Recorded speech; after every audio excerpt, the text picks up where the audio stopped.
A service of KIBMradio.com, the Internet's home for an all old-time radio.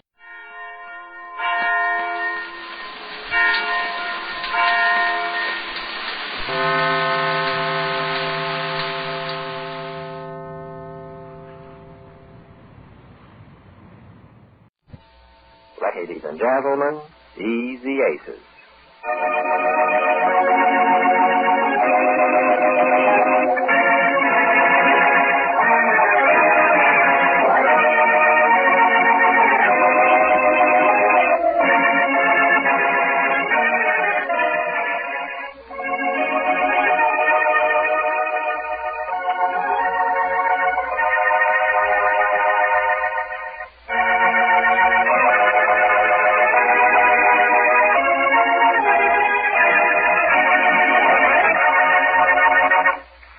Mr. Ace finally learned that Jane, whom he sent to settle the lawsuit with old man Neff for $5,000, came back with $5,000 from Mr. Neff instead, having misunderstood instructions. This episode is in alternate scenes in the Ace's bungalow, the living room, and then Jane's room. But first the living room, where Mr. Ace has just let in Neff's young lawyer, Johnson, to whom Jane lent Mr. Ace's dark coat and striped trousers, unbeknownst to Mr. Ace. Listen. Well, what do you want with Mrs. Ace? You're not worrying about that $5,000 she got by mistake from Mr. Neff, are you? Oh, no, it's not. Because if you are, you're too late. I called on Mr. Neff this morning, and we returned it, and we straightened the whole thing out. Oh, no, it's not that, Mr. Ace. Well, what do you... Oh, excuse me, Mr. Ace. May I introduce Mr. Tune? How do you do? Pleased to meet you. She's my girl. Oh, she's... Yes, I'd like to see Mrs. Ace if I could. Sort of personally. Well, of course you can, but what do you want her about? I mean, the whole suit is dropped. There's nothing... No, it's not about the suit, Mr. Ace. Not that suit, anyhow.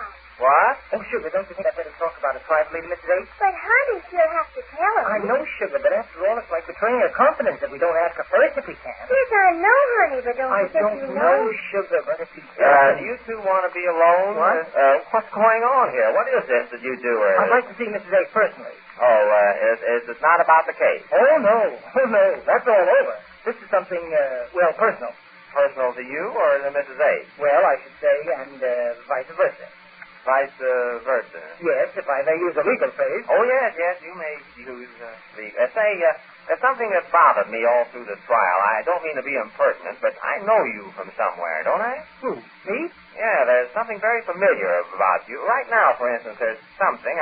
I know I've either met you or I've seen you a lot. I just know I have. Well, just in court, Mr. Ace. No, I mean, I recognized it the minute I saw you in court. I couldn't take my eyes off of you. Neither could I. Wasn't he marvelous? What? I say he was marvelous, wasn't he? Oh, yes, that. But I mean, now let me think. This has been worrying me now for a couple of weeks. Where was it that, it's something I know I've seen. Do you have lunch at Snyder's downtown? Or... No, I don't.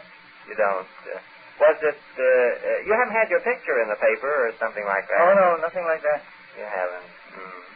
You wouldn't like to help me? I mean, if you just want me to go on guessing. No, I think I might be able to help you, but first, I'd like to see Mrs. Ace if I could. Well, we're back to that. Well, she's busy washing the dishes right now, but I guess that I could... Did you call me, dear? Oh, here she is. Well, hello. Hello, Mrs. Ace. Hello, Mrs. Ace. Well, of all people. Dear, do you know... Yes, we all just met once more. Once more? Oh, did you meet them before? I guess Mrs. Ace means we met in court before. Yes, and someplace else, I'm sure. Do you play handball up at the Y? No, I don't play handball at all, Mr. Ace. Where was it that Mrs. Ace, I'd like to see you a few minutes. All right. It's the most exciting news, Mrs. Ace. Exciting? Oh, I'll bet I know. Is it? Yes. No. Yes, ma'am. You are not. Yes, we are. Well, when? Well, honey wants Can I talk to you a few minutes? Sure. I'd like to talk to you alone. All right, let's go to my room. Let's come on right in here. Goodbye, honey. Goodbye, sugar. I'll miss you. Is it true? Yes, ma'am. I can't believe it, but you said you wouldn't. Well, it all depends, Mrs. Ace. You see, I thought I'd ask you first.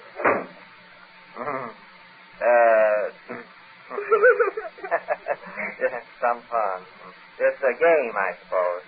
What? And free-handed, I imagine. You wouldn't mind letting me in on what all this is about? It's a secret. Oh, a secret? Uh-huh. How long have you and Mrs. Ace been married? Married? Oh, I'd say about 28 years. 20... Oh, you're kidding. You told me 6. She told you. You and she got quite chummy during this trial, didn't you? He's a thief. Yes, but I mean, isn't it quite unusual that the lady being sued for so much money gets so friendly with the lawyer hired by the man who was suing her? Oh, but Phil is different. Phil, that's his name. Phil Johnson. I don't seem to remember that name, but I'm sure... What's he doing in there so long? Oh, it's been ages, hasn't it? You in a hurry, or...? Well, it all depends. It all depends. Some more of the secret, I suppose. Yes, I can't tell you, Mr. Ace, not now, anyhow. Yeah. Well, we can just sit here and wait, I guess. I guess we'll have to. Yeah. Dum-dum-da-dum, dum-dum-da-dum. Oh. What? Nothing. I was just... but I don't understand yet what Mrs. Ace has to do with Phil. Well, it's not all Phil. It's part me. It's sort of... Sort of 50-50. Yes, that's it. Isn't he marvelous? Oh, yes, he's darling. If I could only think where it was. Do you know he plays pool Phil around... doesn't play pool. Oh, he doesn't. Oh, no, not Phil. No drink, no smoke, no gambling. And no rub-in, I know. What? Well, look, Miss McCune. You may call me Ethel if you like. I may? If you like. Oh, now that is... Because I feel... That is, I feel and Phil feels... Phil feels? I'm a little excited, I guess. Yes. Well, anyhow, we both feel that you and Mrs. Ace are... Well, what? Well, it all depends. I don't get this all depends. What do you mean it all depends? Oh, you see, Mrs. Ace, it all depends on you. You mean about getting married in that coat and those sovereigns? Yes, they look pretty nice, don't they? Oh, yes. But how did you decide to get married so quick? Because the last time I talked to you, you said you wouldn't get married only if you won the case. But you didn't win it because Mr. Ace and Mrs. Neff settled the whole thing.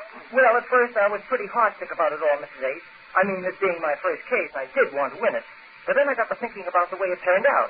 After all, I didn't lose it, did I? Settling it out of court isn't like losing it, is it? Well, no. So Ethel and I talked it over and decided not to wait any longer. Especially since I was wearing this outfit. It's just the right thing to get married in. That's why we came here. We're going to be married right away and go away over the weekend on our honeymoon. I got permission from my office to be away until Monday. I can have it cleaned and pressed and sent right out here first thing Monday morning. I didn't want to say anything in front of Mr. Ace about it. Oh, I'm glad you didn't. He might not like it. That's what I was afraid of. And I'd hate for you to have any secrets from your husband. Oh, what he doesn't know won't hurt. Then I can wear it? I guess so. He doesn't wear his dark suit in the summer at all, and he doesn't even like his striped suit. I guess he won't know about it. Just the same, it makes me feel kind of creepy having him looking at me the way he does and saying he remembers seeing me somewhere.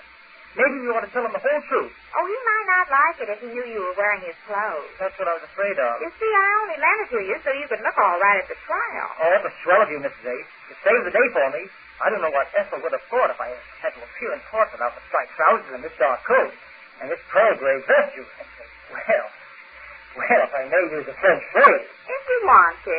Go ahead. Well, it does when there's savoir-faire.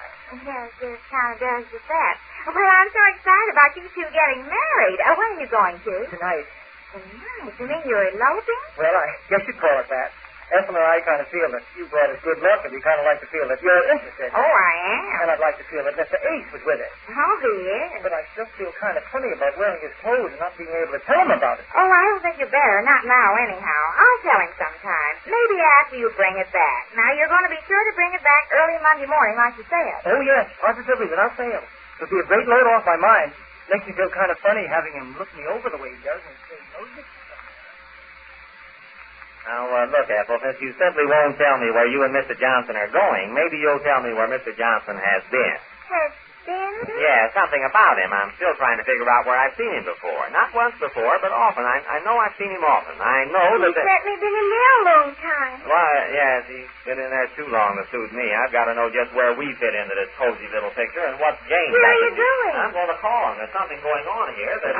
Oh, there you are. Honey. Sugar, it's all settled. It is. Yes, indeed. Glad? Glad. Oh, I'm so excited. Well, hurry. Let's get going.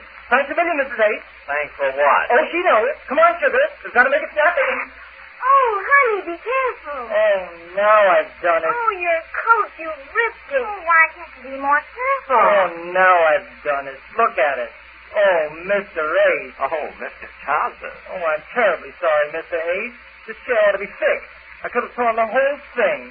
Oh, I'm awfully sorry, Mr. Ace. Well, don't apologize to me. No harm done to the chair, particularly. Yes, but the coat. Well, I can sew it in a jitney. Do you want to wait till I No, fix it's it? bad luck. It is, Sugar? Yes, it's bad luck to tear your coat. No, I mean to postpone you know. Oh, that's right. You better hurry. Yes, come on, Sugar. Goodbye, Mrs. Ace. Goodbye, Mrs. Ace. Goodbye, Mr. Ace. I'm terribly sorry about tearing the coat. I ought to be apologizing. After all, it was a snag on my chair that did the damage. Honey, hurry. It's bad luck, you know. Yes, you better hurry. Goodbye. Goodbye, Ethel. Goodbye. Goodbye, Mr. Ace. I really am terribly sorry about... He's apologizing about tearing his coat. He seems like a nice guy, Dad. A little goofy, perhaps, about that... Hey, Jane, what is all this, anyhow? Don't they make a nice couple? Especially him. Yes, especially him. He's the one I can't get off my mind. Now, tell me, what is it that's brought them here on their way to get married? Oh, did she tell you? Well, in a roundabout way, but I'm not interested in her. What about him? You seem to know him pretty well, and I ought to. What's the lowdown? Oh, dear, nothing like that. They're going to get married tonight. Yes, but what are the details? What did he want with you? Well, it's a long story. Oh, cut it short, will you, Jane? I'm not up to long stories tonight. They kind of remind me of the time my sister got married. The boy she was engaged to's sister was engaged to a poor lawyer, too. Oh, he was a good lawyer, but I mean a poor one, you know. He only had one suit, too. It was a blue serge, and I remember once he got a new one, and he came over. Imagine his running off to be married with a big hole in his coat. I've got an outfit like that. I could have lent him, but he was in such a hurry. Well, it'll be her first domestic job, sewing that up. And after talking to her, I can imagine what a neat job that'll be. Oh, I'll sew it, dear. You? She's his wife. Yes, but that's your coat. but that's what? Well, the coat's out of the bag. But it's too late. The dark coat and striped trousers have done their duty. We'll learn more details when next we meet the Easy Aces.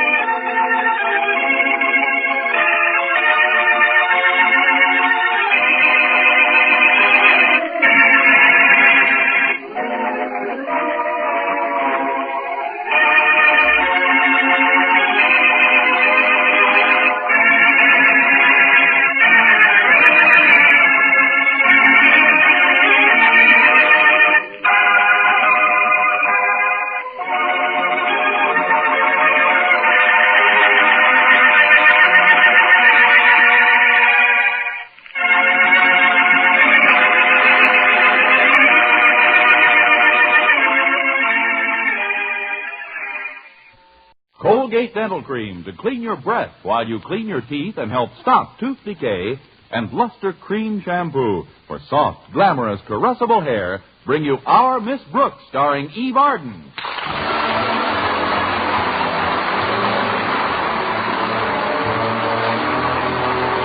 It's time once again for another comedy episode of Our Miss Brooks, under the direction of Al Lewis. Well, it usually takes a few days, but Saturday inevitably arrives, and when it does, our Miss Brooks, who teaches English at Madison High School, gets a chance to sleep late. Yesterday, she didn't join her landlady in the breakfast nook until 10 o'clock. Oh, good morning, Mrs. Davis. Good morning, Connie. How did you sleep last night? Not too well. I have a little cold, and that cat of ours bounced into my room just as I was dozing off. Minerva.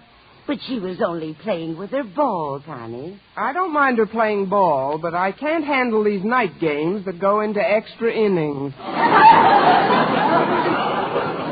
Believe me, the next time Minerva keeps me up until not so loud, Connie. She'll hear you. And you know how sensitive she is.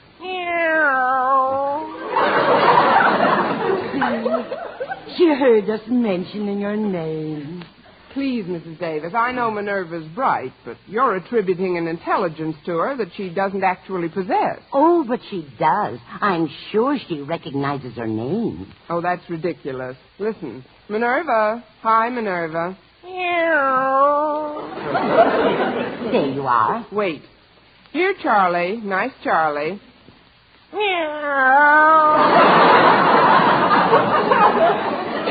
How are things, Bessie?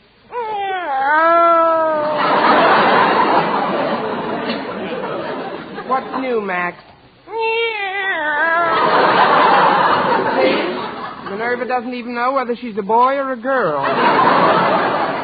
Why should she? She's only 2 years old.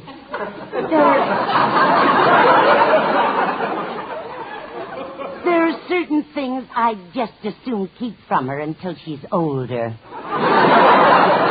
Me too. And let's start with my nylons. Thank goodness I've got this one pair left for my date with Mr. Boynton this afternoon. Oh, do you have a date with Mr. Boynton today? No, but I'm going to suggest it as soon as he can get away from Sherry's department store. Sherry's? Yes, he's pinch hitting for a salesman friend of his who has a dental appointment. But, Connie, are teachers permitted to do anything but teach? Oh, of course, Mrs. Davis. Especially if there's no money in it. Now, I'd better get started if I'm going to go downtown. But, Connie, I have to go to a ladies' aid meeting today, and if we're both out of the house, she'll be all alone. Who'll be all alone? You know, Minerva.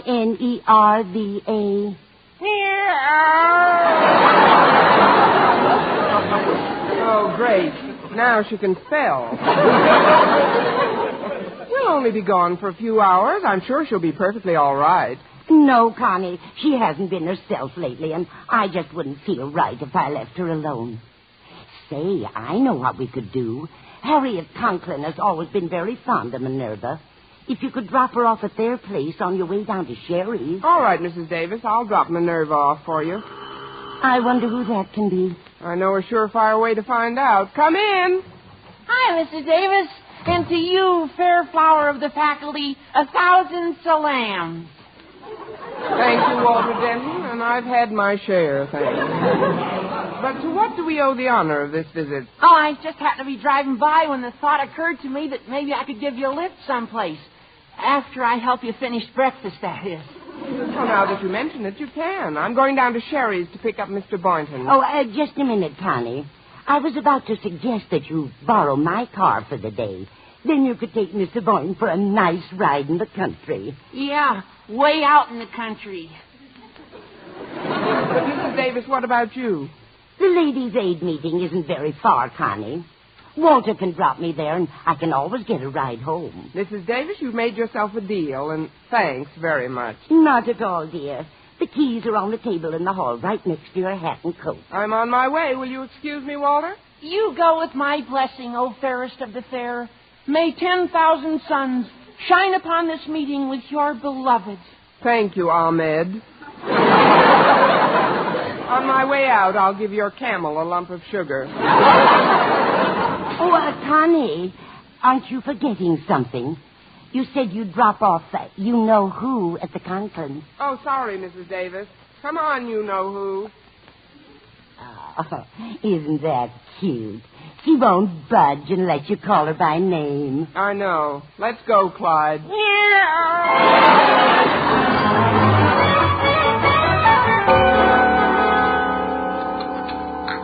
I don't like to hurry you, Walter, but if you'll finish your milk now, I'm rather anxious to get to the meeting.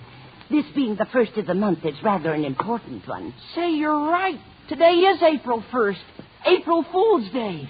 Gosh, I better get busy. I haven't even thought up a way to plague our beloved principal. You better leave Mr. Conklin alone, Walter. Oh, not a chance. Let's see now. He's crazy about television, but so far he's been too tight to spring for a set. Oh, wait. It's coming. It's coming. A real wild goose chase. Finish your milk, dear. As soon as I get my hat and primp up a bit, I'll be ready to go. Oh, take your time, Mrs. Davis. I got a phone call to make anyway. Here we are. First, I'll tie this handkerchief around the mouthpiece. There.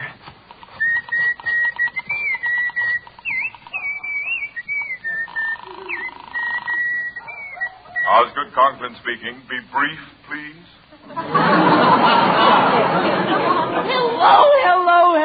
Hello, Mr. Conklin. This is the Lucky Gold Mine program calling. Wallace Bacon, your spendthrift quizmaster on this end. Bacon? I don't know any Wallace Bacon. I don't believe in wasting my time in talking on the phone to people who obviously don't know... The Lucky Gold Mine program? If you answer one question correctly, Mr. Conklin, we will present to you a fabulous television set. A television set? Oh, thank you, thank you. An Admiral television set with a crystal clear 16-inch screen. Good. However, Mr. Conklin, since today is Saturday and there are no deliveries, you'll have to go down to Sherry's department store and pick it up. I'll go. What is the question, sir? Here it is, ready. In the popular song, Call of the Wild Goose, can you give me the words of the first line, whose melody goes... Do you know those words, Mr. Conklin? I must go where the wild goose goes. You certainly will. That is, congratulations, Mr. Conklin. The television set is yours.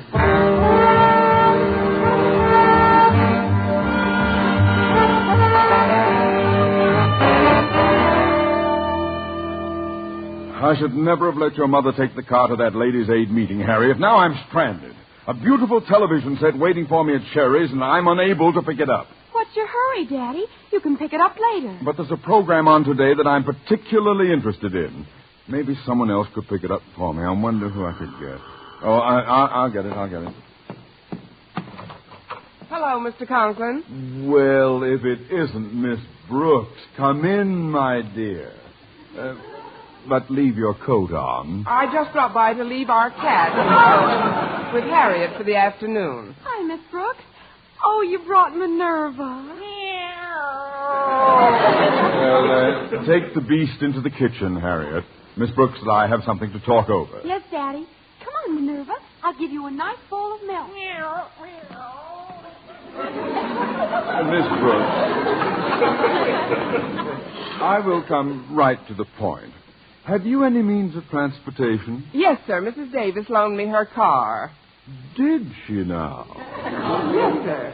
As a matter of fact, I just stopped by here on my way to Sherry's department store. You are so right. Miss Brooks, you are now looking at the fortunate winner of a quiz contest. At this very moment, a brand new television set is waiting for me at Sherry's department store. My. And who do you think is going to pick it up for me? Western Union? No. The Wells Fargo people? No, the person I had in mind is the one member of my faculty whom I most admire, respect, and cherish. Oh, you're going yourself?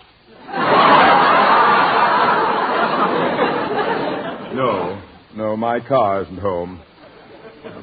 Moreover, I must wait here for a call from Mr. Stone. The president of our Board of Education wants to consult me about his speech. Speech? Yes, he's addressing the convicts at the dedication of the new library at the county jail.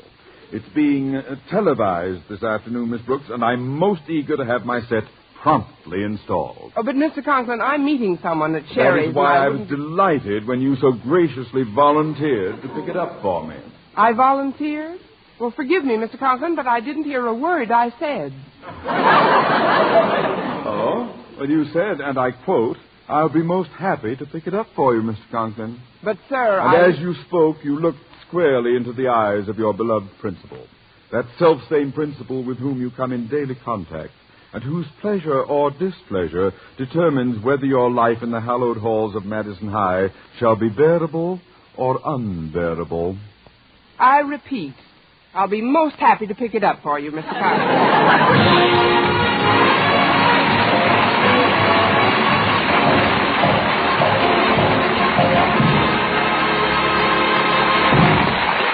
Our Miss Brooks, starring Eve Arden, will continue in just a moment. But first, here is Vern Smith. No other dentifrice offers proof of such results. Proof that Colgate Dental Cream helps stop tooth decay before it starts. 2 years research at leading universities using Colgate Dental Cream, hundreds of case histories, makes this the most conclusive proof in all dentifrice history on tooth decay. Conclusive proof that when teeth are brushed with Colgate's right after eating, Colgate Dental Cream helps stop tooth decay before it starts. Yes, the toothpaste you use to clean your breath while you clean your teeth now offers a safe, proved way to reduce tooth decay. Modern science shows decay is caused by mouth acids, which are at their worst right after eating. brushing teeth with Colgate as directed helps remove acids before they harm enamel. Colgate Dental Cream has been proved to contain all the necessary ingredients, including an exclusive patented ingredient for effective daily dental care. Get Colgate Dental Cream today. Big economy size, only 59 cents. Always use Colgate Dental Cream to clean your breath while you clean your teeth and help stop tooth decay before it starts. Remember, no other dentifrice offers proof of such results.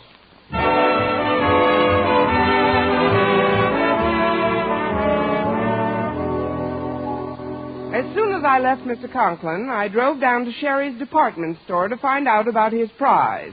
But when I entered the radio and television department, I saw Mr. Boynton standing by a cash register. Immediately, I forgot about Mr. Conklin's prize and concentrated on mine. As I approached him, Mr. Boynton seemed quite preoccupied. Well, yes, madam. Is there something I can do for you? Plenty, but not in front of all these people.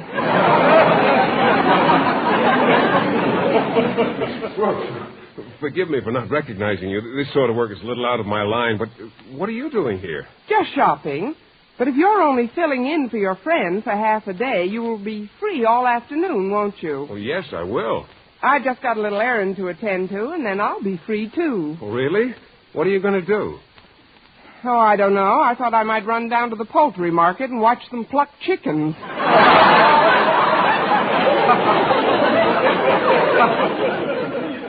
Actually, Mr. Boynton, I've borrowed Mrs. Davis's car for the day, and I thought maybe we could take a ride out in the country together. Oh, fine. Well, while we're waiting, I'll show you around. There are some wonderful new television sets in.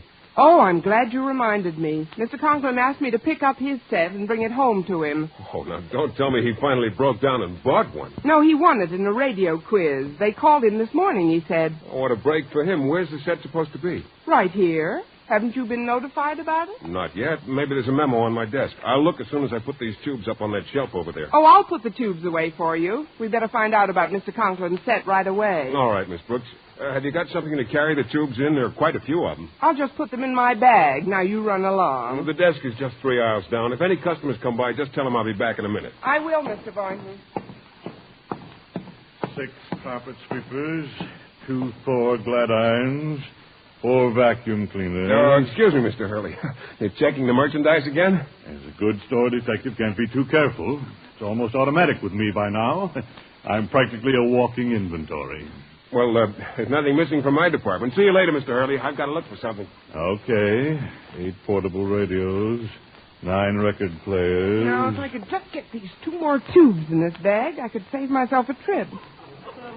Too bad that bag isn't larger. Maybe you could get a piano in there. What? Oh, yes. These big bags do come in handy sometimes, don't they? I'm sure they do. Perhaps I'd better introduce myself. I'm R.J. Hurley, the store detective here.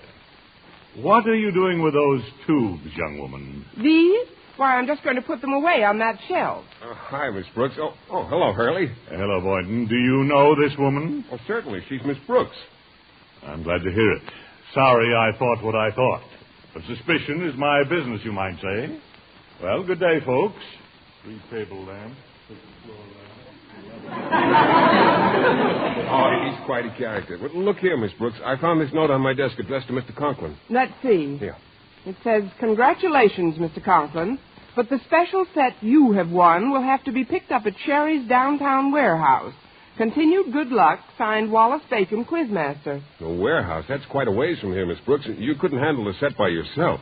Well, I promised Mr. Conklin I'd get it for him, though. No, wait a minute. One of the kids from school is working in the stockroom on this floor, Stretch Snodgrass. Oh, the brain. I'll get him to keep an eye on the department until my friend gets back, and I'll go along and help you deliver Mr. Conklin's television set. Great, Mr. Boynton. And as soon as we've done that, we can have the rest of the day to ourselves. Right. Now let's walk over to the stockroom and get Stretch. Are you ready, Miss Brooks? Mr. Boynton, I was born ready.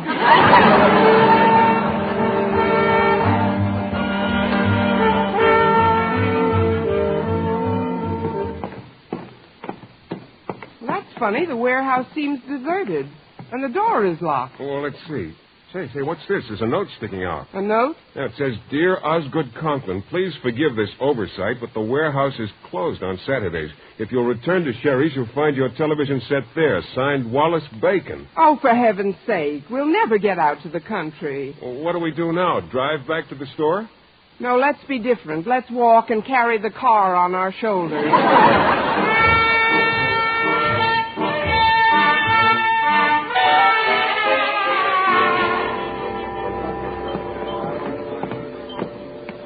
Come on over to the television department, Miss Brooks. Maybe Stretch Snodgrass knows something about this.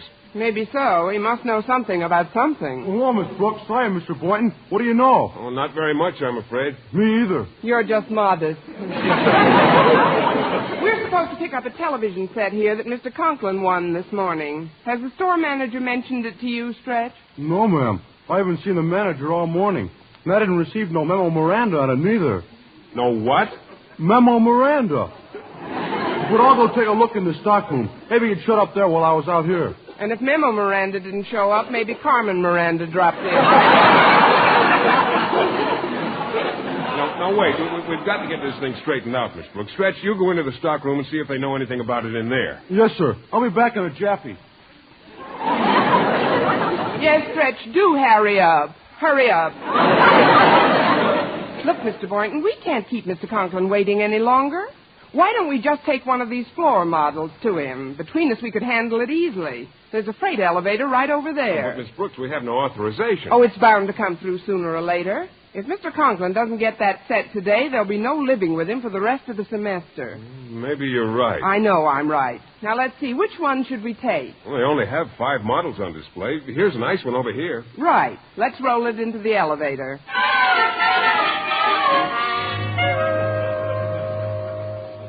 3-speed Queen washing machines.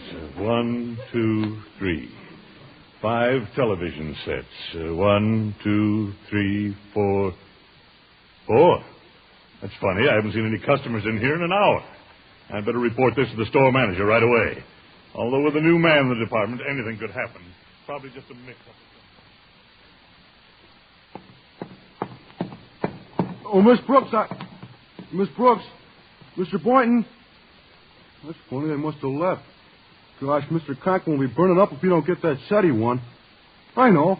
I'll bring one of these floor models over to him. At least that'll keep Miss Brooks out of a jam.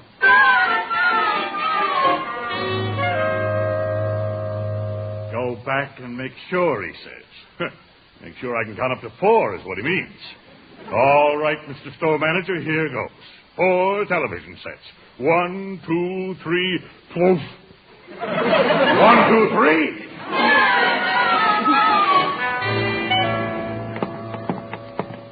Come along, Denton. We've got to get that set in a hurry. Here's the television department. But, Mr. Conklin, maybe you ought to think this thing over. Take your time before... Thanks to Miss Brooks, I have very little time left. Where she's disappeared to, I'll never know. But, sir, maybe this whole thing is a mistake. You can't just take a television set off the floor of a store without asking somebody. Well, there's no one to ask. I was told to pick it up here, and that's just what I'm going to do. Here, if it'll make you feel any better, I'll sign this sales slip and leave it on the counter. Received of Sheriff's Department Store. Television set. Signed, Osgood Conklin.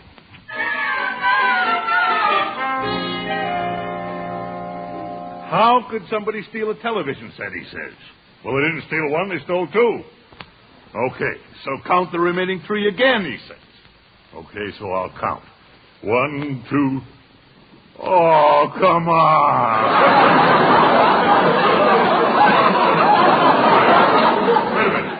What's this? Received a Sherry's department store. Television set signed Osgood Conklin. Now, that's something new. A crook who leaves a receipt.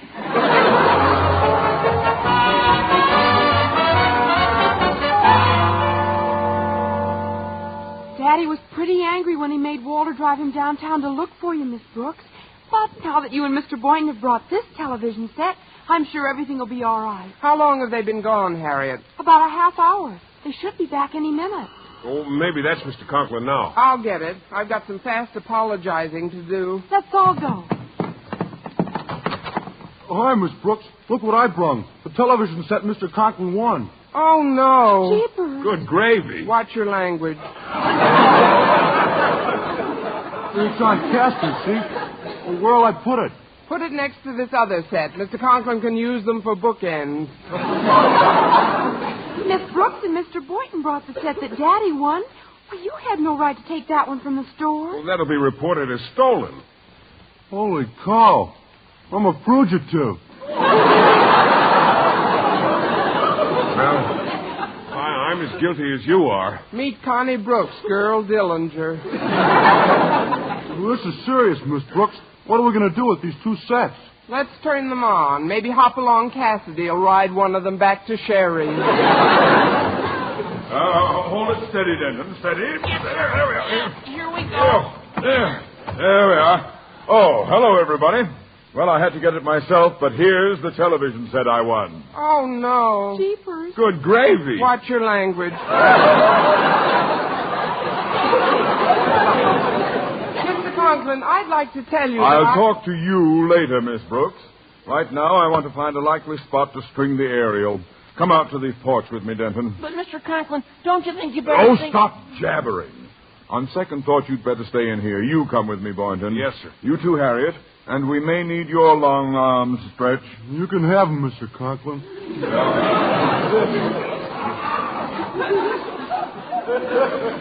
We've got to hurry if we're going to hook this up in time to see Mr. Stone dedicate that library at the county jail. We're coming, Daddy. You don't know anything about this, Walter, but we're in a terrible jam. We've already brought 2 other television sets over from Sherry's, and Mr. Conklin's only entitled to 1. I've got some depressing news for you, Miss Brooks. He's not entitled to any. What? That quiz program that called him up was just an April Fool joke. April Fool? But who would play such a monstrous joke? Shake hands with the head monster.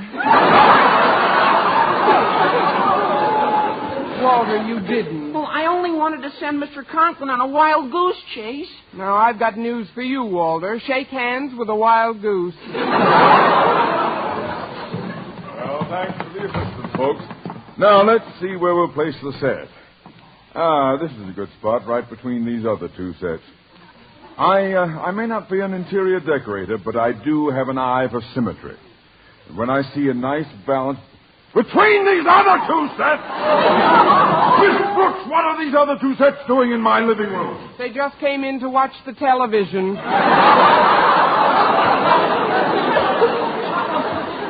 tried to tell you, sir, that Miss Brooks and I brought one over before. And I brought one over right after that, Mr. Conklin, because I didn't know that they brought one over any more than you knew that they brought one over, or I brought one over. Quiet! Am I to understand that 2 of these television sets have been stolen? At least.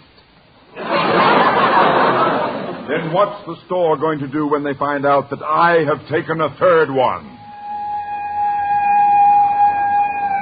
Does that answer your question? Look, there's a police car stopping in front of the house. I just remembered. I gotta go home and mow the lawn. Stand where you are, Denton! You're in this as deep as we are. Deeper. Don't move, anybody. Mr. Hurley. Well, if it isn't Miss Brooks, the little lady with the big bag.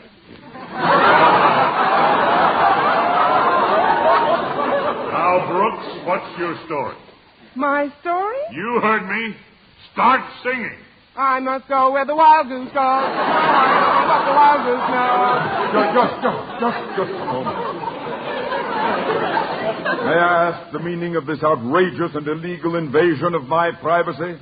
Oh, you must be the brains of the mob. This mob has no brains.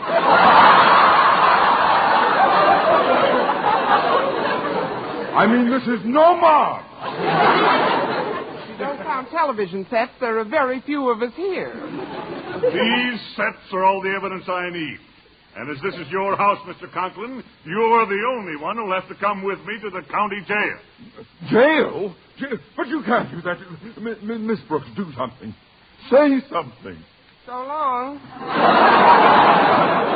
But I don't want to go down there alone.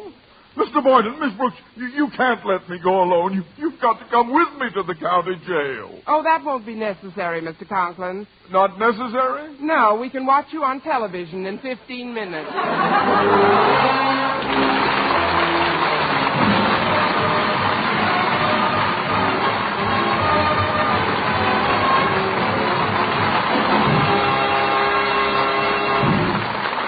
Arden as our Miss Brooks returns in just a moment. But first... Dream girl, beautiful luster cream girl. Tonight? Yes, tonight, show him how much lovelier your hair can look after a Luster Cream shampoo. Luster Cream, world's finest shampoo. No other shampoo in the world gives you K. Dumont's magic blend of secret ingredients plus gentle lanolin. Better than a soap, better than a liquid. Luster Cream is a dainty cream shampoo. Leaves hair 3 ways lovelier. Fragrantly clean, free of loose dandruff, glistening with sheen. Soft, manageable. Even in hardest water, Luster Cream lathers instantly. No special rinse needed after a Luster Cream shampoo. So gentle, Luster Cream is wonderful even for children's hair. Tonight? Yes, tonight, try Luster Cream shampoo. Dream girl, beautiful luster cream girl. You owe your crowning glory to a luster cream shampoo. And now, once again, here is our Miss Brooks. Well, Harriet Conklin corroborated her father's story that he'd been told he won a radio in a quiz contest. Mr. Hurley then took the 3 sets back to Sherry's and left a relieved but aggravated Mr. Conklin sitting in his living room. But if it wasn't Wallace Bacon on the phone, I was the victim of an outrageous hoax. It was only a little April Fool joke, Mr. Conklin. Oh, it was. But who played it on me, Miss Brooks? That I really can't say. You really can't, Miss Brooks? Of course not, Walter. We April Fools have to stick together. Next week, tune into another Our Miss Brooks show brought to you by Luster Cream Shampoo for soft, glamorous, caressable hair and Colgate Dental Cream to clean your breath while you clean your teeth and help stop tooth decay. Our Miss Brooks, starring Steve Arden, is produced by Larry Burns, written by Al Lewis, with Joe Quillen and Lester White, and the music of Wilbur Hatch under the direction of Maurice Carlton. Mr. Boynton is played by Jeff Chandler, Mr. Conklin by Gail Gordon. Others in tonight's cast were Jane Morgan, Dick Crenna, Gloria McMillan, Leonard Smith, and Willard Waterman.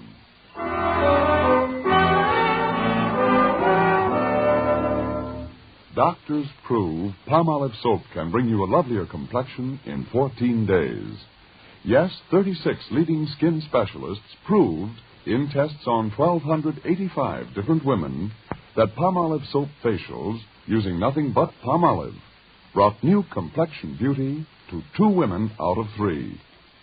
Just wash your face 3 times daily with Palmolive soap. Each time for 60 seconds, massaging Palmolive's beauty lather onto your skin. Then rinse. So start your Palmolive facials today. Remember, doctors prove Palmolive soap can bring you a lovelier complexion in 14 days.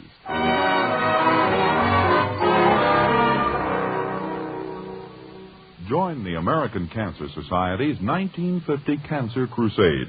22 million Americans now living will die of cancer unless the present cancer death rate is reduced. Send your contribution now to the American Cancer Society, care of your local post office. Let's keep the fight going. For mystery liberally sprinkled with laughs, listen to Mr. and Mrs. North, the exciting, fun-packed adventures of an amateur detective and his beautiful wife. Tune in Tuesday evening over most of these same stations. And be with us again next week at this same time for another comedy episode of Our Miss Brooks. Bob Lamont speaking. This is CBS, the Columbia Broadcasting System.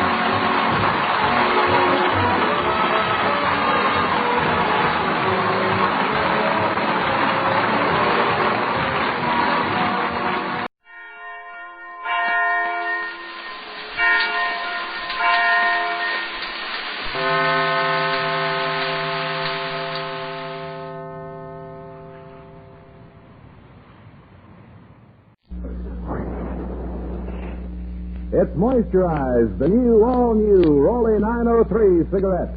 Listen. That jet of fresh, pure moisture stands for the new, different, moisturized Rolly 903. New blend, new taste, new freshness. It's the new, all-new, moisturized Rolly 903.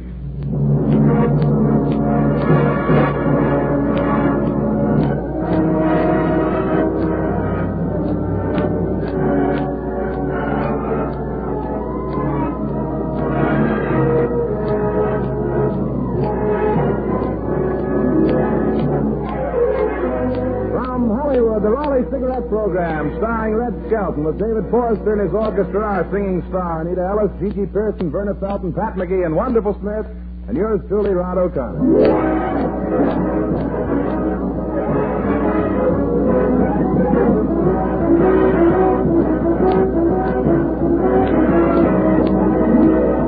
It's a pleasure to bring you Metro-Goldwyn-Mayer's popular comedian and the star of the Rolly Cigarette program, Red Skelton.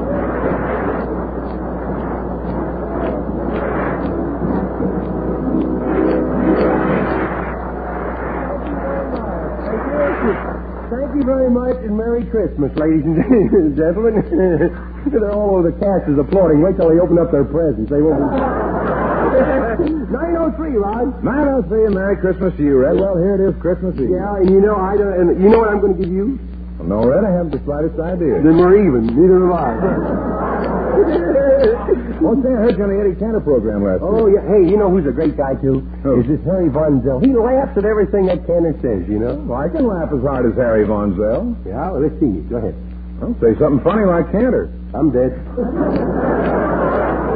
No, I'm kidding, Red. It was really some show. Yeah, there's a real comedian. Eddie Cantor? Me. Well, he's been on the air a long time, hasn't he? Yeah, when Eddie first went on the radio, Marconi was just thinking of the idea. When you first went on the radio? He's sorry he ever thought of it.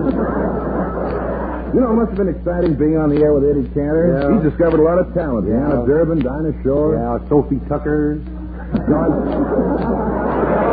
Wilkes Booth. Now, wait a second. How long has he been in show business? Eddie Cantor, let's see. Lincoln was shot in 66. I took a bath in 23. I don't know. It's been a long time. I thought it was cute the way you played Junior and Eddie plays your father. Yeah, here, I got a nice card from Eddie Cantor. I'll read it for you. It says, Dear Red, thanks for being Junior on our show. We really love Junior, and we all want him to return the microphone. I had to turn the page there. But all joking aside, ladies and gentlemen, everyone kids Eddie Cantor about his big eyes. But very seldom anything is said about the big hand that he has. It's always ready to reach out and give help to some unfortunate person.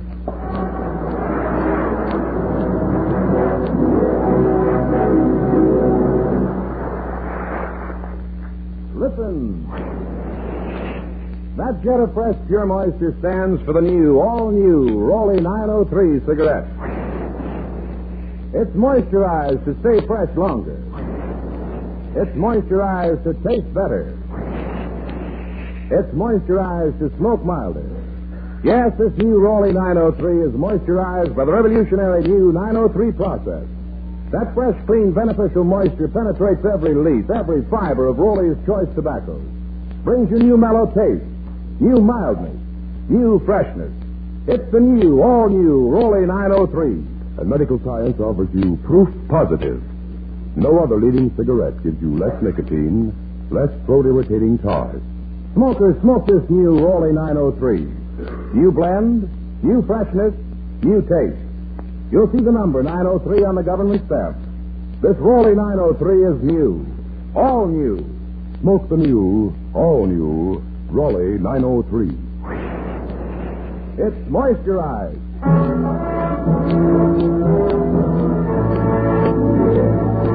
Anita Ellis sings Toyland by Victor Herbert.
The stories in the Skelton Scrapbook of Satire are about Christmas. If you'd rather have the deeper type of Christmas stories, you can go to the Dickens. Chapter 1, The Black Market Christmas.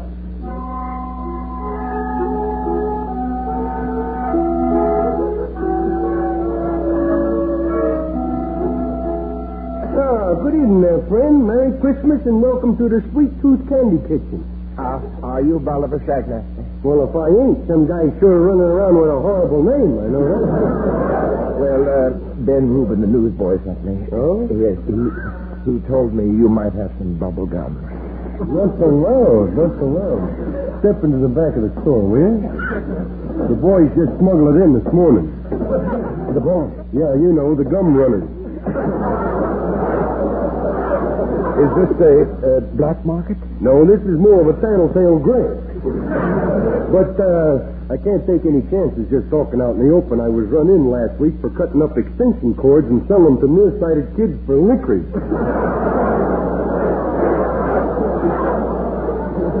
Now, what's on your mind, huh? Well, I'd like to get a box of bubble gum for my grandson for Christmas. A box? Yes. What gold mine do you own? Well, how much does it run? $2 a ball. $2 a ball? Yeah, that's providing you take a few sticks of the other brands of gum. So we're operating the way the liquor stores do. If you buy one bottle of good stuff, you gotta get some of that rot gut with it, you know. Well, at that price, I can buy a new car. You'd be surprised how many people are buying gum this year instead of cars. It seems ridiculous to pay that much for. Well, I'll tell you what I do have. You might be interested in some used bubble gum. You might be able to scrape you up a box of that, sporty. Well, where do you get it? From the seats after a kiddie's matinee? Yeah, but from the Beverly Hills hitching post theaters. Oh.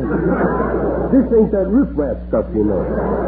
You know, them movie star kids is, they're different, you know. As soon as the sugar's out of the gum, they're ready for a new chew. They don't go in for the sport of blowing it and popping it, you know. Well, I guess I'd better get some of the fresh bubble gum. Good for you. Yeah, good for you. Christmas only comes once a year. That's right. Here we are. Well, now tell me, are there any instructions with the gum?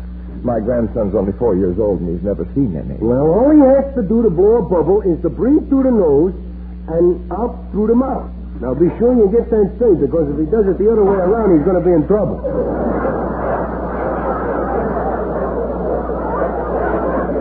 Here, I'll give you a demonstration. What size head does your grandson have? Why?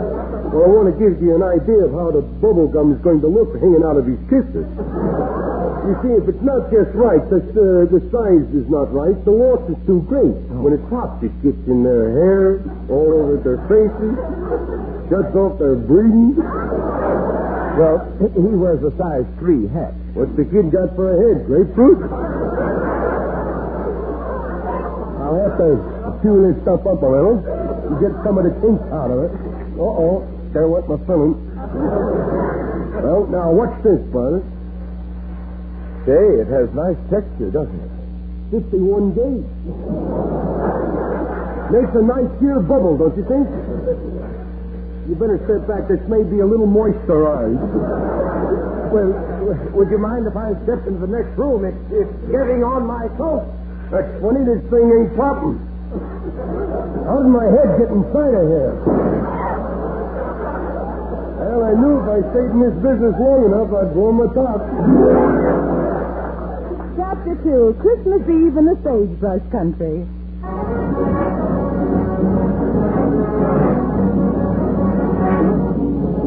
Whoa! Whoa! Oh, come on, horse.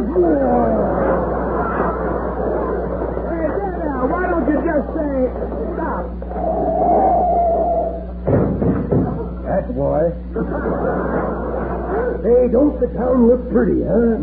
I like the way they got them trees decorated. Men hanging from them. Here it is Christmas Eve, and I'm kind of lonesome. Ain't you going to spend Christmas with your dad? No, they won't let me in Alcatraz. Oh, is he still on the rock? He's been there ever since it was a pebble. Well, I remembered you this time, Deadeye. Oh? Here's a little present for you. But don't open it till tomorrow. Why? Because it ain't set to go off until then. That's mighty sweet of you, O'Brien.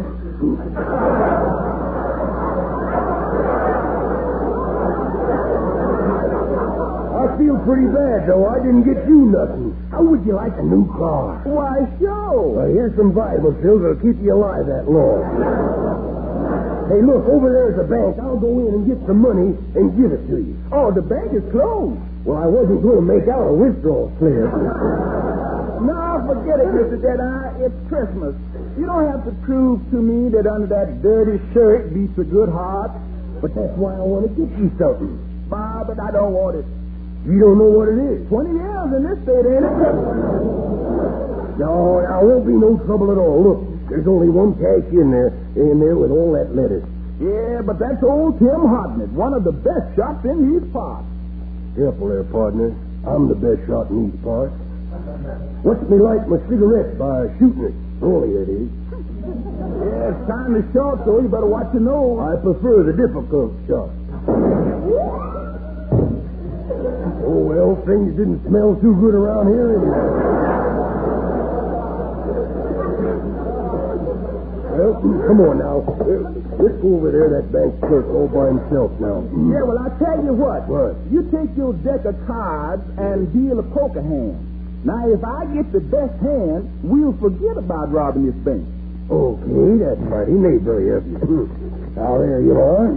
5 for me and 5 for you. What you got? 3 aces and 2 kings. Well, Santa Claus came early. I got a pair of 6s. Man, a pair of 6s don't beat 2 kings and 3 1s. These do. They got pearl handles. Man, you sure is lucky. Now climb up there and keep them covered. Why, is it cold? Just climbing, will you? Merry Christmas. Well, Merry Christmas. Trick or treat.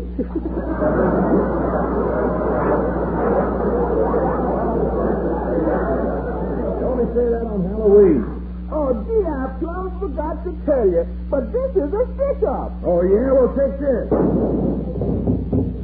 Oh, get out of got me. Well, don't lay there. Get on your horse like me and let's get out of here.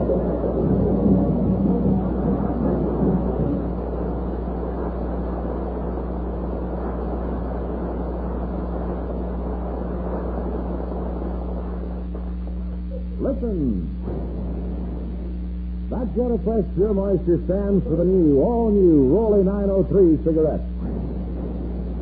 It's moisturized to stay fresh longer. It's moisturized to taste better. It's moisturized to smoke milder. Yes, this new moisturized Rolly 903 is unlike any Rolly cigarette you've ever smoked before. It's new, all new. New blend, new freshness, new taste. And remember, Medical science offers proof positive. According to tests certified by a jury of 14 doctors, no other leading cigarette gives you less nicotine, less throat-irritating tars. the new Rolly 903 is moisturized by the revolutionary new 903 process. That fresh, clean, beneficial moisture penetrates every leaf, every fiber of Rolly's choice tobacco. Brings you new mellow taste, new mildness, new freshness. Smoke the new, all new, Rolly 903. It's moisturized. David Forrester and his Rolly Cigarette Orchestra play a medley of well-known Christmas carols.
There, Christmas Eve in a child's heart.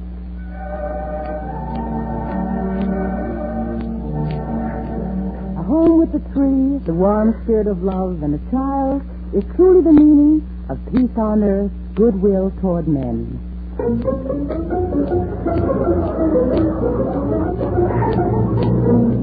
I wonder where Junior is. He never stays away this long. What did you get Junior for Christmas? I got him what every boy like him should have, my dear. A muzzle with straight jacket to match. Oh, Pat, you didn't. Oh, what's wrong with it? I got him the same thing. By the way, has the boy hung up his stocking? Has he? Every pair he has. Just his high tops and a wind sock from the airport. Open the door. Fasten your safety belt. There he is now. Open it up. Well, where have you been? Where did you get all those presents? Not so loud, not so loud. I think I'm being followed. There's a man out there.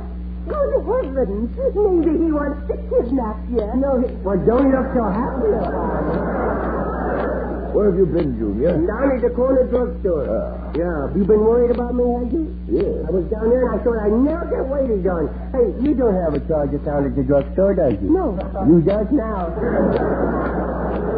Well, I hope you didn't give them a lot of trouble at the drugstore. They kept me waiting so long that when I finally did get waited on, I fixed them, boy. I bought a box of bobby pins and made them gift wrap. Every one of them. That was very nice of you. What do you think Santa Claus would do if he heard about it? I don't care. I didn't get to see them this year to tell them what I want. And I don't care. Let it get back to him. I don't care. No, let him know I is bad. Let him know I is bad. And he has any ideas of bringing me anything, just tell him to forget about it. I'm going to wait up for him. When he's not looking, I'm going to grab him and push him in the closet and lock him in there. And then I'm going to be the news to him. I'm not going to have big, goofy-looking reindeers buggy with fans on them with a great big spike for horns. And they will sneak up and I'm not looking, they will trample. Oh, no! What's the matter? I scared myself. No, it's all right. No, it's not. I said bad things about Sandy Claus. Don't worry about it. He won't forget you. He likes good little boys. That's what I mean. I'm a cook goose. You could serve me for dinner tomorrow. Now, that's enough now. What did you buy for Christmas? What'd you buy me, Junior? Well, it's, you never guessed. Here, look. It looks like a tie box. Well, that's what I thought you'd think it was, and if you're going to be surprised when you open it up. Why? There's nothing in it, nothing. Imagine our little grandson doing his own shopping. You know, Pat, it's things like this that makes me sorry I ever grew up. Oh, you didn't grow up, Grandma. You just grew out. Well, Verna, my dear, we've taken our age gracefully. Still young and hard. And one nice thing about our age, people no longer tell us we're getting old. That's very sweet of you, Pat. Boy, he's bucking for something.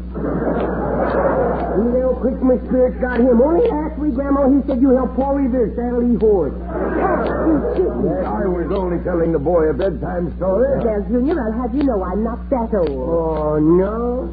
Hey, the bridge is coming. Good luck, Paul. Drop me a card from Lexington.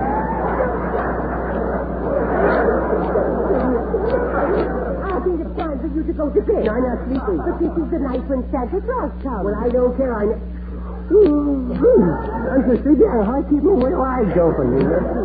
Take this popcorn ball. You might want to gnaw on something. Did you make them? Yes. Well, it's all the same to you. I just gnaw on the bedpost.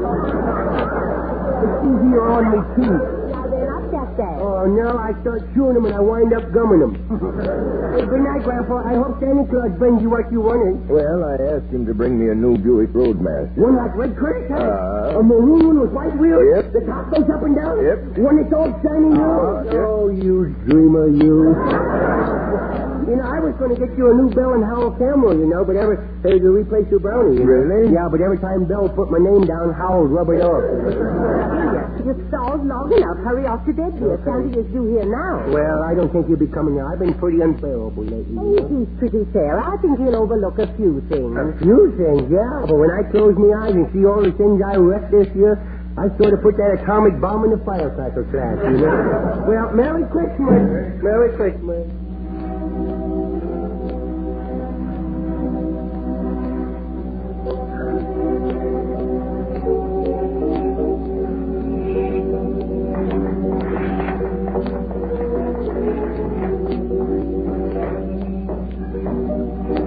What's that? There's somebody up on the roof. Now they're downstairs. I better go down and see who it is. I wonder what time it is. Maybe it's a stick-up. The clock's got both hands straight up. Where's my pop gun? I'll sneak down and scare them away. I'll slide down the banister and then they won't hear me. Oh, I forgot something. More comfortable with pajamas on.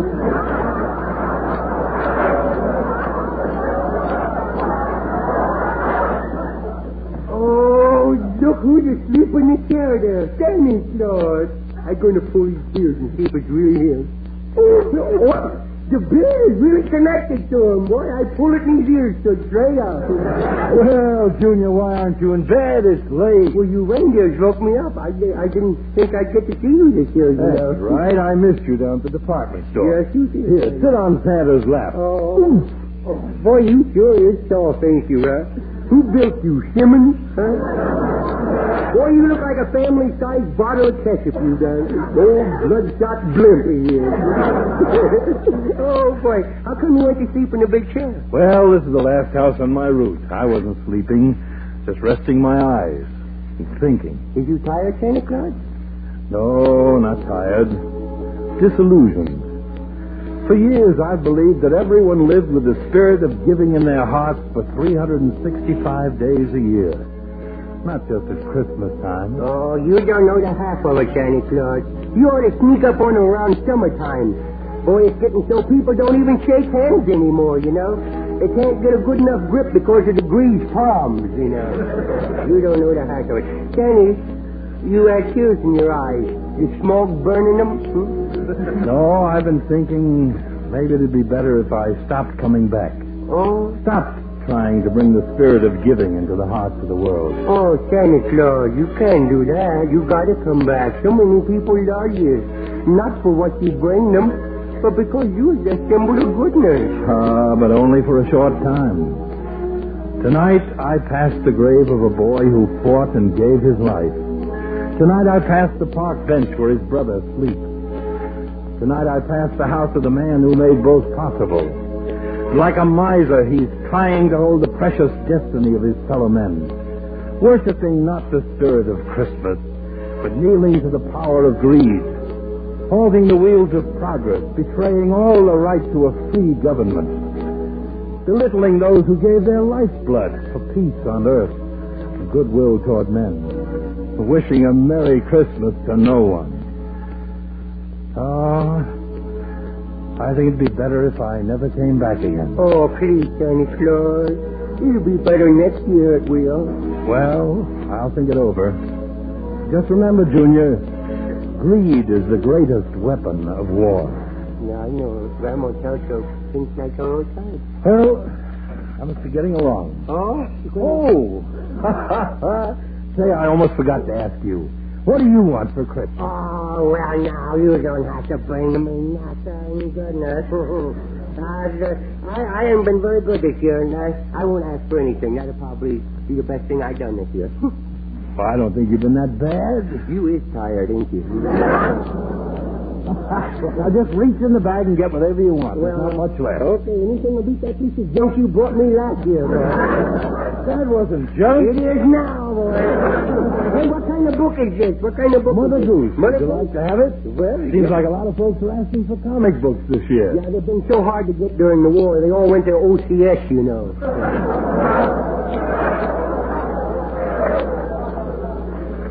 Well, the fairy tale book? Yeah, I gotta be going, and my wife will be wondering what's become of me. You have that trouble, too, huh? I'll run upstairs and watch you take off. All right. Oh, look at them reindeers. They look like ponies with horse sleeves in their heads. Look. I feel much better. I'll be watching my daily report for more brotherly love. Sure, I'm helping along. I do my best, Santa Claus. Merry Christmas! Merry Christmas, Santa Claus. Merry Christmas.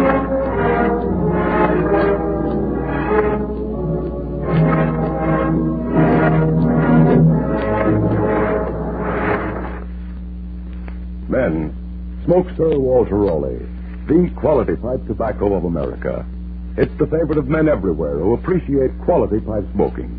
Get smooth, mellow Sir Walter Raleigh.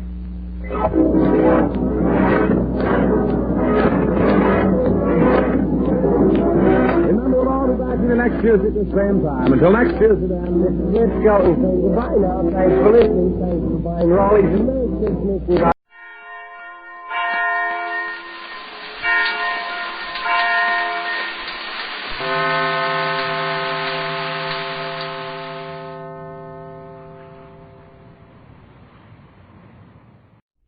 What time is it? It's time for the Abbott and Costello Show. We're on the air for ABC here in Hollywood. Well, what are we waiting for? Let's go with the Abbott and Costello Show.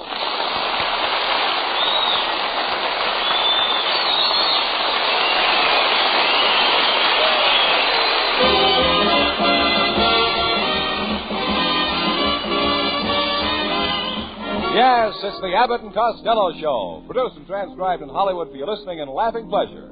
Chuckles with a carload and music by Matty Malney. So hold on to your chairs, folks, for here they are, Bud Abbott and Lou Costello.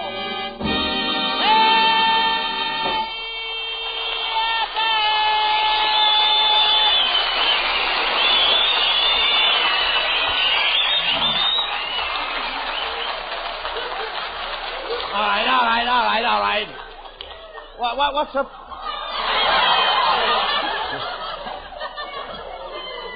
What's up? What's up tonight? I beg your pardon? I say, what's up tonight? Well, I'm going to tell you. I took my Aunt Meg to the football game at the Coliseum this afternoon. Yes. At the end of the first quarter, a drunk came in and yelled, "Whose game?" Aunt May jumped up and says, "I am." Your Aunt May doesn't know much about football, does she? Oh, she thinks the rooting section is the front end of a pig. She does? She does. Hey, Abbott. Right. Which end is? You don't know much about football yourself, do you? Oh, are you kidding? You should have seen me in college, Abbott. I was a triple threat man. I could run, kick, and pass. Boy, I could really throw it in those days. You're not doing so bad tonight, either.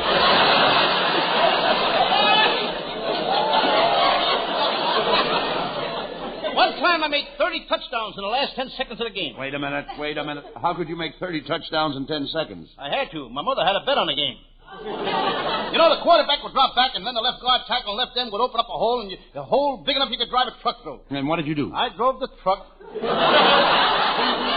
I caught a kickoff and started down the field, there were only 21 men between me and the goalpost. 21 men? Yes, even my teammates hated me. That's enough, Costello. I don't think you know the first thing about football. Tell me, what is an unbalanced line? An unbalanced line? Yes. Sidney Greenstreet's belt. Furthermore, I don't think you were even at a football game this afternoon. Oh, yes, I was. During the halftime, a section of the bleachers where all the co-eds were sitting collapsed, and I dashed over. Did you render first aid? Yes, sir. I picked up a cute little blonde and started carrying her out when a fellow says, "Here, give her to me." And I said, "Nothing doing, brother. There's plenty more back there. Go get your own." Oh, get him out of here.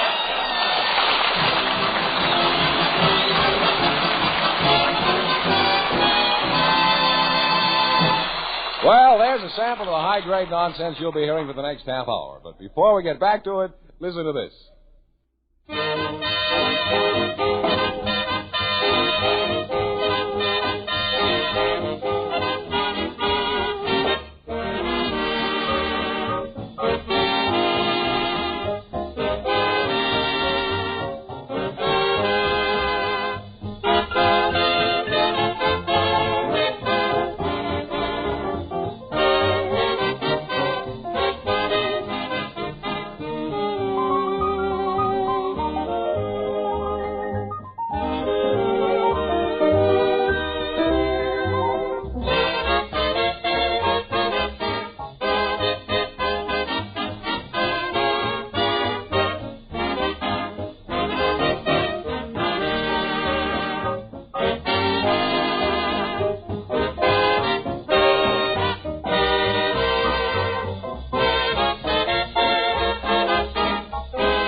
like that beautiful suit you're wearing tonight? I like it myself.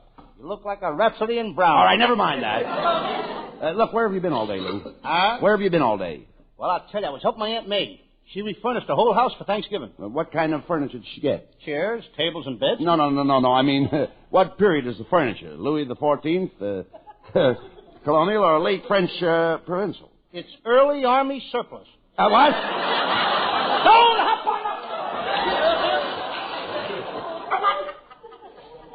Does Uncle Mike like the furniture? Yes, especially the four-poster bed. Last night he kicked her right over the end of the four-poster bed. Why in the world did he do a thing like that? He dreamed he was playing for Notre Dame and his team needed the extra point. Your Uncle Mike is just like you. You're both dopes. Yeah, my Uncle Mike is no dope, Abbott. He happens to be a very clever inventor. He just invented a new kind of motorcycle, and it's so fast. Get this. This motorcycle is so fast that you can get on it in Los Angeles at midnight and be in Cucamonga at 2 o'clock in the morning. Is that so? Yeah, but there's only one thing wrong with it. What's that? Who wants to be in Cucamonga at 2 o'clock in the morning?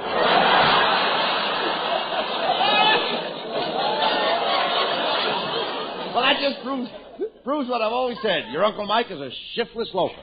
He gambles away every cent that he gets. Oh, no, he reformed, Abbott. He's never going to shoot dice or play cards again. He said that before. I know, but this time a judge said it. Does Uncle Mike still drink as much as ever, Lou? Nah, now he quits when he's had enough. How can he tell when he's had enough? Well, he sits across the table from Aunt May, and he sits there with a big bottle and he starts drinking. The minute Aunt May starts looking good to him, he knows he's had enough.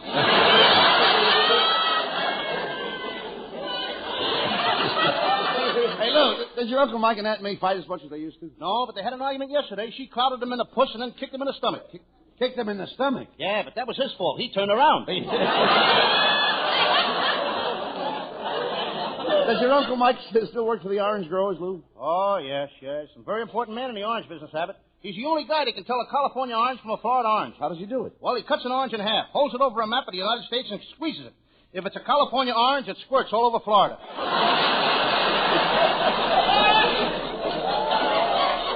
Look, Lou. Yes. Did you have a good Thanksgiving dinner? Well, I'll tell you as soon as I get to it. Yes, I did. I found it. Yes.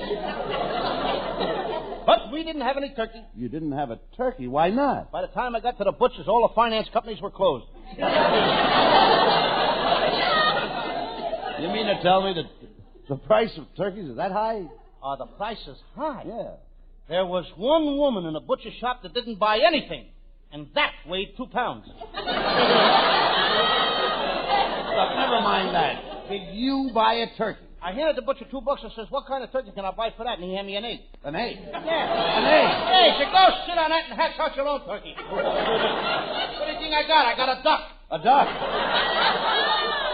Well, your peace talk says, well, where did you eat your Thanksgiving dinner? Over at the YWCA. The YWCA? Why, men aren't allowed in there. I know, but I love to go there. It takes so many of them to throw you out. You wanted to have Thanksgiving dinner with a girl. Why didn't you make a date with my wife? My wife's twin sister, Ella.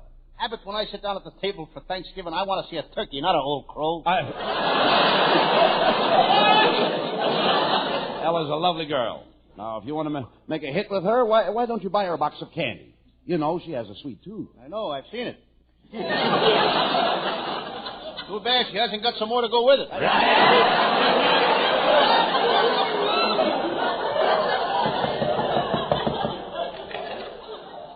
Gentlemen, I've got a few turkeys left over from the Thanksgiving rush. Would you like to buy one? What kind of turkeys have you got? I've got Texas turkeys and Vermont turkeys. How do you tell them what? The Vermont turkeys are still wearing Hoover buttons. I don't think we'd be interested. Turkeys are too high this year. Well, then, how about buying a raffle ticket on a great big turkey for $25? I'll take 2 of them. Here's $50. Thanks. Here's your tickets for the biggest turkey in town. Wait, just a minute. Whoa. These aren't tickets for a turkey. These tickets are for the Abbott and Costello radio show. Do you know of a bigger turkey?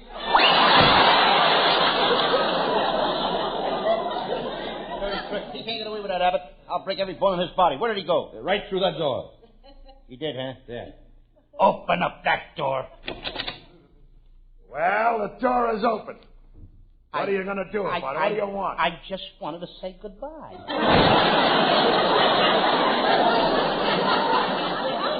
Costello, it's a shame. Thanksgiving Day is nearly over, and you didn't even get a turkey. Someday I'll be rich. Someday I'll have plenty of money. And when I do, I'll get a seat on the Chicago stockyard. You mean stock exchange? I mean stockyard. When all that meat comes in, I want to be there. Costello, I'm afraid you'll never have any money. You don't know the value of $1. How can I? Every time I learn the value of $1, some guy in Washington changes it. Well, happy Thanksgiving, boys. Look, Costello, it's our secretary, Viola Vaughn. Viola, you look beautiful. How about you and me stepping out after the show? Oh, tonight? Gee, I'll be tied up at home tonight. Good. Maybe you'll be more fun that way. I'll come over and I'll tie you.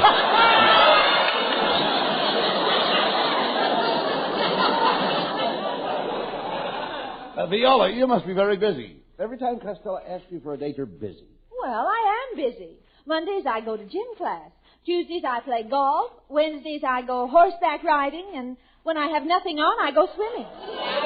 You couldn't pick a better time for it.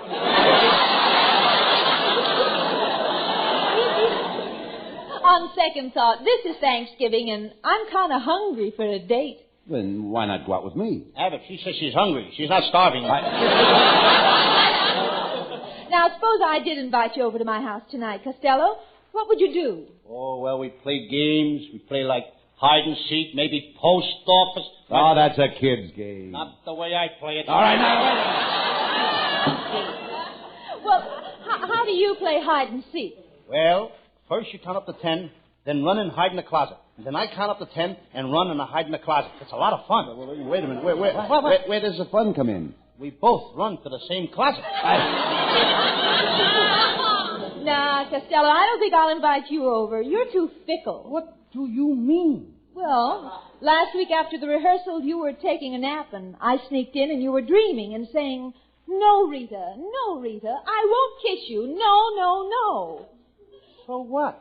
My name is not Rita. What are you kicking about? I said no, didn't I? Viola was right. You are fickle. You're always flirting with girls. Last night I saw you driving down Hollywood Boulevard and you winked at a girl. I only winked because something got in my eye. And she got in your car, too. Well, I'm surprised at you two arguing over girls. You're right, Viola. Yeah. They aren't worth it. Women are responsible for a lot of stupid things. Shame on you, Abbott, bringing your mother into this conversation. You idiot. Why don't you find yourself a girl and get married? Viola, you're the kind of a girl I'd love to be married to. Oh, why do you want to marry me? Being married to you would be wonderful. We could have 10 children.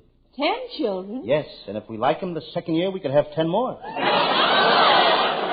Viola, would be silly to marry you. All you do is chase girls. Mr. Abbott is right, Costello. I understand that you've kissed every blonde in Hollywood. I have not. Well, all right. Name one blonde in Hollywood you haven't kissed. I'll name 2. Alan Ladd and Van Johnson. You idiot. Alan Ladd and Van Johnson wouldn't kiss you. They wouldn't? No, they wouldn't. Okay, I'll scratch their names out of my book. See, Viola, I was right. Costello's not the guy for you. He has no brains, he has no looks, and he has no money. I'm beginning to think you're right. Just a minute. Now listen here, Abbott. If you don't stop crabbing me with girls, I'm going to hide your corkscrew. No!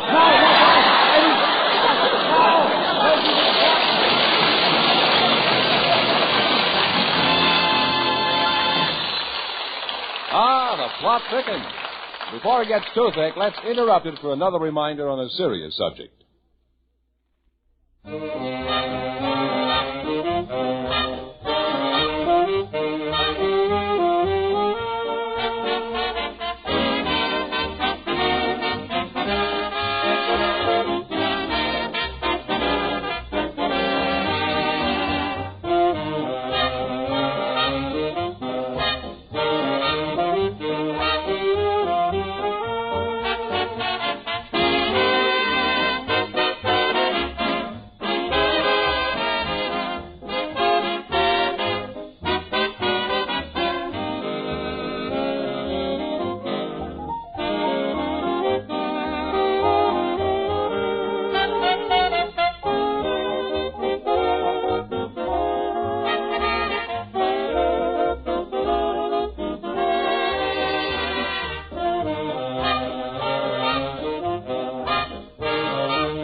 And now, ladies and gentlemen, here's our new singer, Hal Winters. Let's give Hal a nice big hand. Nice big hand for Hal Winters.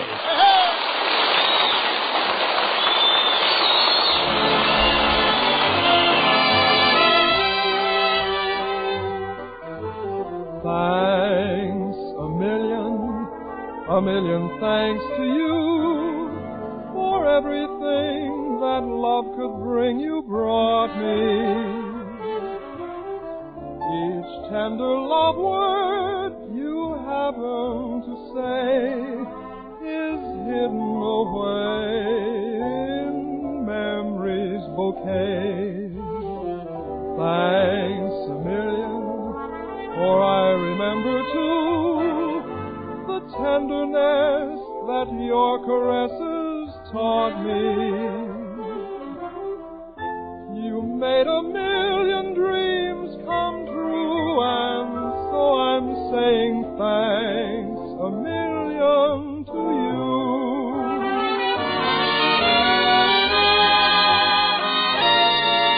For I remember too the tenderness that your caresses taught me. You made a million dreams come true, and so I'm saying thanks a million to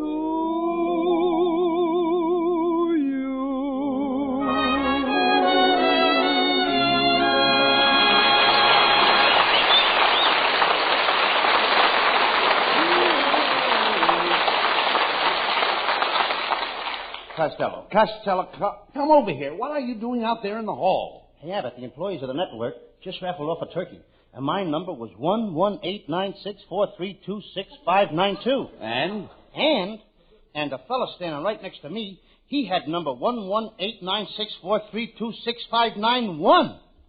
So he said to me, I'll trade you my number 1189643266591 for your number 11896436592.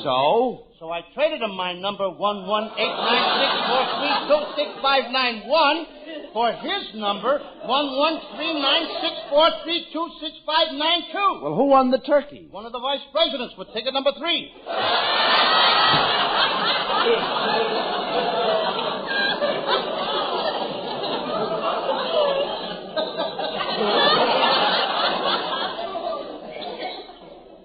But I don't care, Abbott. I don't like turkeys anyway. If all the turkeys in the world were laid end to end, that's the part I would get.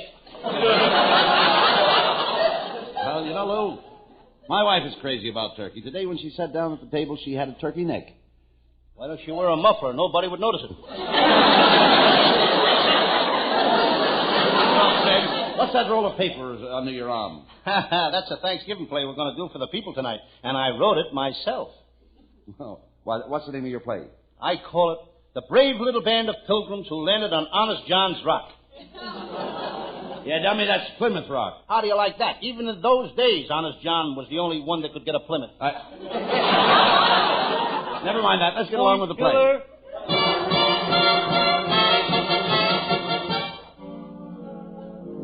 And now, for our hero Lou Costello's play, we take you back to the year 1620, where we find a brave little band of adventurers aboard the good ship Mayflower. The brave captain has eaten nothing but fish for 90 days. But that doesn't faze him. Let's listen to this fish phase.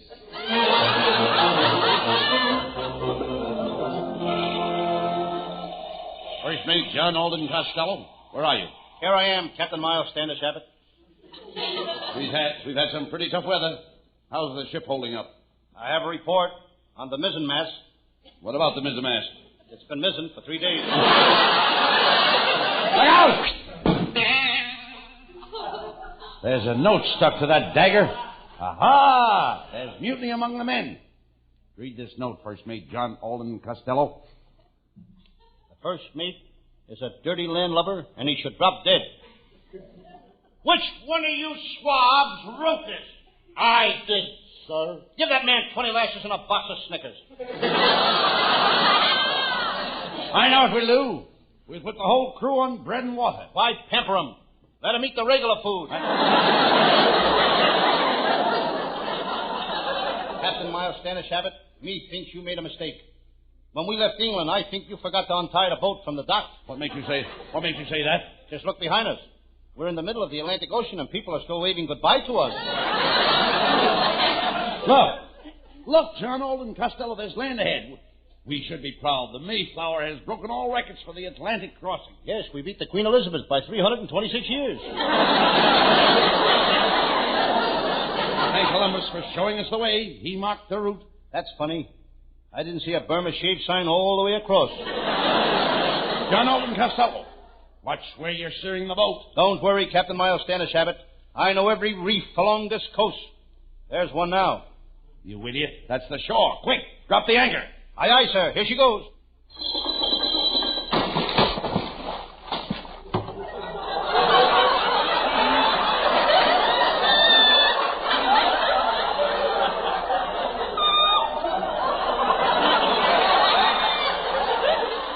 John Alden Costello, what are you doing down there in the water?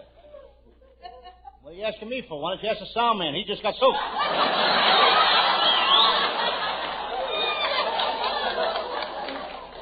What are you doing down there in the water? I forgot to let go of the anchor.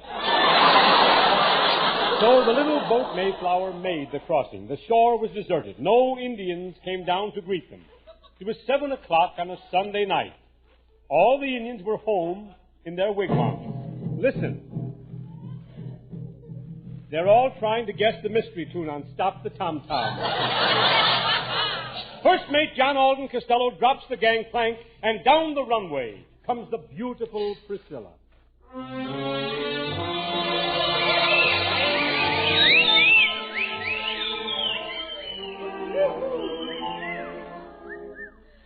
John Alden Costello, honey bun, just think of it. You and I are the first people to set foot on this new land. This virgin territory belongs to no one. Priscilla, my love, are you sure this land belongs to no one? Look what it says on that rock. What? Los Angeles city limits. John Alden Costello, our people are starving. We must go into the woods and get food for our little band of pilgrims. Look over there, Abbott. There's a field of corn. That's Indian corn. That's maize. Do you think May would mind if we take a little? What are you talking about? You just said the corn belonged to May. I did not. I said the corn was maize. Then it's May's corn. That's right.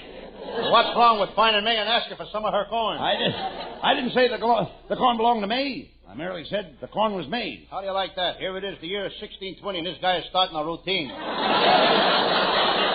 Stella, maize is Indian corn. The Indians grind their own corn. Those Indians are smart. We pay riders to grind ours. Here comes an Indian. I'll be friendly and say hello to him. How do you say hello to an Indian? How? I asked you first. I just told you. Told me what? How? If I knew how, I wouldn't be asking you. What did you ask me? How? Now you've got it. Got it. Now I'm really mixed up.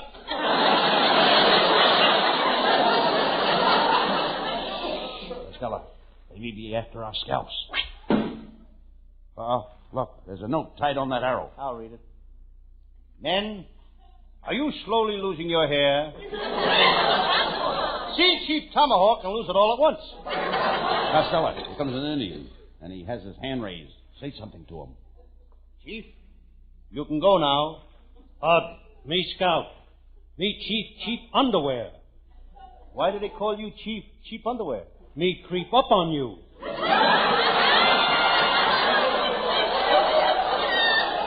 Step on my side and make way for Big Chief.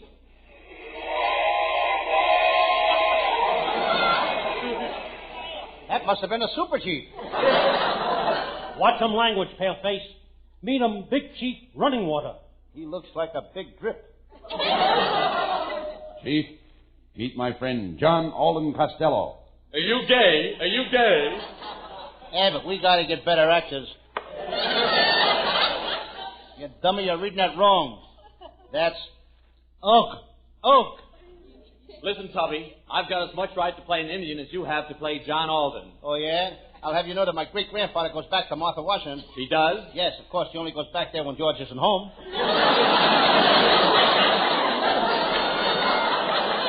cares about that? I've got troubles of my own. Why, only this morning I was sending up some smoke signals to my sweetheart, Pocahontas. And what happened? Her father came along and put out my fire. Well, I've got to go now, and as we say in Indian, you fa da umstead amahawk to you. And your father's busted tomahawk to you, too. John Alden Costello, I haven't the courage to propose to the fair Priscilla. You, as my best friend, must do it for me. You mean you want me to make love to the fair Priscilla for you? Yes.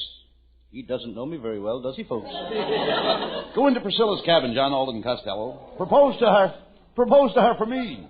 Tell her I'm a soldier. And if she refuses me, I'll go back to the bottle. You mean you'll go back to the battle? You go back to what you like, and I'll go back to what I like. Go ahead,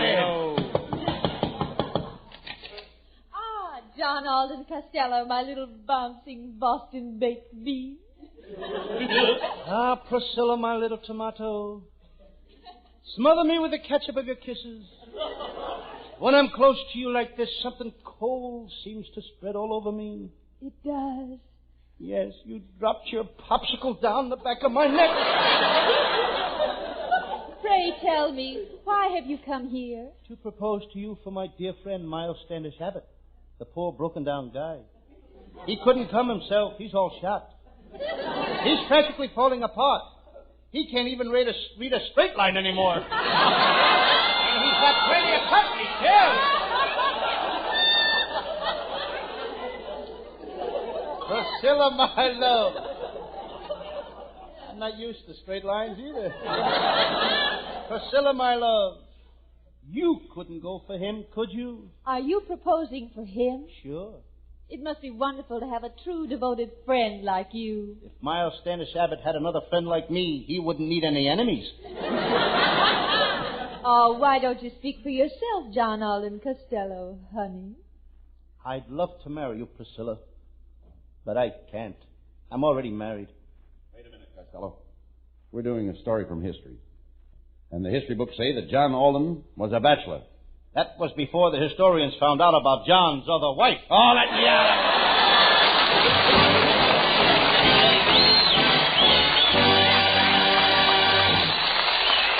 Don't go away, folks. Our madmen aren't through with you yet. Right now, they want you to hear this.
By doing our Thanksgiving play, we didn't get a chance to do our Sam Shovel detective mysteries tonight. That's right, Abbott, but Sam Shovel will be back next Thursday night. Well, what is your Sam Shovel story for next week? Well, it's one of my liveliest cases. I call it the case of the chorus girls who went swimming in their underwear or down to the sea in slips. Well, that's about all for tonight, Costello. All except telling the folks about our swell gang that helps put this show together. Our writing staff is headed by Eddie Foreman with Paul Conklin, Pat Costello, Martin Ragaway, and Leonard Stern. And let's not forget our capable producer, Charles Vander. And let's not forget to say good night. Good night, folks. Good night to everybody in Patterson. Good night.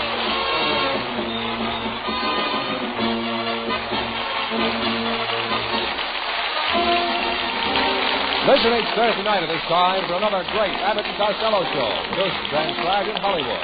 Be sure to stay tuned for the outstanding entertainment which follows throughout the evening on this ABC station.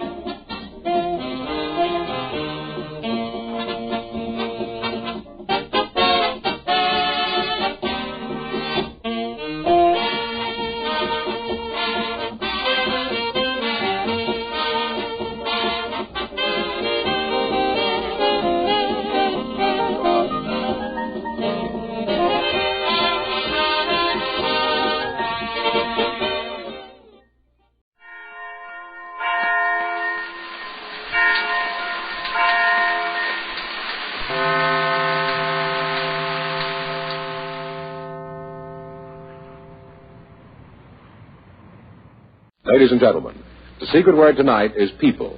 P-E-O-P-L-E. Really? You bet your life.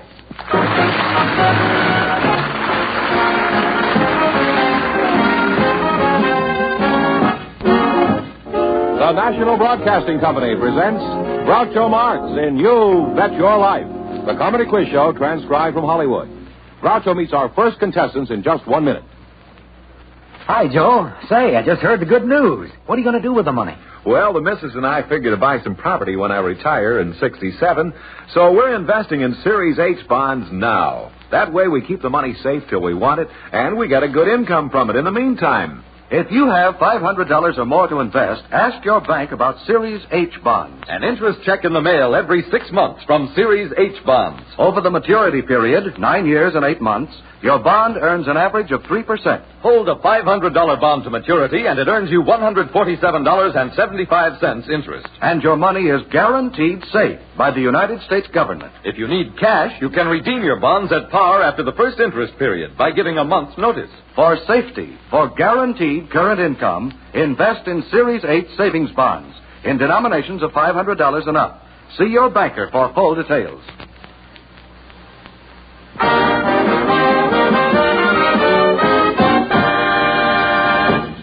Here he is, the one, the only...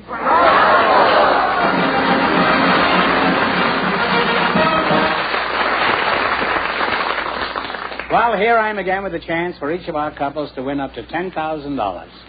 And if any of them say the secret word, they'll win an extra $100. George, who's first? Well, Groucho, we have Viva Smith and David Ewan waiting to talk to you, so folks, you come in, please, and meet Groucho Marx. Welcome to You Bet Your Life. Say the secret word, and you each take home an extra $100. It's a common word, something you see every day. Viva Smith and David Ewan. Ewan? Ewan, that's right. Ewan. Viva, I've heard of Viva La Prince and Viva Villa, but where'd Viva Smith come from? Well, Groucho, I was born in a little town called Weir City, Kansas. Weird City? And it's not even on the map. Oh. Weir. Weird City, yeah? Weir, W-E-I-R. Oh. It was a coal mining town. Coal mining? Not anymore. They've got all the coal out of the ground now. I'm a coal miner's daughter, in fact. Oh, you are? You don't look like a coal miner's daughter. At least you're not very lumpy. You're kind of chubby. You're more the bituminous type. And you're David Smith, huh? No, David Ewan. Oh, you're David Ewan? Ewan, that's right. Where are you from, Dave? Well, I was born in Austria, just outside of Vienna, and I came here when I was 4. Went to the schools in New York City. What sort of work do you do, Dave? I'm a musicologist. Oh, well, that sounds real classy. What is the music? Is that a piano tuner? Well, I've written about 35 books on music, which have been translated in about 10 languages, and they cover just about every facet of musical activity. I've done... Rock and roll? No, not rock and roll, but I did do a book on popular music called Panorama of American Popular Music. Music. Rock and roll popular music? No, it isn't music. Oh. It isn't popular. It is popular, but it isn't music. Well, let's leave rock and roll out of it for this week. Who is writing music you do like? Who's your favorite composer today? Well, in contemporary American music, I would consider Richard Rodgers. Well, he's great. Why do you consider him, well, as opposed to all the others? Well, my last book is a biography of Richard Rodgers. Oh, I see. Are you married? Yes, I am. Oh. How did you meet your wife, Viva? Viva's not my wife. Oh. Well, who is your wife? How did you meet her and how? I don't really remember how I met her, probably introduced by my friends. Do you still regard them as your friends, these people?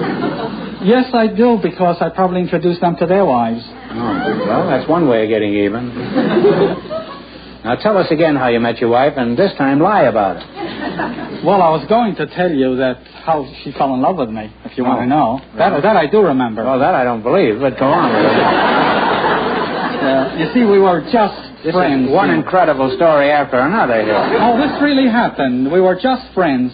And one day I happened to tell her that I played poker with the Four Marx Brothers. And she was as crazy about the Four Marx Brothers as I was. So that was the day the love walked in. Well, you couldn't have played poker with the Marx Brothers. None of us ever had any money. But I did. Oh, I see. Well, you sound pretty bitter. You better tell us the whole story now. Well, here's what happened. You were appearing on the Broadway musical stage for the first time. I think it was Alsatia. Yeah. Were you married then? No, I was a youngster. 1925. I was born 1907, so I was 18. What went on during this game? Well, I came down to interview you for one of the magazines.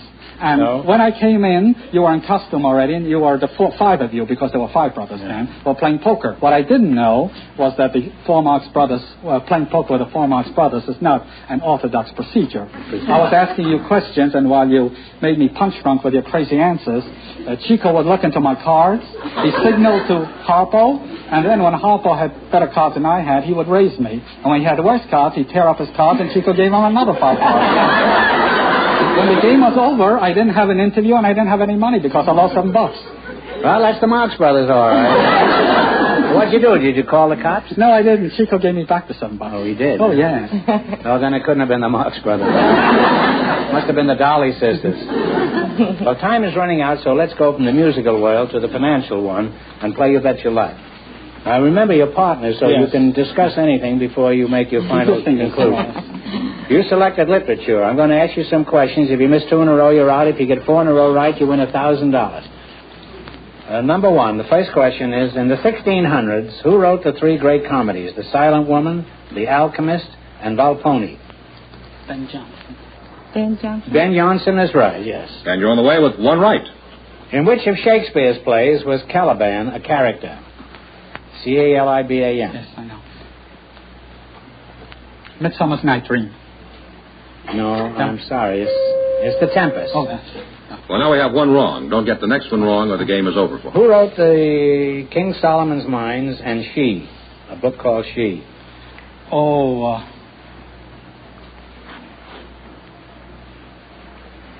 King Solomon's Mines, She. Oh, yes, I know.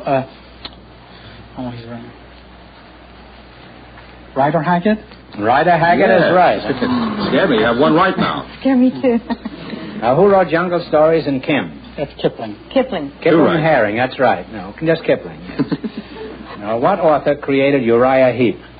Uriah Heep, that's Dickens. That's right, Dickens. You're almost there. Get the next one right, and $1,000 is yours. He lies across the ice in what famous novel? Uncle Tom's Uncle Tom's Cabin. 4 in a row.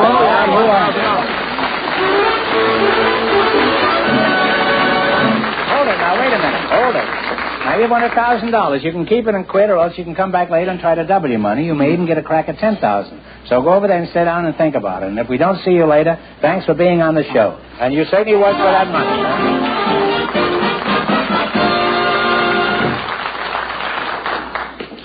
In just a moment, our second couple will join Groucho to play You Bet Your Life. Whenever you want things to be just right, be it here or there or day or night. You make it Pabst, 'cause Pabst makes it perfect. Yes, Pabst makes it perfect. Just as we always have ever since 1844. So next time, you make it Pabst, because Pabst makes it perfect. America's Blue Ribbon beer from the Pabst Brewing Company, Milwaukee, Wisconsin. Yes, Pabst makes it perfect.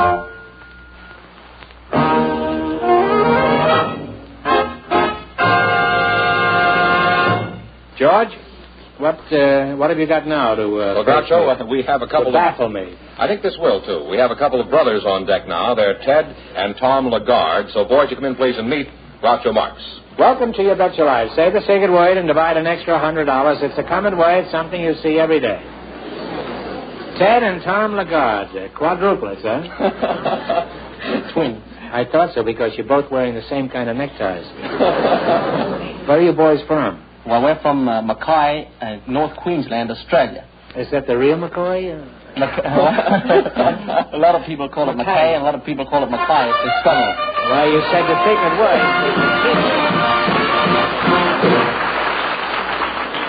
You said the secret word, people, so you and your father each get $50. There's 50 for you and 50 for you, Dad. Are you married, Tom? No, we're single. No, this is Tom, isn't it? I'm Tom. Oh, you're Tom. Well, are you married? No, we're not married. You're not married? We're both single. Right. If we meet a couple of twin girls that we like, we'll... A couple of twins? You mean you want 4? No. Twin girls. We meet twin girls, we'll get married. You would? Oh, wouldn't it be confusing for twins to marry twins? You'd never know whether you were kissing your wife or squeezing your sister-in-law. Well, what would you expect from your prospective brides? Well, we expect them to be able to cook, wash, clean, knit, darn, socks. Likes to stay home and, not to be the boss. I see. In other words, what you fellows are looking for are unpaid domestics, is that it? Well, kids, you can forget it. You'll never get married. American girls like to cook, wash, and clean, but not the way you want. What they want to do is cook their husband's goose, wash their hands of the kids, and clean out the joint bank account.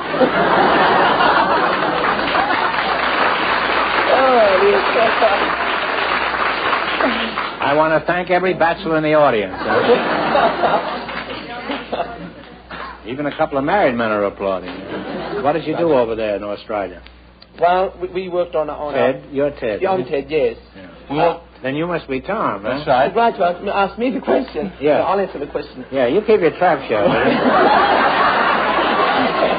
I've changed my mind. I want to ask you the question. What did you do over there? No, I've skipped again. I want to go back to you. Huh? Well, we were born on a farm, and we cut cane until we were 13. You cut cane until you were 13? Mm-hmm. Where was Abel while this was going on? Sugar cane. Sugar cane. Oh, sugar cane. Well, I cut school until I was 40, eh? Well, we left home when we were 15. We went to work on a cattle station.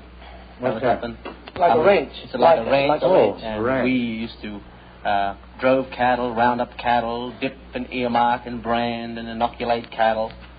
It was pretty rough. Pretty rough life. Job. They used to wake us up with the kookaburras at used to wake you up with a what? Kookaburras, around about 4 o'clock in the morning. What's a kookaburra? Is that an alarm clock? No, it's a bird. Calls out. It's a bird. The bird calls out? A bird calls out. Is this trained to do this? Tom calls like, he sings out like a kookaburra. Let's hear. How's the kookaburra go?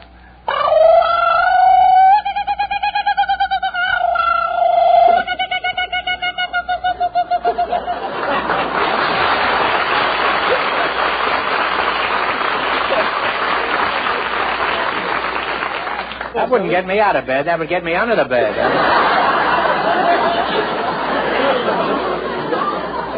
Well, why did you do this?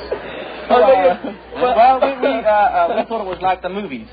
You thought working on a cattle ranch would be like the movies? We were 10 years old, actually, before we saw our first picture. Mum drove us into town. It was we used to live way out in the bush, 13 miles, and she drove us into town in this old sulky. It's a kind of a buggy.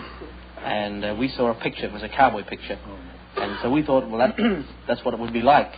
But it was pretty tough. It was rough. We only used to get free.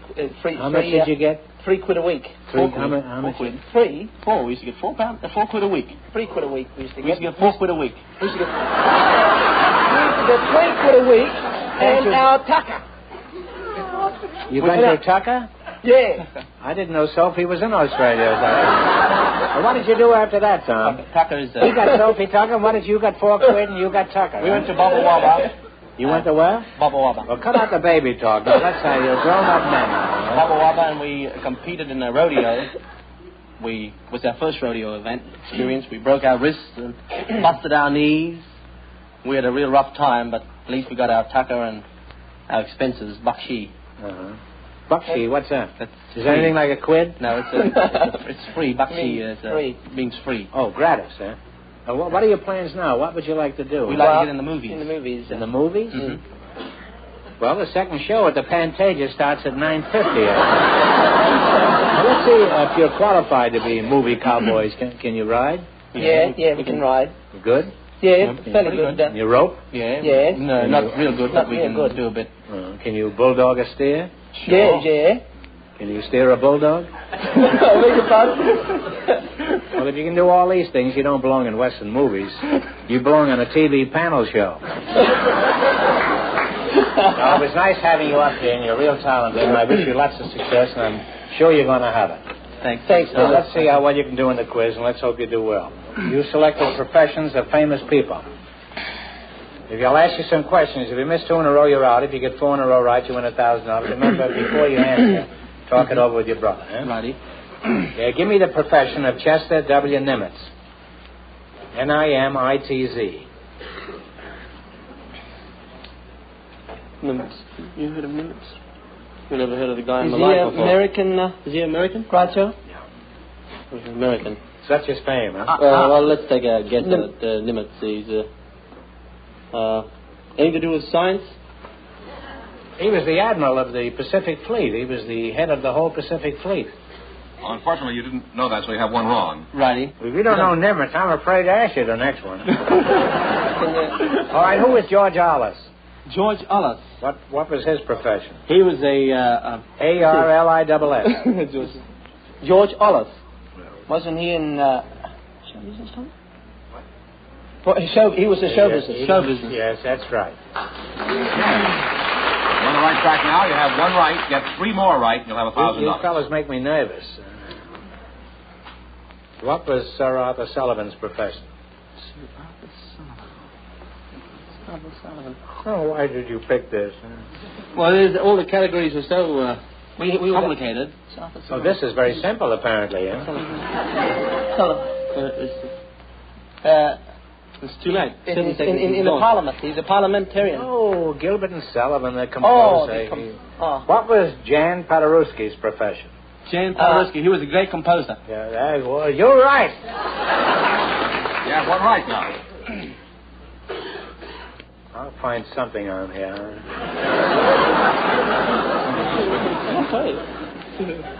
Who was Les Darcy?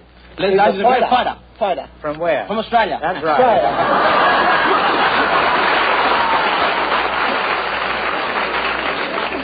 You have 2 right now. Only 2 more to go. Name the capital of Australia. Canberra. It's not on here. I just made that up. Les Darcy isn't on there either. All right. In what field is the name Frank Lloyd Wright famous? Frank Lloyd Wright. Yeah. Writer? No. Don't say that, a writer. Probably the world's most famous architect. Oh, right there. Well, now we're back to one wrong again. I think I'll go back to what was the capital of Australia? You have one wrong. Don't get this one wrong. What did Vincent van Gogh do? Van Gogh. G-O-G-H. In science? I don't know what he did in science, but that wasn't his profession. What was... He's a famous painter. Don't you remember he cut off one of his ears so he could see better? You got 2 wrong. I'm sorry you missed 2 in a row. We certainly okay. gave you many opportunities here. Sure, we appreciate it. We don't want you to go away broke. You won $100, haven't you? Sure. Already. Well, there's a chance to win another 100. Are you ready? No help in the audience, because this is a tough one. From what large animal do we get whalebone? Canberra is right.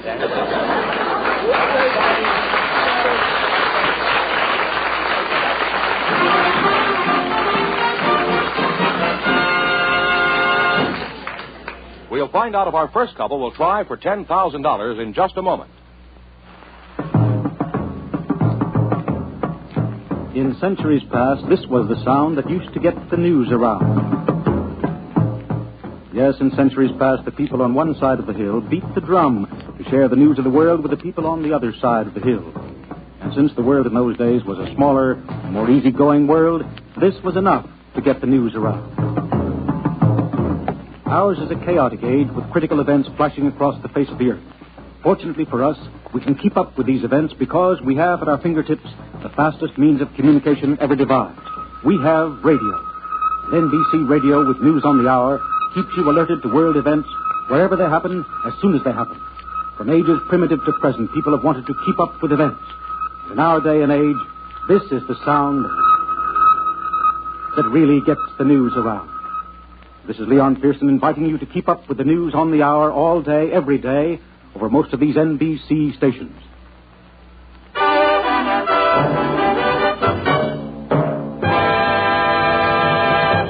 All right, George, we're ready to see who wants to get a crack at all this money. Will you bring out the first couple? All right, Groucho. Viva Smith and David Ewan. Would you come back, please? You won $1,000 so far. If you decide to try for the 10 and you fail, you wind up with a total of $500. What are you going to do? I'll try for it. What about you? Well, Groucho, I'll just keep the $500. Well, that's your privilege. You're not going ahead. That's your privilege. Congratulations on winning the $500. Now take a seat over there and watch the fireworks. Thank you.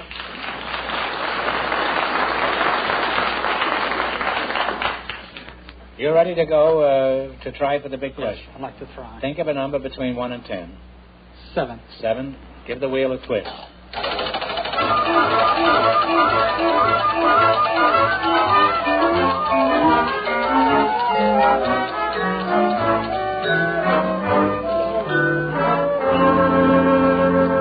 Your number was 7. It landed on 3, so this question is worth $1,000. I'm sure you're aware that Columbus sailed in 1492 and discovered the New World. But for $1,000, tell me the name of the Spanish port from which he sailed on his historic voyage.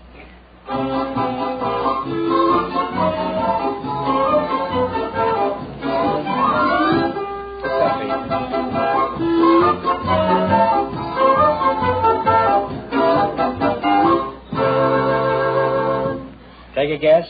Well, I know that this city is not in Spain, but I always thought he sailed from Lisbon. No, it's Palos. P-A-L-O-S. Palos, Spain. Sorry you missed it, but you wind up with $250. Congratulations, and thanks for being with us.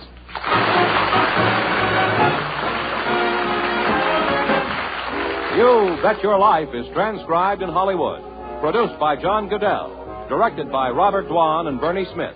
Music by Jack Meekin. This is George Fenneman reminding you to tune in again next week, same time, same station, to hear the one, the only Groucho. And see Groucho every Thursday evening on NBC television. You Bet Your Life is by our armed forces around the world.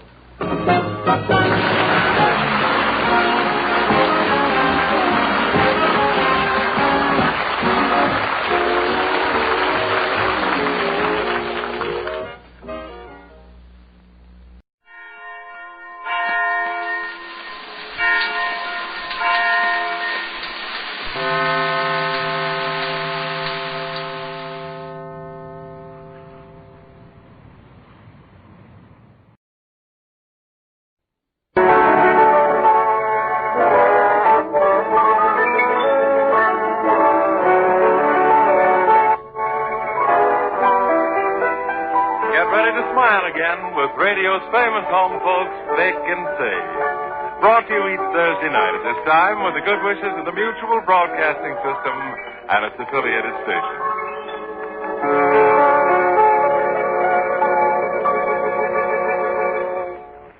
The name is Bunker Verlin Z, and that makes my initials BVZ. Yeah, initials count a lot in this life. People look at your initials, and they respect you for them. All of my handkerchiefs have got BVZ embroidered down in one corner.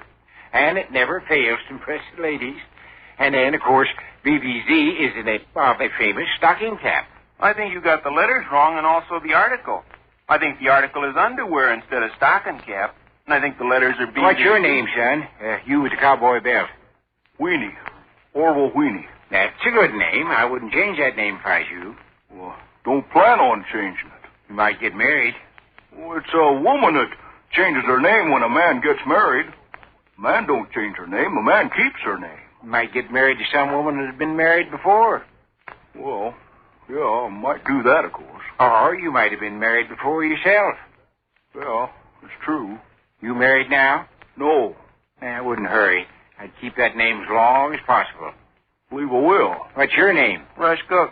Another fine name. And excellent initials, too. FJ. No, RG. That's what I say. FJ. Them initials stand for a great South African motto. Fularomi Jantassaway.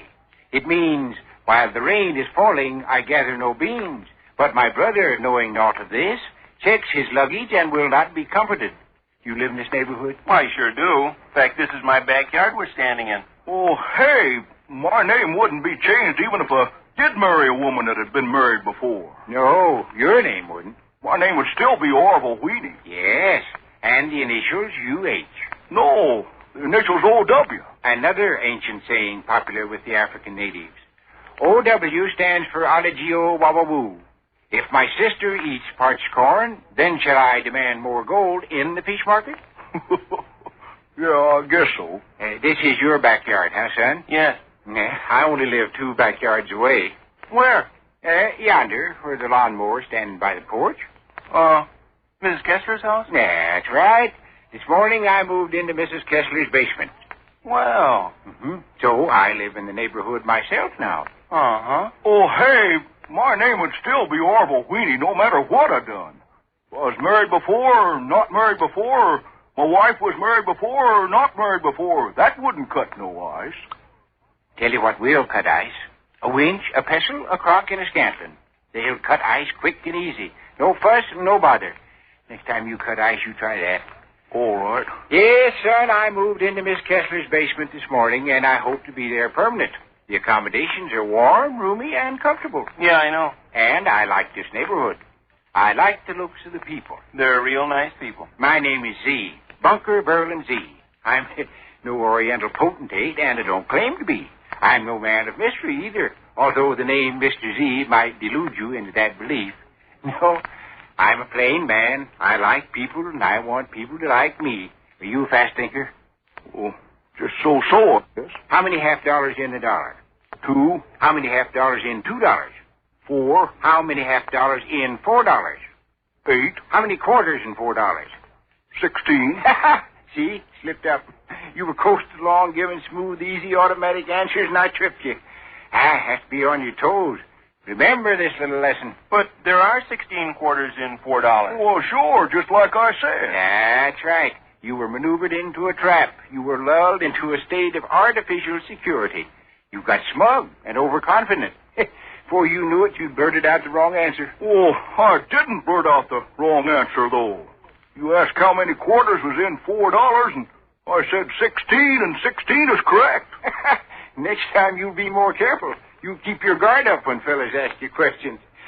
Well, I got to get back home. I'm supposed to be mowing Miss Kessler's lawn. See you boys later.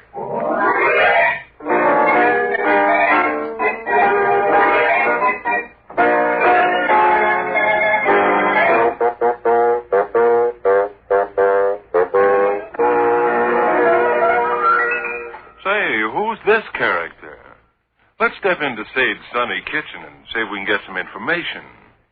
Sade and Mrs. Kessler are both on deck, and the ladies seem to be discussing the very matter that interests us.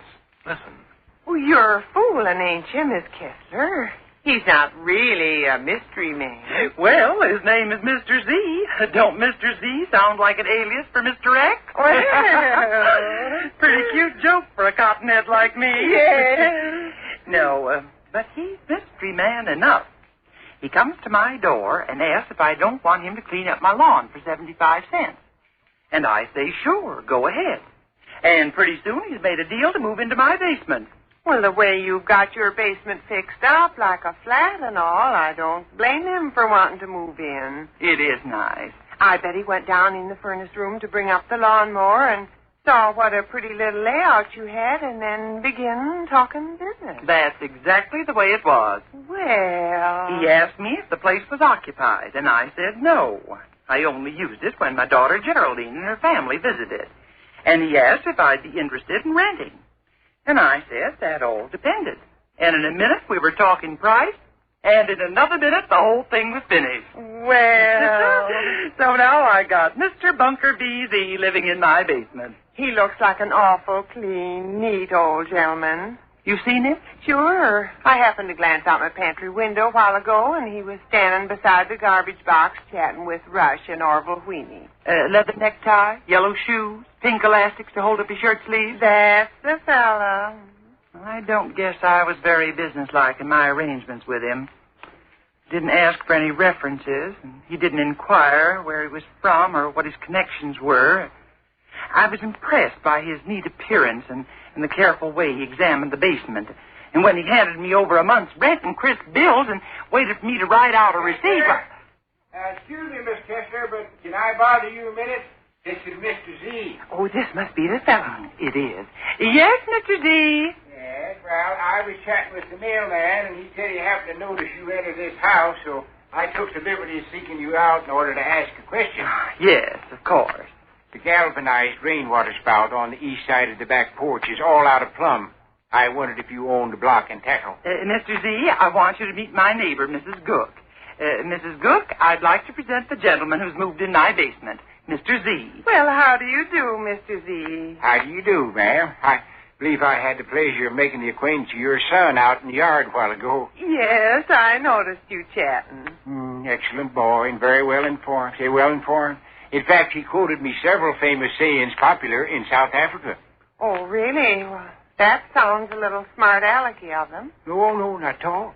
Well, I'd like to welcome you to the neighborhood, Mr. Z. Well, thank you. I like this neighborhood, and I'm anxious to be a part of it. I like work, and I like brains. Industry and intelligence. There we have the two greatest things on the face of the earth. Think of a card. Beg pardon? Think of a playing card. Any playing card. 7 of clubs? Correct. Oh, how you mean correct? You successfully thought of the card I was thinking of. I did? That took brains. Well, I certainly didn't use any. I said the first thing that's come into my head. Spontaneous intelligence is your gift, Mrs. Gook. Oh, I got spontaneous intelligence. So I see. Well, I wonder if it's something new or something I've had all along. Well, as long as you've got it, I wouldn't inquire too closely into it. Oh, maybe you're right. Hey, think of another card, Miss Gook. 9 of hearts. Correct. You were thinking of that also? Yes. Think of another card. Ace of diamonds. Correct. Think of another.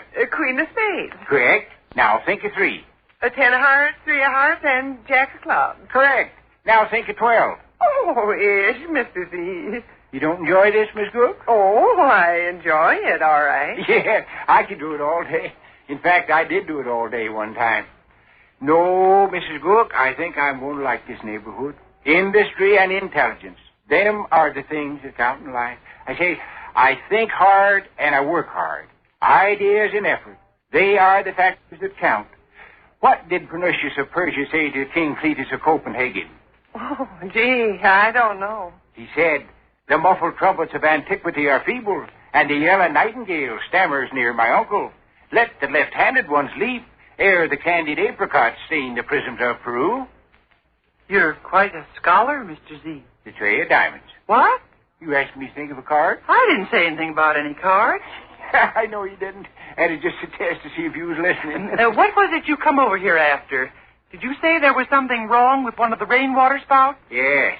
The galvanized rainwater spout on the east side of the back porch is all out of plumb. I need a block and tackle to fix it. I don't own any block and tackle. Perhaps I can borrow one someplace. I don't remember anything being wrong with that rainwater spout. Glance out the window here and you can see for yourself. I will. Do you own a block and tackle, Miss Brooke? No, I'm afraid we don't. Yes, I expect I could make out with a winch, a pestle, a crock, and a scantlin. We don't own any of those things either. Some people don't. I don't myself. It's the percentage, I guess. Yes, I suppose. I don't see anything wrong with that rainwater spout. It is out of plumb. What's that mean? It's not true. It's not hanging straight up and down. It is outside the polar meridian by at least 0.2 of a degree. Does that hurt anything? No, don't hurt anything. The rainwater can run through it all right, can't it? Sure. Then why all the fuss? It is sloppy to have a rainwater spout 0.2 of a degree outside the polar meridian. What's all that stuff cluttering up my yard? Where? I say where? I see the lawnmower, the sprinkling can, the garden fork, the hedge clippers, and the hose. I brought 'em up from the basement. Why? Well, you seen me bring up the lawnmower. Sure, and I see you only mowed one mow. You pushed the lawnmower from the porch steps to the cistern lid, about 2 feet, and left it there. The grass was too tough to cut this late in the season. I went down cellar to bring up the sprinkling can. Yes, I see it sitting there. The sprinkling can was too slow and tedious. So you went and brought up the hose. Sure. How did it work? Not very good, I guess. Don't see any water or dampness. It never worked at all. I couldn't get it attached to the faucet at the side of the house there. Why not? I hit that faucet a lick with my monkey wrench to screw the threads on good and tight, and she busted. What busted? The faucet. The whole works come off. I see the garden fork is leaning against the steps. Did you decide to dig some garden in the middle of October? I saw that garden fork down in the furnace room, and I noticed the tines was all caked with mud, so I brought it outdoors to clean it. You cleaned one time. You only cleaned one time. I can see it from here. One time is bright and shining and glints in the sun, and the other times are caked with mud. A man can't do everything at once, ma'am. You mowed one mow with a lawnmower. You sprinkled one sprinkling can. You broke off the water faucet attaching the hose to it. You cleaned one time on the garden fork. And then you come over here to see if I haven't got a block and tackle to fix the back porch rainwater spout, which is 0.2 of a degree outside of the polar meridian. I work hard and I think hard. You certainly do. Industry and intelligence, that's me. Oh, boy. Do you know what the Sheriff Sebastopol said to the arm of Quebec Phenol? No, what did he say? He said, and lo, the huntsman sheared from the shallop, and the wary fox lurked by the culvert. He was a smart gig to say that. Miss Cook, Yes? think of a card. The deuce of clubs. Correct.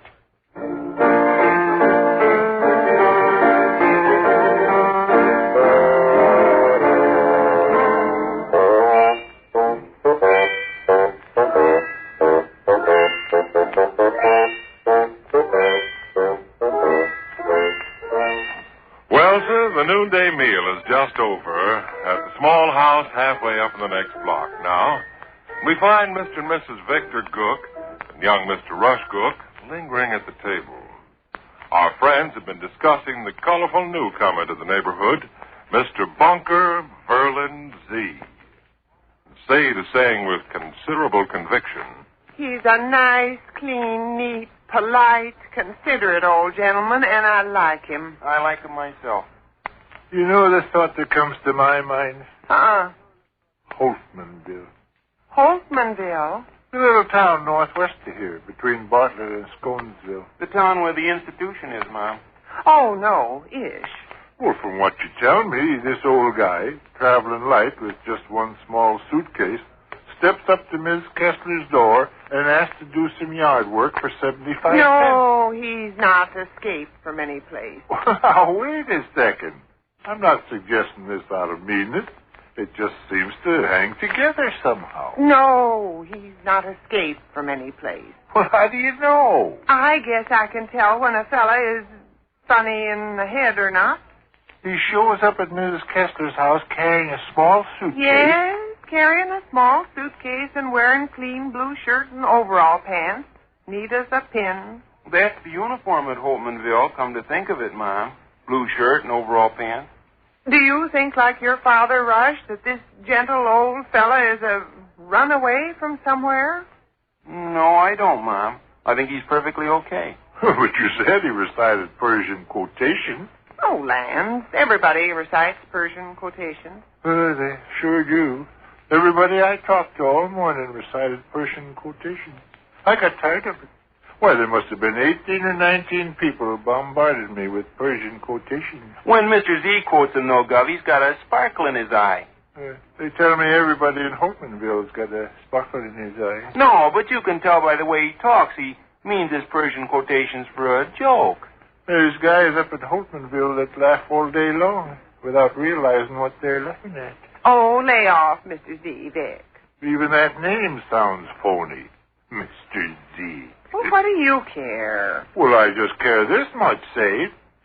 Here we have an old guy that appears out of nowhere and rents Mrs. Kessler's basement. He doesn't furnish any reference, and he doesn't hand out any information about his connections, and then spouts Persian quotations, and starts to mow the yard and only mows one mow, and then complains about the rainwater pipe on the back porch that isn't parallel with the North Pole. Well, what do you want to do about it? It's not any business of ours who Miss Kessler rents her basement to. We wouldn't want Mrs. Kessler to come to any harm, would we? Well, no, but... See what I mean? Well, what would you do? Well, I'd telephone Chief of Police Cullison and ask him to contact Holtmanville. And find out if anybody's missing, huh, Gov? Yeah, that's it, Pete. He bandaged little Charlie Husher's dog's paw this morning. What? Little Charlie Husher's dog, Ernie, cut his paw this morning, and Mr. Z fixed it as good as a doctor would fix it. He got iodine and gauze and bandage and even a leather thong like a stocking to keep the bandage clean. That's why I stick up for him. Uh-huh. That's the kind of a thing he'd do. You can see stuff like that in him. And that Persian quotation garbage, he just whips that out to tease people. Well, hey now, guys. Quit treating me like the villain torturing the hero. I'm only suggesting getting in touch with Chief of Police Cullison because I think it's a wise precaution. Your old pal, Mr. Z, wouldn't know about it. Unless, of course, the authorities in Hopenville are interested in him. Vic, it's not very frequently I'm so positive about a thing I'd bet $2 on it. But here's one time I'll put up $2. Well, keep your money in your pocket. I don't want any bet. Anyway, I think you'd win. Look, you in the kitchen? I don't like to interrupt you folks at mealtime, but I thought you might let me use your telephone a minute. Hey, is this the fella? Yes. Come in, Mr. Z. Yeah, all right. We won't have any cracks, of course. Cracks? Smart stuff. Insinuations. Kiddo, you know better than that. Yeah, well, like I say, I hate to interrupt folks at mealtime, but I wanted to run a telephone test. Miss Kessler's telephone over home will take outgoing calls, but refuses to accept any incoming calls. Hello? Oh, Mr. Z, I want you to meet my husband. Oh, happy to meet him. Oh, don't get up, Mr. Cook. I say, keep your seat. How do you do, sir? I'm quite well, thank you. Hello, Mr. Z. Think of a card. 9 of diamonds. Correct. That's the card you were thinking of, huh? Hey, 9 of diamonds was the card. Mr. Gook, this is a pleasure. Well, thank you. I understand you're taking up residence here in the neighborhood. I moved into Miss Kessler's basement early this morning. Miss Kessler's got quite a nice apartment rigged up down there. Yes, indeed, certainly has. I believe I'm going to be very comfortable. Are you a native of this part of the country, Mr. Z? Born and raised in Illinois. Oh? Mm-hmm. I spent the last few years in a small town you folks probably never heard of. It's north and west of here, 20-30 miles. What's the name of the town? I'm familiar with most of the towns in this section of the state. In fact, I believe I'm familiar with all the towns within a 50-mile How many towns are there in Illinois? How many? Gosh, I don't know. You ought to know, son. They probably taught you that information at school. Not that I remember, but there must be several hundred. At least. Well, you folks go along with your conversation now. Just forget I'm present. Miss Cook, you don't object to me running this telephone test. Oh, not the slightest bit. Miss Kessler's telephone takes outgoing calls, but it refuses to accept incoming calls. Uh-huh. I thought I'd check up on it. Sure. Are you from up around Sconesville or Bartlett, Mr. Z? Them towns are northwest of here. Yes. You said you hail from northwest of here. You've got a memory like a steel trap, Mr. Cook. Think of a card. Huh? Think of a playing card. Any playing card. Tray of clubs. Correct. How you mean, correct? Tray of clubs was the card I was thinking of myself. The heck it was. Yes, I'm a handyman by trade, Mr. Cook. I want to make my living in this neighborhood doing odd jobs. I like people, and I want people to like me. Industry and intelligence. That is my motto. I work hard, and I think hard. I expect you know what Sundar Kurobi said when he saw the sun sink over the Ganges River. Salt and pepper I desire, and may the meat on the duckling never fail to gratify the appetite of my uncle. That's pretty cute of him. Yes. Well, I'll run this telephone test. Oh, yeah, do that. All right, be peevish just because you got thwarted at every turn. Okay. Beg pardon? Nothing. Yeah, I'll go ahead right here. Yes. Operator, I want 6789J, please. Oh, you people go ahead with your conversation. Don't mind me. Oh, we weren't talking about anything in particular, Mr. Z. Maybe you were naming over different cities in Illinois. Rush, it's rude to laugh like that. Oh. Operator, I want 6789J, please. Something's wrong with your telephone. Well, you haven't got the receiver off the hook. Beg pardon? You haven't got the receiver off the hook. By George, I haven't. You say you're a handyman, Mr. Z? Any man will make a mistake now and then. That's right. Now I've got the receiver off the hook. Good work. Operator, I want 6789J, please. Oh, that's not Miss Kessler's telephone number. No? No. Oh, better hang up then. What is her number? 4487W. I'll give that in a whirl. What is your thought here, Brother Z? I already told you. Miss Kessler's telephone refuses to accept any incoming calls. Well, why would it accept this one? I'll have the operator ring the number and see if Miss Kessler answers. Well, she didn't answer before. When didn't she answer before? You said there hadn't been any incoming calls. You said the halfwit telephone didn't ring at all. He didn't. I'm going to see if it rings now. Well, maybe there weren't any incoming calls. Maybe nobody called up Ms. Kessler. Maybe not. There wouldn't be no sense in Miss Kessler answering the phone if it wasn't ringing. Well, no, but for Pete's sake. I'm a handyman. I'll get to the bottom of this. Well, no, but hey, now. Never mind. What was that number again, please, Miss Cook? 4487W. Thank you. 4487W, please. Well, the receiver, you didn't lift the receiver. That's right. Operator, 4487W, please. Now we'll snake out the trouble. Yeah, sure, you bet. Hi, the lady. Miss Cook, is Mr. Z in your kitchen? Miss Kessler. Oh, yes, Miss Kessler. Come on out. Sounds like my landlady. It is. Has a sweet voice. Yeah? No, guess I was right. How could there be any answer? Yes, indeed. Nobody's home. Good. Oh, here you are, Mr. Z. Afternoon, Miss Kessler. Hello, Miss Kessler. Hello. Mr. Z is testing the telephone. It's just like I said, Miss Kessler. She refuses to accept any incoming calls. Nobody answers. Nobody's there to answer. Hey, wait a minute.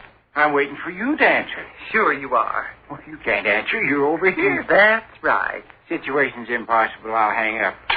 Well, if you ask me, I'd say the situation is more impossible than first meets the eye. I'd say the situation... I'll go over and listen, Miss Kessler. Go over and listen for the telephone? Sure. But it's not ringing. You can't tell that from clear over here. Why would it be ringing? I gave the young lady operator the number. Yes, but you hung up the receiver. By George, so I did. I'll take down the receiver and give the young lady operator the number all over again. But then you won't be able to listen and see if the phone rings. I'll go stand on the front porch. Whose front porch? Miss Kessler's front porch. Well, you can't stand on Miss Kessler's front porch and be here in our kitchen at one and the same time. No, I can't. Listen, my friend, you'll have me talking to myself directly if you don't quit this. And Miss Kessler, you give the young lady operator the number. I say, you give the young lady operator the number, and I'll go stand on your front porch and see if the telephone rings. That's got it. Now we're straightened out. Sure. You got the plan clear in your head, Miss Kessler? Yes. Now, I'll be on my way then. Be back in just a couple of minutes. All right. Are you from up around Sconesville and Barton, Mr. Cook? No, I'm not. Think of a card. Lieutenant Spade. Correct.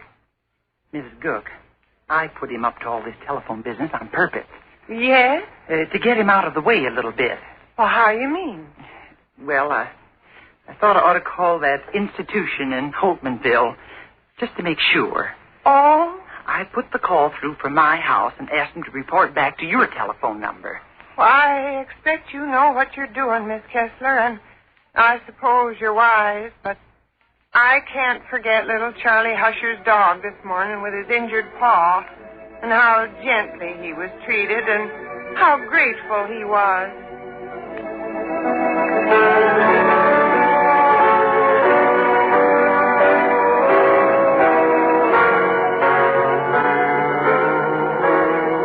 A few minutes have passed. Vic and Sade and Mrs. Kessler and young Rush are still in the kitchen where we left them. Mrs. Kessler is speaking as we join our friends, and we hear her saying... No, I don't believe he's from Holtmanville. But I got to thinking about one thing and another. Those fancy quotations, that business of asking a person to think of a card, the fact that he was wearing a blue shirt and overall pants like they do in Holtmanville, his poor little skimpy suitcase, the way he started to mow my lawn and only mowed one mow and then quit. And I just telephoned Holtmanville. I think you're smart, Mrs. Kessler. I just hope they report back before Mr. Z returns. Mr. Z? Yes, and that's another fun-sounding thing. Well, I go along with Mom. I don't think Mr. Z is a bit phonier than anybody else. He just has more fun. Well, we'll see. And I hope you're right. I like him fine. Or did he do anything about that mess he made in the yard? All those garden tools and hoses and lawnmowers and things? Yes, he did. He tidied up the yard and put everything back where it belonged. And even fixed that rainwater downspout so it was horizontal with the North Pole or whatever he was after. Oh, well, good for him. You're going to be embarrassed if the telephone rings, Miss Kessler. Here's Mr. Z back again. Heard the front door open. Oh, my. Oh, Royce, you finished with your dinner yet, Royce? Oh, it's just Orville Weenie. I'm out here in the kitchen, Orville. Okay. Orville likes Mr. Z the same as you and I do, Mom. Does he? Of course, he teases him a good deal. Who teases who? Mr. Z teases Orville. I just seen... Oh, excuse me. Hope I'm not intruding on nothing. Not at all, Orville. Come on in. Mr. Gook, Miss Gook, Miss Kessler. Hello, Orville. How are you, Orville? I'm fine. I spent my whole noon hour trying to raise a roach pompadour. Your hair is sticking up all over now. Yeah, no it is. And I bet I sliced on 9 buckets of rainwater. My roach pompadour will lay flat 3 minutes and 7 seconds, and then she commences to writhe and crawl and climb up toward the ceiling. It's a tough life, Orville, old pal. There's only 3 things I want from life. And they are? A roach pompadour, 10 or 15 lodge emblems from a vest, and 11 hours sleep every night. You're modest in your desires. I don't see why you should be not denied anything. Double Dan. Shall I answer it? Yes, why don't you? You boys be quiet. You're only too happy, Miss Gook. Hello? Yes, it is. Yes. And this is Mrs. Kessler speaking. Oh? Oh, I see. Still want to wager that $2? Sure. I see. Yes, sir. Thank you very much. No, that's exactly the information I wanted. Thank you very much. Goodbye. Well, everybody in Holtmanville present and accounted for. I knew it. I just knew it. Well, maybe he escaped from some other place. There's dozens of places. You know, it's easy enough to say, ish. Look here. Hello, Mr. Z. Oh, hello, sir. Hello, Mr. Z. Hello, Orville. Think of a card. Any card. The 4 of hearts. That is correct. I thought it'd be. I never meant to pussyfoot around and sneak up on you people, but I heard the telephone ring and conversation going on. I didn't want to butt in and interfere. You didn't call your number, did you, Miss Kessler? I stood on the front porch a long time. Didn't hear nothing. I forgot. Oh, well, don't make any difference. No. Mr. Gook, did you say you used to live up northwest here around Bartlett and Sconesville? Well, I've traveled in that territory. Maybe you resided in Holtmanville. No, I never did. No, never did myself. My home's been a little farther west, over by the Mississippi. Cordova is the name of the place. Very pretty town, too. Yes, I've been living there with my married daughter the last 11 years, but I felt like moving around a little more before I cashed in my chips. Yes. Yes, I got letters in my pocket and documents in my valise over home if anybody wants proof on it. Sure. You know what that old Persian pruny Pagore said, I expect? What'd he say? He said, the nose glasses of my sister fall into the fountain and are crushed by the silver fish. That's very true. No, if it's all right with you people, I'd like to stay in the neighborhood a good long time. I like the men and women in this neighborhood, and the boys and girls, and even the little dogs. Intelligence and effort, that's my motto. I work hard and I think hard. Welcome to the neighborhood, Mr. Z. Yes, and do stay a long time. Sure. Stick around. Mr. Z, think of a card. Any card. The Queen of Diamonds. Correct. Is that the card you were thinking of? That's the card I'm thinking of.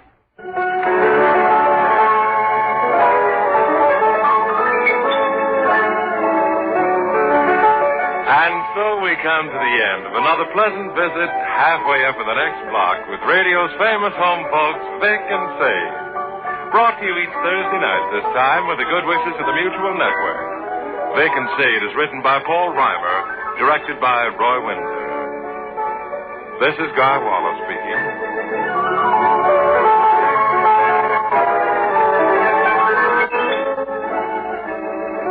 And this is the Mutual Broadcasting System.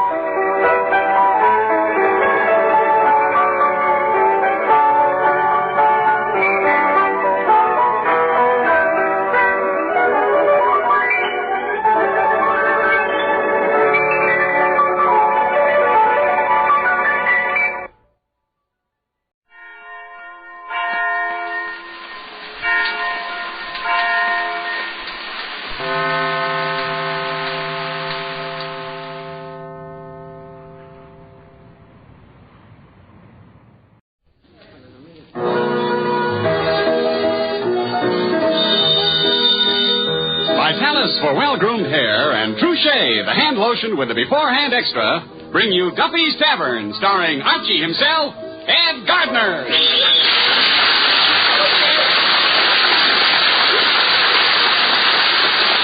Listen, this is important to every woman. Get more from your hand lotion by getting Trouche. For Trouche is the different hand lotion with the beforehand extra.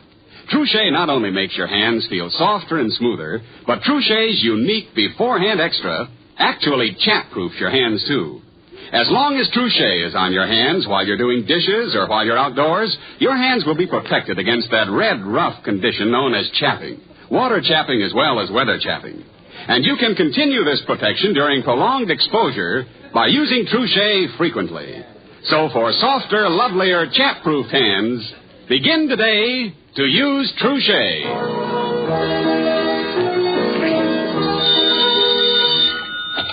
Hello, Duffy's Tavern, where do you meet to eat? Archie, the manager speaking. Duffy ain't here. Oh, hello, Duffy. What's new? You going on a vacation with Mrs. Duffy?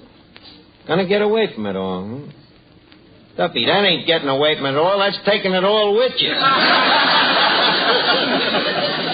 Where are you going? Huh? Florida? You mean the place where California sunshine goes to spend the winter? I'm only kidding, Duffy. In California, I'm kidding. Huh? You going swimming? Horseback riding? Horseback riding? Duffy, remember the last time Mrs. Duffy rode a horse? She couldn't sit down and the horse couldn't stand up. Now, look, about my vacation, huh? But, Duffy, look, Duffy, you work me 7 days a week, 52 weeks a year. I'm telling you, if I was a horse, they'd throw you in jail. Huh? Okay. This is the last straw. This is the hump that breaks the camel's back. Bad cesty on your vacation. What a job. Well, Miss Archie, what you complaining about? At least you eating and sleeping. Yeah, but what and where? Believe me, Auntie, in this job I can see very little future to be a millionaire. Now, be honest, ain't it struck you as peculiar that a guy of my charm and talent ain't already rich? Well, now that you mention it, no. Look, Miss Archie, now, you don't seem to realize it takes a lot of things for a guy to make $1 million. Like what? Understanding of political economy. Proceed ahead. A working knowledge of income taxes. Go on. Keen insight into the fluctuations of the investment market. Go on. Hard work.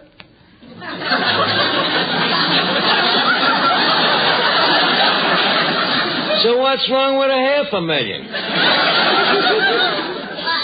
I like the nerve of your gratitude. In what respect? The way you talk about my father. Don't you know that Papa looks on you as one of the family? And I hate him, too. Oh, what's the use? You're enough to make a person sick to his or her stomach.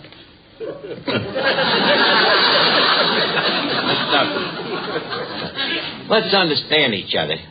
It ain't that I hate your father, although I do. It's just that I got to get out in the world and try to make some dough. Oh, that's the trouble with you. All you think about is money. Money don't bring you happiness.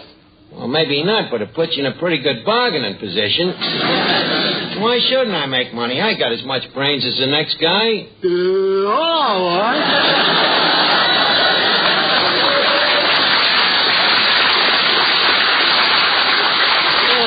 Finnegan? What you doing? I'm trying to figure out here how to make $1 million. Well, it's simple, Arch. All you gotta do is make $2 million and lose $1. Well, how do you make the $2 million?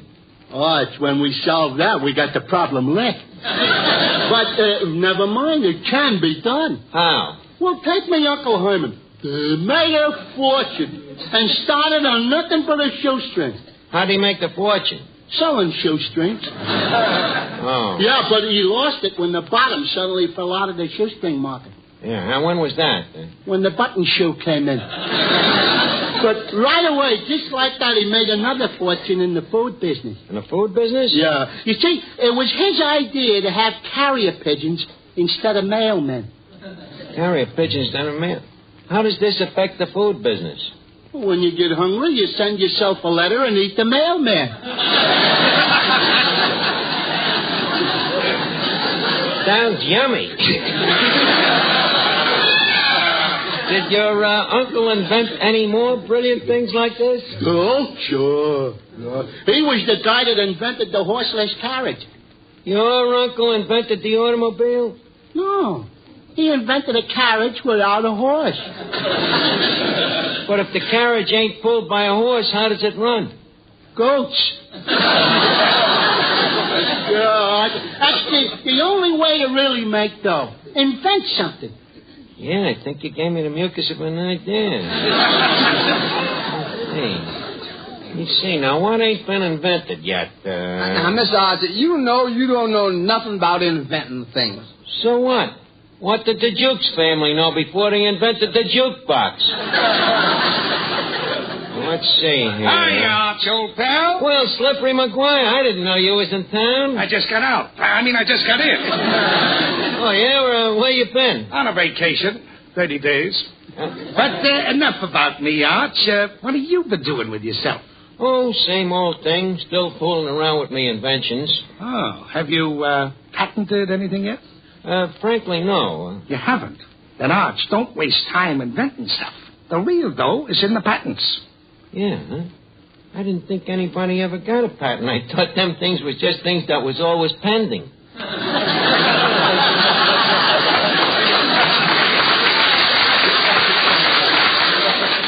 Arch, you trust me, don't you?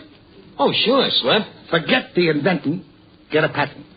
But what could I patent? Come here. Are you listening? Yeah. Do you know that nobody's taken out a patent on electricity?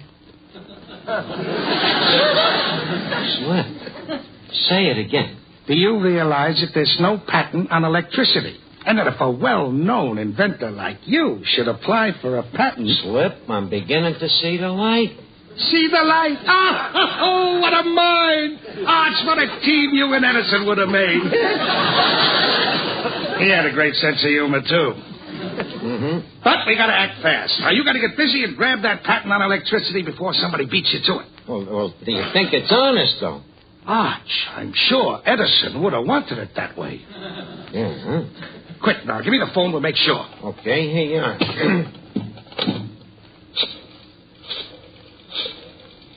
Hello, Washington? Patent office? Clever Ideas Department, please. Hello, George? Slippery speaking. Look, I want you to make a thorough search of your records and see if electricity has ever been patented. Yeah, I'll hold on. What's that? It hasn't? Hold the wire. Do you want it or not, Arch? It's a deal. Hello, George. Register it quick. Yep. The inventor's name is Archie. Thanks a lot, kid. Well, old pal, this is a solemn moment. You mean? Arch, you own electricity. Have a cigar. Thanks. Now, look, if you let me have the $10. The $10? What for? Edison would have wanted it that way.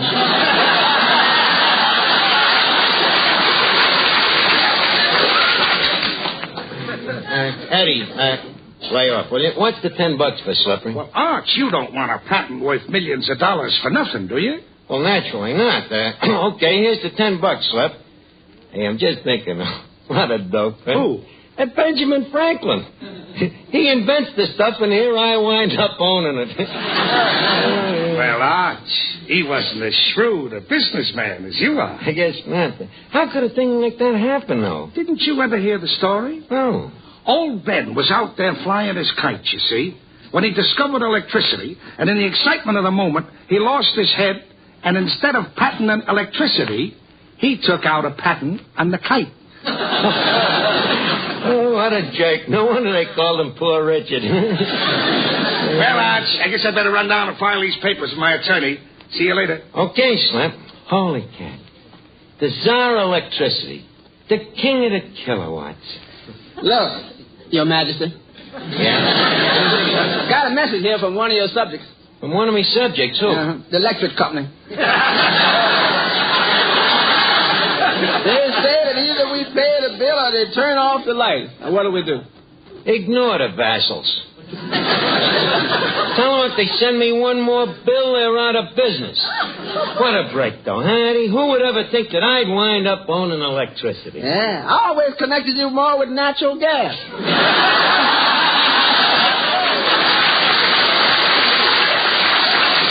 Just imagine, a monopoly on electricity. Yeah. Make a fortune. There's no competition. Except candles and glowworms. Art, would you mind explaining this invention of yours?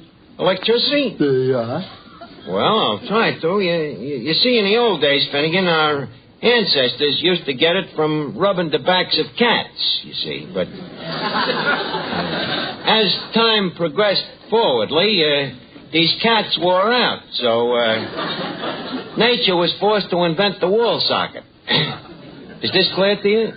Except for one thing. What? When you talk, what makes your Adam's apple go up and down like that? I'll try to be clearer. Yeah. Look, you see that light switch on the wall? Yeah. You see that bulb up on the ceiling? Yeah. Well, the stuff in between them is called electricity. Thanks, Art. Boy, what an Adam's apple. Well, Arch, I just talked to my patent attorney, and he... Oh, hello, Eddie. Hi, Kingfish.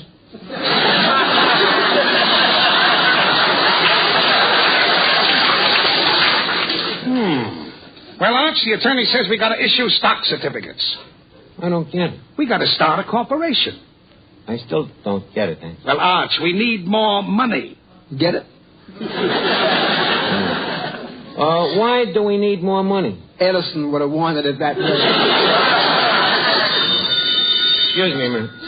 Hello, Duffy's Tavern, Archie, the electrical maggot speaking. Oh, yes, so hold the wire. It's for you, Slip. Oh, thanks, Arch. Hello? Oh, yes, I'll ask him. Arch, Mayor O'Dwyer wants to know about the lights on Broadway. What about them? Do you want them on or off? Tell them to keep them burning. The show must go on. Hello? Permission granted.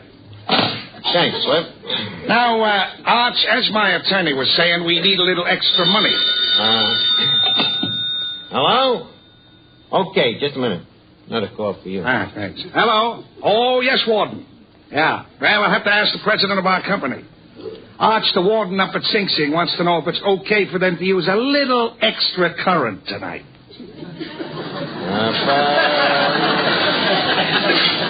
For how long? Oh, about 30 seconds. Tell them it's okay. Warden, throw the switch. Arch, that was sweet of you. Well, you know, you gotta live and let live. Now, what was you saying about your attorney? He says we gotta get these blueprints printed. I thought you said stock certificates. Oh, did I? Well, anyway, they're gonna cost us $3. $3? Well, okay, Slip, here. You got me last nickel, but believe me, it's worth it. Electricity. Thanks. Now, look, you better get busy and start selling some stock so we can get this monopoly up on the big board. Okay, Slip, I'll get going right away. Holy cow. Wall Street. The big board. Eddie, just think. I'm a public utility. Just like American Can.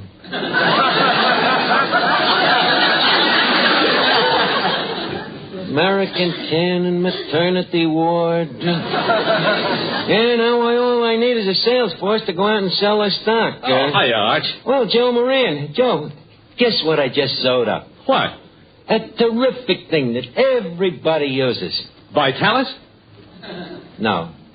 Trouchet? No. What else is there? Joe, you are talking to the owner of electricity. Arch, have you blown a fuse? If I have, kid, it's paying me royalties. Now, look, I'm looking for a salesman. Joe, how would you like to sell some stock in a hot monopoly? Why not, Arch? I'm a natural to sell electricity. Everybody says I'm a live wire. Eeny, meeny, miny, moe. What's that? I'm trying to decide between you and Finnegan. Look, Joe, before I give you this job, I'd like to test you as a salesman. Now, say, for instance, I'm one of them big, busy, important executives like they have, you know. I'm there in my office, sitting on me pomposity, and you come in to sell me stuff. What do you say? Well, I'd say, how do you do, sir? I'm Joe Moran, a former radio announcer. That sounds like progress. Get to the point, though. Well, sir, how would you like to buy something that would pay you big dividends? Sounds like a very good investment. Now, tell me, whom are your satisfied clienteles? Well, for one, Stan Musial, the famous baseball player. He takes from you? Of course. Stocks? No, Vitalis. You see, he likes Vitalis because it tames down dry, hard-to-manage hair. Look, Joe, what has this got to do with investments? Arch, what better investment in good grooming could you make than a bottle of Vitalis? Leave us get back to the stocks. Okay. Sir, I'm sure that a smart businessman like you knows that Vitalis will keep your hair handsome and healthy-looking. You know, well-groomed, without a greasy patent leather shine. Why? Because there's not a single drop of mineral oil in Vitalis. Look, son, I'm a busy man. Busy? Then you're just the man to use Vitalis and the famous 60-second workout. Mm-hmm. Joe, did you say you're a former radio announcer? Yes. You are now a former electrical stock salesman. Now, please, take a short circuit. Hello? Oh, yes? Huh? Either I pay the bill or you'll what? Oh, yeah? Just for that remark, you're out of business. Who was that? A former electric light company. Well, Arch, I'm back.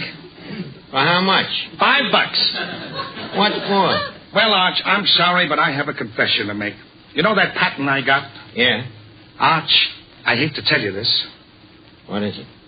I forgot D.C. You forgot D.C.? You mean all we get is B.C.? Arch, don't rub it in. I feel bad enough already. But, Slip, I ain't got $5. I'll have to give you an IOU. Arch, you can't. Why not? Well, you know an IOU isn't any good. What do you mean? I've given you dozens of them, haven't I? Yeah. Was there a single one of them was any good? No. There you are. Yeah, I guess you're right. Okay, here's the $5. Thanks, Arch. Have you sold any stock yet?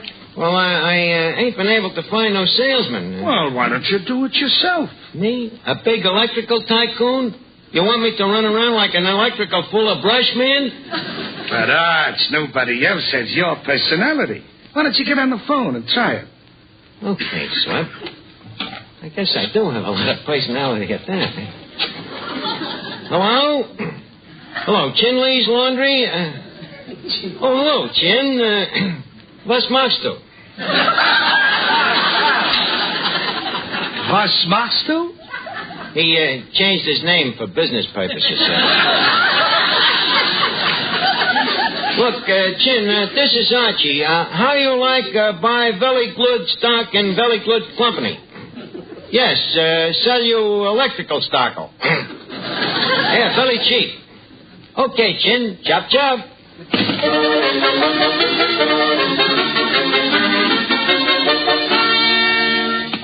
Hello? Schimmelbacher's Bakery? Herr Schimmelbacher, please. Hello, Schim. Herr Archie. How ist bei you the Hausfrau? Gut. Schimmelbacher, ich habe ein Electrical Holding Company mit sehr gut Stock. Können Sie vorbei some? Gut genug. Now, Schimmelbacher, tell me that son-in-law of yours, O'Casey, you think he'd be after liking to buy a few shares himself, Begara?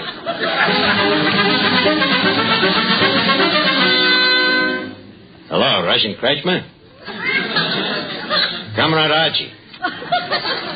Duffyevsky's Tavern. Yeah. How you like to buy stock and increase your, you should pardon the expression, capital?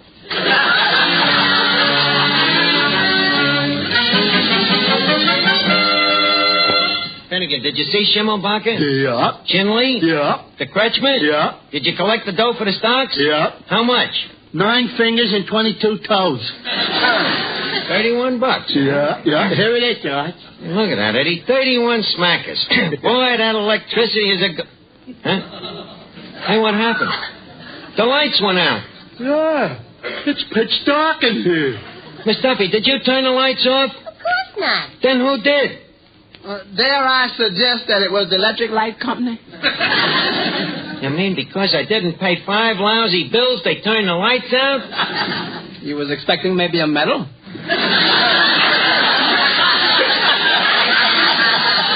The nerve of them. Me that holds the patents on electricity, turning the lights off on me for a lousy $9.23. Arch, how come it's so dark in here? Oh, who's that? Slippery McGuire. Oh, glad to hear you. Sorry, Slip, but they turned the lights off on us. But forget about that. Did you see our attorney? Yep, I did. He says we have to have a partner to form an international electrical cartel. Now, you'll have to sign these papers as the sole owner of electricity. Okay. Finnegan, light a match, will you? Got to sign these important papers here. Hey, just a minute, Slip. Who's me partner in this cartel? Come here till I whisper. Who? The Ali Khan. Slip, how did you ever get a guy like that? I happen to have an important contact in Hollywood. Oh. Say no more, Slip. Me and the Alicant partners in the International Electric Cartel. Finnegan, light another match, will you? Tell me, Arch, did you sell any stock? Yep, $31 worth. Now, what'll it cost to start this cartel? Well, with this Ali Khan as our partner, we'll only have to put up 4,000 rupees. How much is that? $31. And with that $31, Arch, we'll make $1 million. You got the map of the world here? Yeah, you got a flashlight? No. Eddie, get me a candle, will you? It's too dark there. I can't find the candle. Oh, okay, Finnegan, light another match. Now, here's a map of the world here. Hold a little higher, Finnegan. Now, let's divvy it up, Slip. Now, I'll take Africa, Asia, and Madagascar. And the Alicant can have, Miss Dodger, I found the candle. Oh, good. Light it, Finnegan. Sorry, Arch, I'm out of matches. Okay, I'll light it myself. What an organization. Here I am, the electrical king of the world, and I got to do everything myself. Now, let's see here. Now, here's Alaska. Hey, wait a minute. In Alaska, the nights are 6 months long, ain't they? You mean... Yep. We'll have a light in every igloo by Christmas. Boy, I'll make $1 million out of this monopoly. Eddie, move the candle. It's dripping on me foot. Wait a minute. I'm going to call up that electric company, turning off the lights. I wonder if they realize that with a flick of me patent, I could put them out of business. Give me that phone. Eddie, hold the candle over here so I can see the dial. Huh? Hello? Electric Light Company? This is Duffy's Tavern. I have reason to believe that you people have turned off our lights. Yes, sir, and I want to warn you, sir, that a few heads is going to roll for this. Who am I? I happen to be the sole owner of the patent on electricity. Huh? What? Are you sure? Slip. The guy says I don't own it. There must be some mistake, Arch. Hang up on him till I check with Washington again. I'll call you back. Slip, this is terrible. We got to get Washington in a hurry. Eddie, quick. Hold the candle over the dial.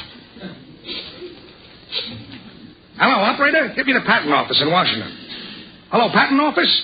Slippery McGuire. Say, what's going on down there anyway? Does Archie own the patent on electricity or don't he? Huh? Mix up in the records? I see. Uh-huh. Mm-hmm. Okay. Arch, there's been a slight mistake. They found out Benjamin Franklin took out the patent after all. Oh, shucks. Oh, but Slip, this is terrible. Oh, you think so? Arch, the cloud has a silver lining. Silver lining? Yep. I just got the tip-off. Benjamin Franklin did not take out a patent on the kite. Oh. Slipped up, huh? Without changing the cocktail one bit, do you know how many kites we could sell? Take a windy city like Chicago. Millions of them. Slip, I think you're right. We could make a fortune. Now, let's look over this map again for new territory. Okay, Eddie, the candle, please. Now, Arch, you know the kite is the common thing. Oh, no doubt about it.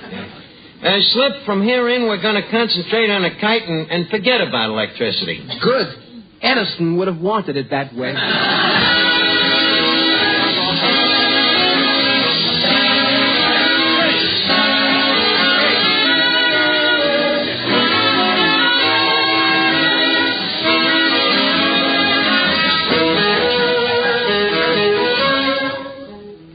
Men, the quickest way to discover something better is to try it.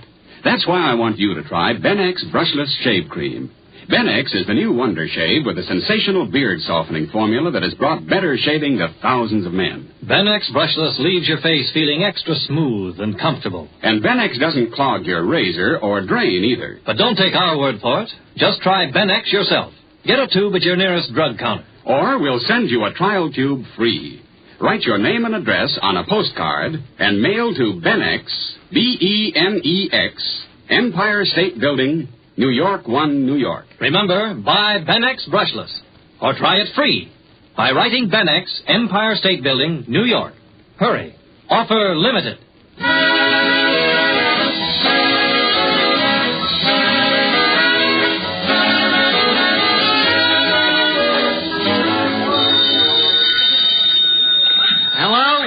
Hello, Duffy.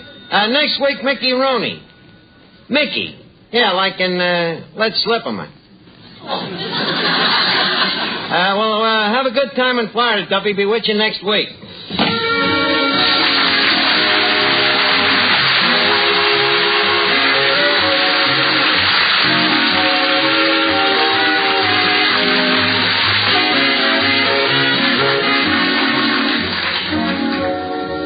Ladies and gentlemen, this is Brotherhood Week.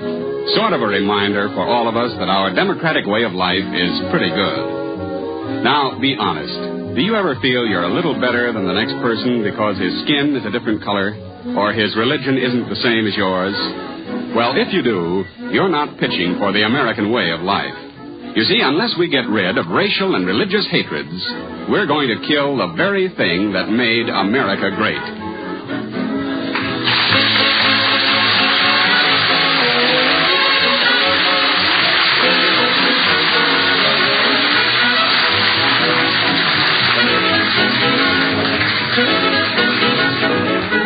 It's time now to leave Duffy's Tavern for this evening, but let's meet here again at the same time next Wednesday, when our guest will be Mickey Rooney. Duffy's Tavern is brought to you by Vitalis for well-groomed hair and Trouchet, the hand lotion with the beforehand extra.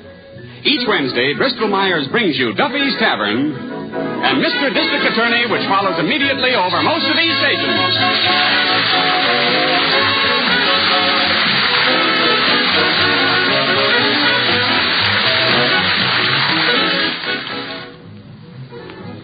This is NBC, the National Broadcasting Company.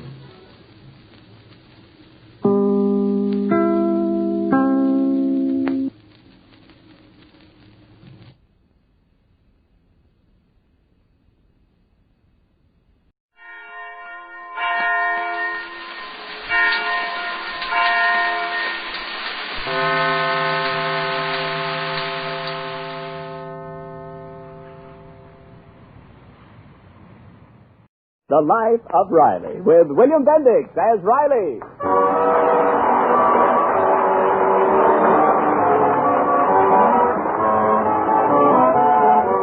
Through the years, the friendship of Chester A. Riley and Jim Gillis has bloomed and ripened. It has survived every test of time and circumstance. But now, Riley and Gillis are about to embark on a mutual undertaking so perilous, so fraught with hidden danger, that no friendship could be expected to bear up under the strain. They're chipping in to buy a car together. Riley, you're not actually going through with this crazy scheme. Why, sure. We paid our dough and we pick up the car tomorrow. What's crazy about it? Oh, you and Gillis will be at each other's throats in no time. Oh, no, not me and Jim. Why, we've been pals since I was in the cradle. Oh, sure. Sure. Why, I remember every morning my mother would put me out in my cradle on the front porch and little Jim would come over and rock me. Yes, but he used real rocks. Your mother told me all about it. You weren't born with that nose. No, that was only in the beginning. All these years, we've been real pals, and we're going to keep on being pals. Not if you get that car, you won't. Now, don't worry. We settled it so there'll be no arguments. Neither one is going to use the car without the other one. Oh, that's fine. I guess you'll sit up all night to see that Gillis doesn't sneak off with it. Not me. I trust Gillis like a brother. Besides, he'll keep the ignition key in his house, and I'll keep the battery in my house. That's the most ridiculous... Riley, I'm warned something. I don't care what it is. A house at the beach or a car. They'll wind up not speaking to each other. Well, that won't happen to us. I never seen two families get along so good. Why, you and Honeybee Gillis, you're always calling each other dear and darling and honey and... Yes, but we still dislike each other. Oh, and that. And look at our Junior and their Egbert. Why... It's in front of them. Last week they chipped in and bought a bicycle together. Just like me and Gillis are doing with a car. You don't hear them squabbling over it, do you? Oh, not yet, but I've got my fingers crossed. Now, Peg, how can you say that? Come over here to the window. Look at them out there. Just look at the little darlings. They're so crazy about each other, they got their arms around each other's throats. What? Riley, I don't think those boys... Look at that. They fell down. And our Junior, a regular little gentleman, he let Egbert fall on top of him. Riley, look what Egbert's doing. Yeah, isn't that sweet? He's sitting on our Junior's chest and shooing the flies off his face. He's slapping him. They're fighting? Oh, go out and stop that little brute, Egbert. But, Peg, that's my best friend's son. Go into our Junior. Stop him. Junior, stop that. Take your ear out of Egbert's teeth and come in the house.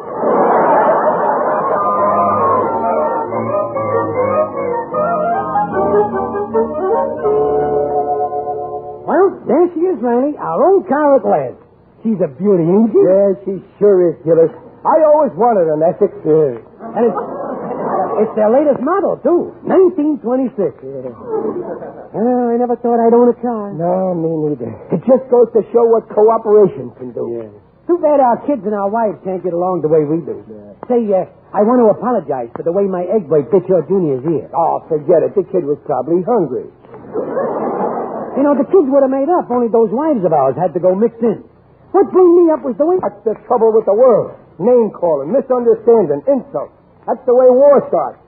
First thing you know, I drop an atomic bomb on your house, and you drop an atomic bomb on my house. Why, our landlords would evict us. Right? Oh, sure. We've been pals too long. Sure. Why, we was childhood sweethearts. Yeah. I remember when I was 5 years old, I wanted to marry you. Sometimes when I look at my wife, I'm sorry I turned you down.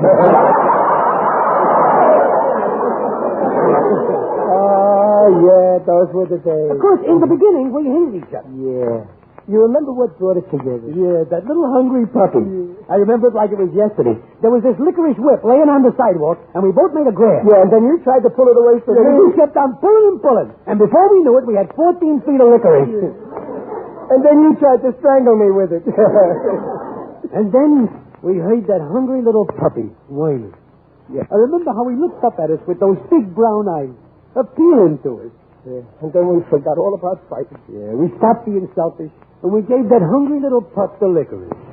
The whole 4 We didn't even save an inch for ourselves. And we've been pals ever since. Riley, if I ever try to pull something, you know, if I get belligerent, you just remind me of that little pup that brought us together. Yeah. You know what? I'll just bark. I'll go, woof! And if I ever get belligerent, you remind me. Yeah. I'll go, woof! Yeah. Gillis, we want our kids to be pals like us, don't we? Sure, but the kids today, they don't want to listen to reason. They'd rather fight. Yeah, well, talking don't do no good. We got to show them. So this Sunday, what do you say we take our joint car and the kids on a picnic? Huh? A cooperation picnic. Let's show them how beautiful a friendship can be. Better day. Yeah, I'll go tell Peg to get all the stuff. Wait. No women. Huh? They'll only make trouble. How will we keep those kids happen? No, sir. No wives on this picnic. No, you're right. No wives. This Sunday, we'll just be a couple of bachelors out for a good time with our kids.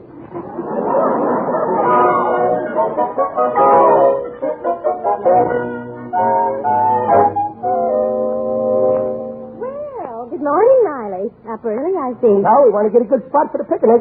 So you're really going ahead with it? Yeah, you bet we are. And it's no use begging, Dumpling. You can't come with us. You and Honeybee would only start scrapping with each other. Oh, don't worry. I don't want to go. Now, it's no use getting hysterical. You can't go.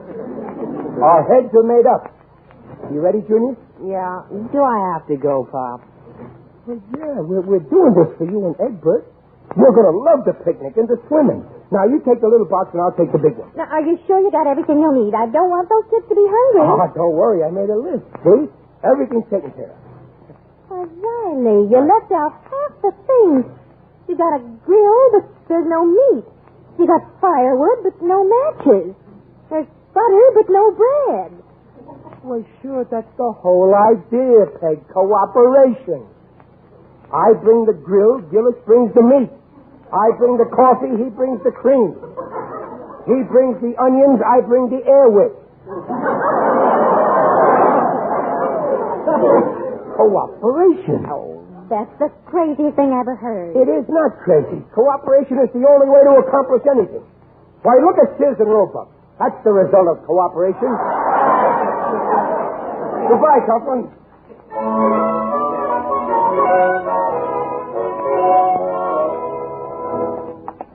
Oh, there's Gillis. Oh, you all set, Gillis? All set. Hurry up, Egbert, darling. Hey, come in, Papa. I want to sit in the front. Hey, wait, Junior, I'm sitting in the third. Well, no, you're not. It's my father's car. It's my father's car, too, isn't it? Now, boys. Stop it. It's our car. That's right. I'm surprised at you, kid. You've got to learn how to get along. Yes, certainly. Now, both of you get in the back seat and act like gentlemen. All right. That's better. Now, kiss and make up. First, take out the bubble gum. Oh, no. Well, okay, then just shake hands. Well, let's get going, Riley, my good friend. Yeah, pal. I can hardly wait to get my hair. Riley, I better drive. No, I better first here. Since when are you an expert? I drive better than you. You don't drive a car, Gillis. You aim it. Listen here, I'm driving. And if you don't like it, you can stay home. Look! Oh, forgive me, Riley. I lost my head. Thanks for reminding me. We can settle this peaceful. Why, sure. I'll tell you what we'll do. We'll both drive. I'll steer and you'll shift. Now you're talking. Yeah, you see, boys, cooperation.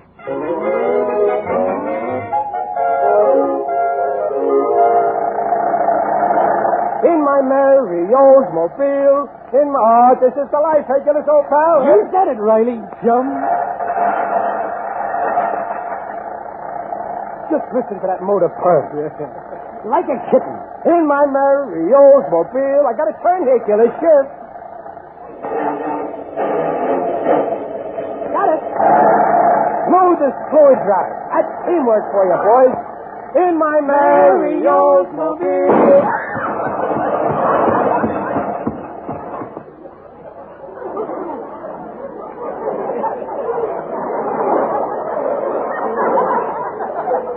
Who's shooting? You got a flat, Pop. Yeah, the rear left tire. Oh, a flat. Well, we'll have that fixed in a jiffy. The windshield's getting kind of dusty, too, so as long as we stop, I'll dust off the windshield, Gillis, while you're fixing the flat. Okay. Wait a minute. I can dust the windshield. Why don't you fix the flat? Now, look, Gillis. Now, look, let's not have any trouble. You're not just a passenger, you know. You own half this car. Yeah, but how do you know that flat tire is in my hat? Well, how do you know it isn't? Riley, I'm defying you to make me fix that. Now, just a minute, Gillis. You ain't done a thing since we left home except shift gears. And if you know what's good for you, you'll get off that flat tire. Really? Oh, excuse me. I'm sorry. That's okay. We can both fix the tire. Okay, pal? Right, chum. And, Gillis, to avoid any arguments in the future, we'll divide the car in half with an imaginary line. Huh? Right. Anything happens in your half, you fix. And anything happens in my half, I'll fix. Right. You see, boys? Cooperation.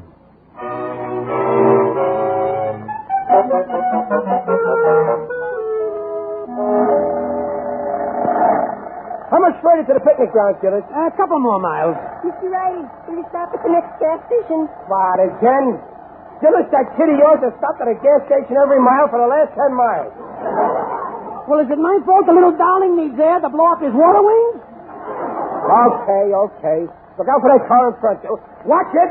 Watch that car. Turn your wheels. Turn, Gillis. Riley, you're driving. No. Yeah, that's right. What's the matter with you, Riley? Well, I'm nervous. Every 5 minutes, stopping at gas stations to blow air into your kid's Oh, quit work. belly aching, will you? You're getting me nervous.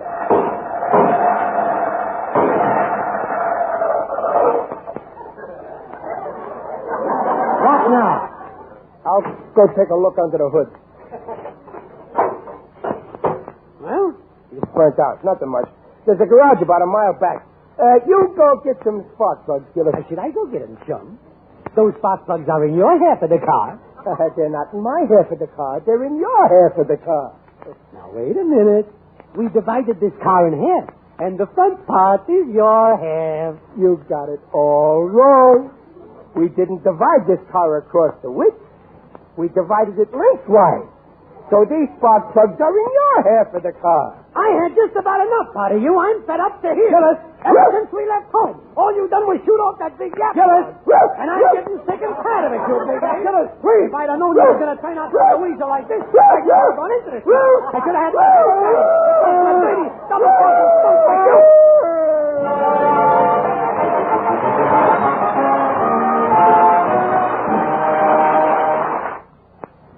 Riley and Gillis, no longer speaking to each other, have just arrived at the picnic ground.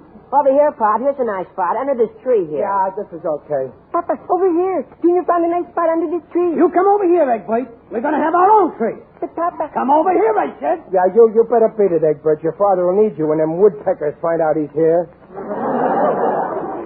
Gee, Pop, I'm hungry. Well, then eat. I'll go get some meat for Mr. Gillis. You stay right here. We ain't touching none of his stuff. We can get along without him. Papa, I want something to eat. Well, who's stopping you? There's 5 pounds of meat in the bundle. But it's raw. Don't be so fussy. But I don't like raw meat.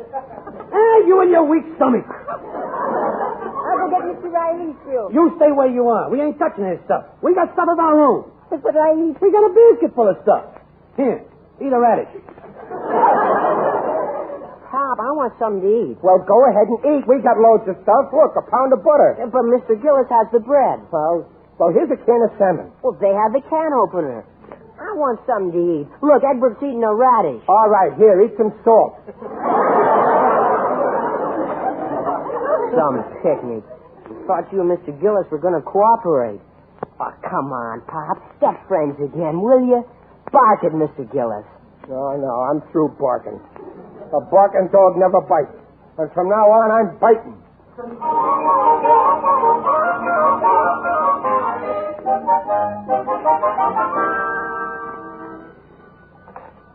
Hello?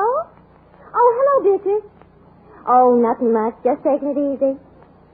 Riley and Junior went off on a picnic somewhere. Yeah, by themselves. And wait till I tell you what kind of picnic. You'll die. Take my advice. Don't tell her. Who's there? It is I, Digby Odell, the friendly undertaker. Greetings, Mrs. Riley. You're looking fine. Very natural. Thank you. Oh, yes, I'm here, Beatrice. Mr. Odell, the undertaker, just came in. No, everything's fine. Yeah, I'll call you later. I hope you don't mind my dropping in like this, Mrs. Riley. I was just passing by. I'm on my way to make a deposit. A deposit? Oh, but the bank isn't open on Sunday. Who said anything about banks? I'm depositing my youngest son, Mustang, at the baseball game. Oh, I see. Dear lad adores baseball. Personally, I think it's silly. A lot of men running around on top of the grass. Later, I'm going down to the beach with the UEPCDS. The UEPCDS? Yes, the Undertakers, Embalmers, and Pallbearers Clam Digging Society. Each year, we all take a day off from work and dig for clams. It's a nice change. Yes, I imagine so. I thought your dear hubby might like to come along. Oh, Riley's gone on a picnic with Junior and Mr. Gillis and his boy. The two men have some notion about teaching the kids cooperation. An admirable idea. We're all for cooperation in my profession. In fact, we have a little poem about it. And I quote, "Don't fight with your competitor. Don't push him to the wall. This earth is overcrowded, but we'll make room for all. Well, they went to Griffith Park. Oh, excuse me, the phone. Hello? Oh, it's you, Mrs. Gillis. Yes? Yes? What? Are you sure? Well, I'll be running along now. Oh, that's terrible. I think I'll stick around. Oh, if they eat that. Yes, I'll get out there right away. Yes, goodbye. Oh, Mr. Odell, the most awful thing has happened. Gillis was supposed to take along the hamburger for the picnic, but by mistake he took the horse meat that was meant for the dogs. Oh, dear me. That is dreadful. The poor dog will starve. Oh, those men won't know the difference. They'll eat it, and the kids. Oh, I've got to get out there right away and stop them. Could you drive me out there, Mr. Odell? But of course, in my business, I'm always ready to drop everything. Well, cheerio. We'd better be shoveling off.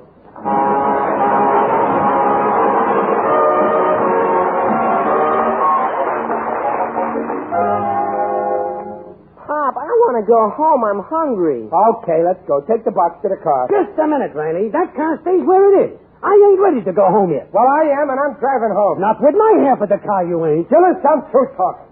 There's only one way to handle a weasel like you. I'm ready any time you are. Just a minute. Junior, Egbert, go play in the playground. No, I don't want to. Do as I say. Yeah, go on, Egbert. Me and Riley got some business to settle. All right. Let's go, Junior. All right, Gillis.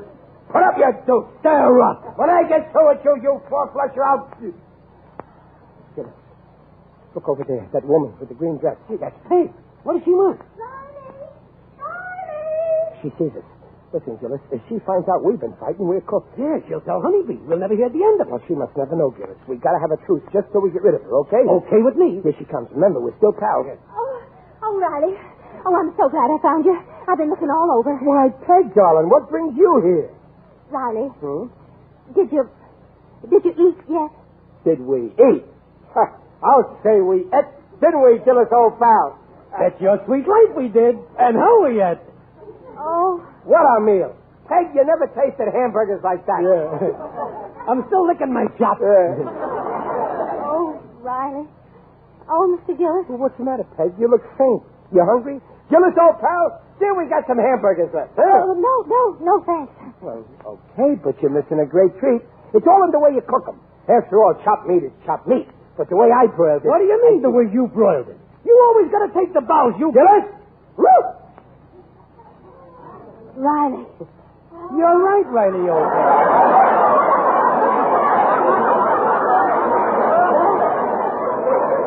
Riley, do you feel all right? Well, sure. I feel great. What's the matter with you, Peg? What did you come out here for, anyway? Yeah, why don't you mind your own business instead of coming here to... Now, just a minute. You can't talk to my wife that way. I heard enough out of you, blabbermouth. Riley? Oh, my heavens.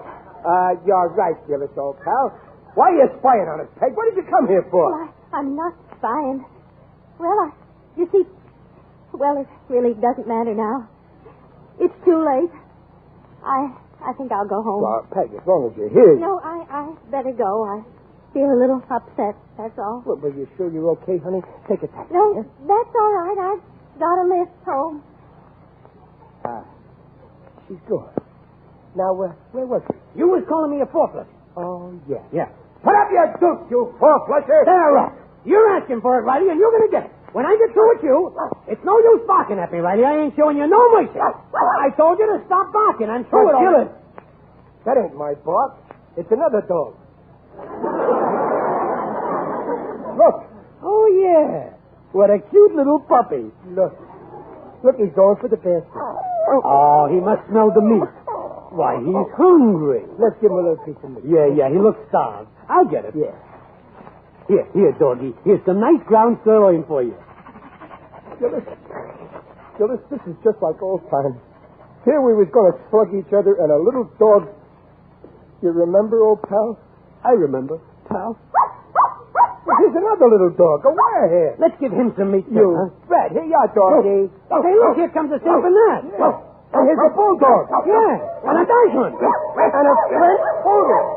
Holy smoke, they're coming like locusts. Look, the meat's all gone. Yeah. Listen to them. Oh, they're saying goodbye to it. Goodbye, dogs. Goodbye. Au revoir. That's for the French poodle. Goodbye. I never seen so many dogs. Where'd they come from? That was no accident. Huh? They know us. Years ago, that little dog we gave the licorice to must have told his pups about us. And his pups told their pups. And today, I bet you the name of Riley and Gillis is a household word in every kennel. Riley, we can't let those dogs down again. We'll never fight. Gillis, let's shake on that. Shake. Hi, Pop. All your friends again. That's swell, Papa. You bet we're friends. We sat down and talked it over like intelligent men, and we decided cooperation is the only thing. So let this be a lesson to you boys. Oh, but the dogs helped too, didn't they? Well, of course the dogs. What dogs? Well, the dogs we let out of the dog catcher's wagon over. You mean that those dogs You were... figured out? You got those dogs? Don't kill it. Oh, let this be a lesson to us. We got a couple of smart kids here. It's a wise son that knows his own father.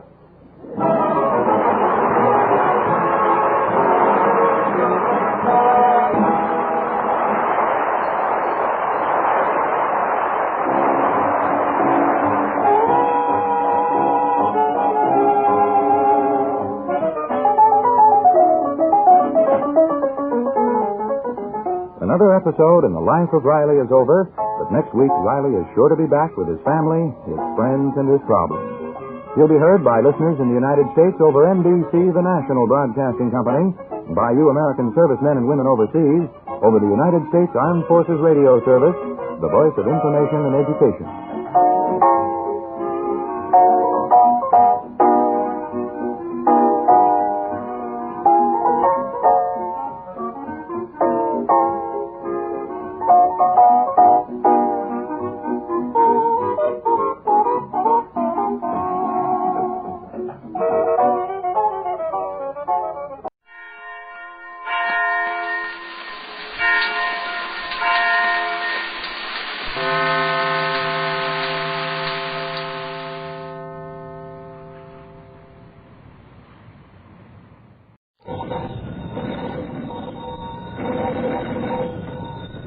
Granny's, Abner. I believe that's our ring. Hi, Dog Islam. I believe you're right. I'll see. Hello, jot 'em down, store. This is Lum and Abner.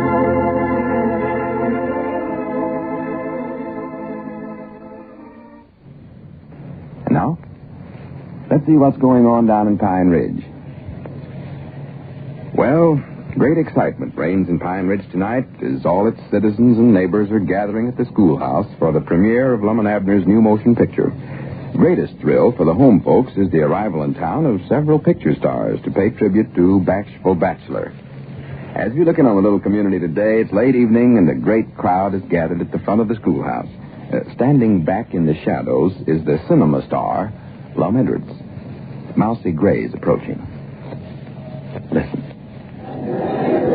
Well, hello, Lum. What are you doing standing here in the dark? You're not so loud, Mousy. I don't want nobody to see me yet. I want to be the last one on the program so as I can give my speech. Uh-oh, ain't that Donna Meachy heading over this way? Oh, yes, sir. Gee, can I stay and meet him? No, Mousy. He more than likely wants to get some pointers on acting from me, and he won't want nobody listening. Besides, you're supposed to be on air raid duty tonight. Yes, sir. Run along. Well, what are you standing back here for, Grandpa? Grandpa? Haven't you got a ticket for the show, old-timer? Wait a minute, Mr. Meachy. I don't believe you recognize me. I'm Mr. Edwards. Who? Mr. Edwards, star of the picture they're premiering tonight. Lum Edwards. Oh, Lum Edwards. Why, sure. Oh, I'm awfully sorry, Mr. Edwards. It's so dark over here, I couldn't see you. Oh, that's all right. Don't apologize. Hello, Mr. Meachy. Now, see, I told you to go away. I'm Llewellyn Snavely Gray, Mr. Meachy. Well, I'm glad to know you, Llewellyn Snavely. Now, see, I told you to get to your airplane watching post. We don't want to be caught napping on an importance night like this. Now, hurry up. Yes, sir. Well, goodbye, Mr. Meachy. Goodbye, Mousy, or Snavely, or whatever it is. What is he, your air raid warden, Mr. Edwards? Oh, no, I'm the warden here. Just put him in charge for tonight. Now, about them pointers on acting, Don. Pointers on acting? Yeah. Well, I'm sorry. I don't think I'll have time to give you any, Mr. Edwards, but I wouldn't worry about it if I were you. You'll get the hang of it after a while. Oh, no. I mean, I'll give you a few pointers. Give you the benefit of my abilities and experience. Now, I've been watching your progress, Don. I suggest that you put a little more fire into your work. Yeah, well, that's already been suggested. And so is putting more of my work into the fire. Yeah, and... oh, you're joking. Well, anyways, Don, I believe you ought to use more gestures. Now, you'll notice tonight when I'm giving my speech how... Speech? Are you giving a speech? Well, sure. Just a short one. Won't run but an hour or so. Awful interesting, though. All about the moving picture industry. Oh, so you're the one, huh? What'd you say? Nothing. Look, I'll see you later. I got a couple of things I've got to attend to before the premiere gets underway. Well, wait. I'm going to tell you how to use gestures. Yeah, well, I'll get that in the next lesson. What was that air raid kid's name? Mousy Gray. But listen, Don, in my speech tonight, I use gestures to show... Wonderful world. Wonderful world. I don't believe he can stand criticism. He ought to get over that if he expects to get anywhere in the moving picture business. Lum, it's me, Abner. Oh, hello, Abner. Yeah, come on, Lum. You better get over near the door. They're getting ready to go on the air. They got that radio thing hooked up some way with the station over at Hot Springs. I know that, but I'm waiting here so I can be last. Then everybody will be through gawking at Gail Patrick and Louise Curry and Donna Meachie and all them other stars.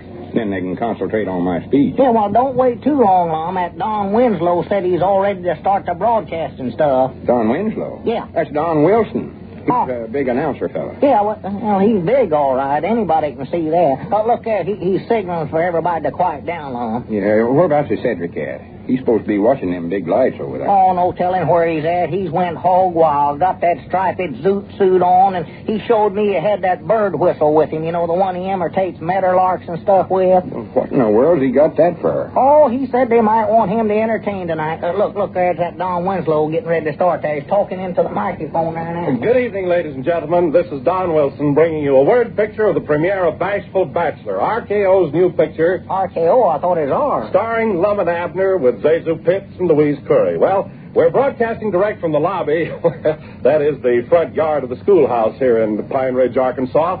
And this quaint, picturesque little village is the home of not only the famed Jot 'em Down store, but also those lovable old characters who have now become motion picture personalities. That's us, Abner. Squire Skimp and Cedric Weehunt. All Pine Ridge is here tonight, gaily decked out in its fanciest clothes, arriving in a steady stream of wagons and buggies to honor its native sons, Lum and Abner. Among the throng gathered here to witness the opening of Bashful Bachelor are several stars who've come all the way from Hollywood to join in this salute. There's Donna Meachie and Gail Patrick and Louise Curry and a great many others. And while we're waiting for them to arrive, I'd just like to mention that we have received telegrams from various celebrities, Loretta Young and Zazu Pitts, Andy Devine, Robert Young, and they all send their regrets that they're not going to be able to be with us tonight as they had originally planned, and they all send their best wishes for a successful premiere.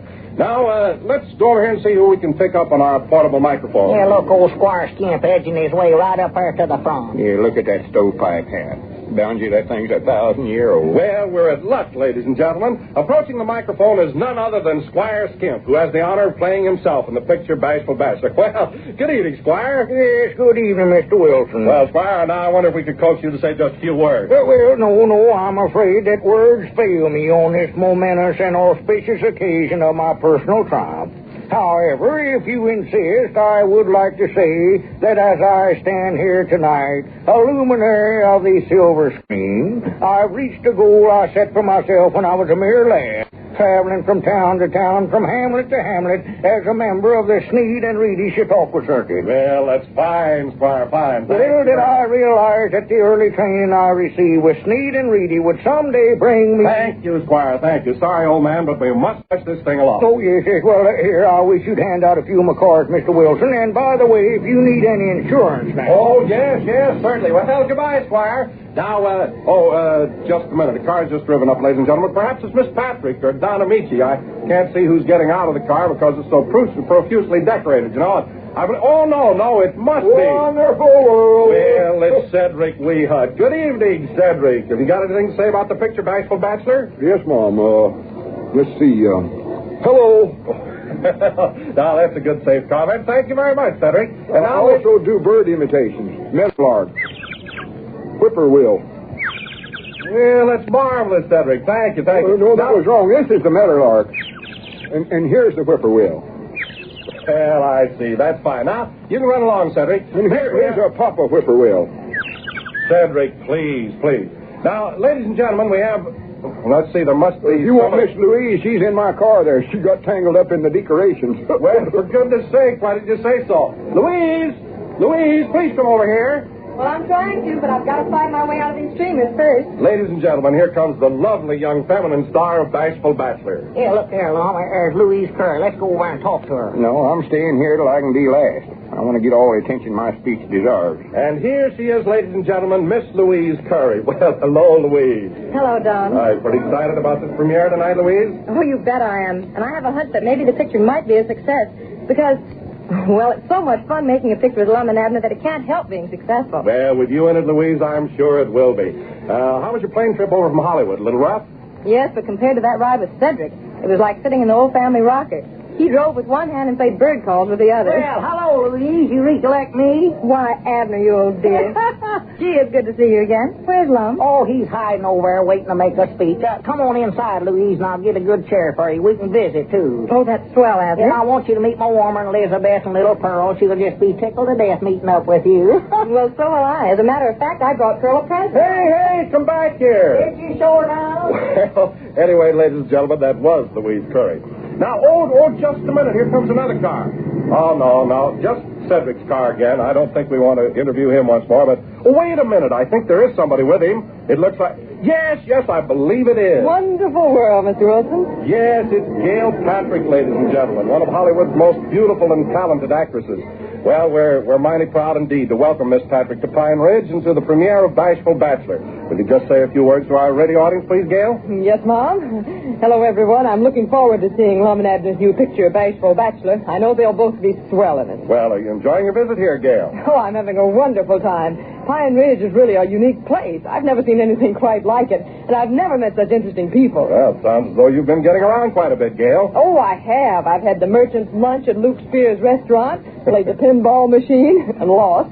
Read the Police Gazette at Moe's Moots Barber Shop and pitched horseshoes at Caleb Weehunt's blacksmith shop. A place like this is really an education, Don. As a matter of fact, I've already picked up a very valuable bit of information. You have? Well, Gail, what is it? Well, just listen to this. This is a meadowlark. And this is a whippoorwill. Well, that's wonderful, Gail. Wonderful. Thank you very much. Hear the Baltimore Orioles. Well, that's all very fine, but let's not get started on that again. Just a minute, friends. Here comes Don Amici. Oh, and here's the Blue Jay. Well, thank you, Gail Patrick. Ladies and gentlemen, I don't think I need to say any more than just, well, here's Don Amici. Thank you, Don Wilson. Hello, everyone. I'm not going to take up any of your time because I'm anxious to go inside and see Lum and Abner's picture. I've heard that it's really swell. Come on, Don, sign this thing off and let's go in and start the picture. No, I can't, Don. I've got to wait for Lum Edwards, and you know he's all set to make a speech that runs on for hours. Yeah, well, don't worry. I think I've taken care of that. No, you haven't. No, here he comes. Howdy, Mr. Wilson. I reckon you're all ready for me now. Here's an introduction for you to read. I got it all wrote out for you. Introduction, you mean all these 3 pages? Well, that's all I could think of about myself. I'll cover the rest of it in my speech. Go ahead and read it. Well, all right. Ladies and gentlemen, I take great pleasure in presenting a man who... Oh, my God. Hey, what's the matter here? All the lights are out. Oh, my goodness, must be a blackout. I got to find Mousy Gray. Hey, Mousy! Mousy! Well, this is a fine state of affairs. We would have to get caught in one of these. Take it easy, Don, old man. There's no blackout. That was just something I framed up with Mousy Gray. Told him to turn off all the lights to keep Edwards from blowing off steam for a couple of hours. Come on, let's go inside and start the picture. The current will be back on in just a few minutes.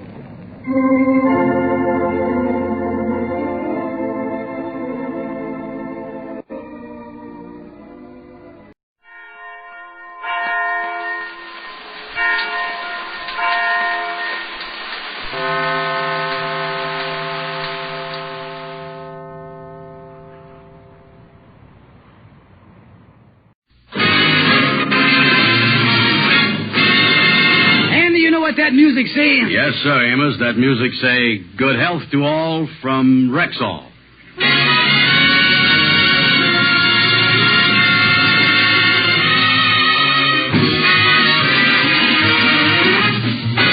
The Amos and Andy Show, transcribed, written by Joe Connolly and Bob Mosier. Featuring Ernestine Wade, Johnny Lee, Amanda Randolph, Corny Anderson, Jeff Alexander's music, yours truly, Harlow Wilcox, and starring radio's all-time favorites, Freeman Gosden and Charles Correll. Amos and Andy!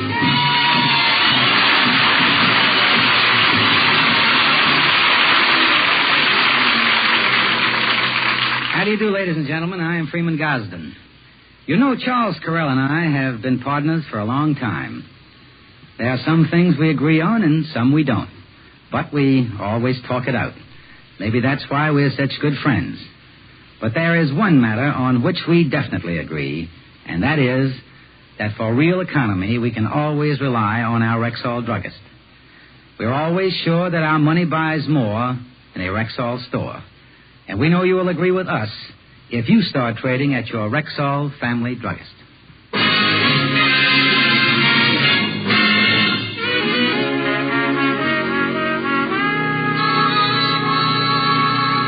Well, the Kingfisher's wife, Sapphire, and her mother went to the bank this morning and have just returned to the apartment with a stack of papers and legal-looking documents.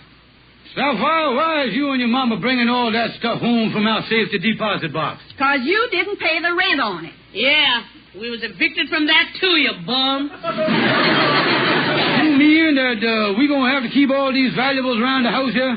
What you talking about, valuables? The only thing valuable in here is Mama's $2,500 engagement ring, and Mama can keep that in her dresser drawer. That ring is the only thing of value. What you mean? Now, look right here. There's $400 worth of war bonds. Yes, but they're war bonds from the Spanish-American War. Yeah, and on top of that, there's dated Barcelona. You thought Spain was going to win.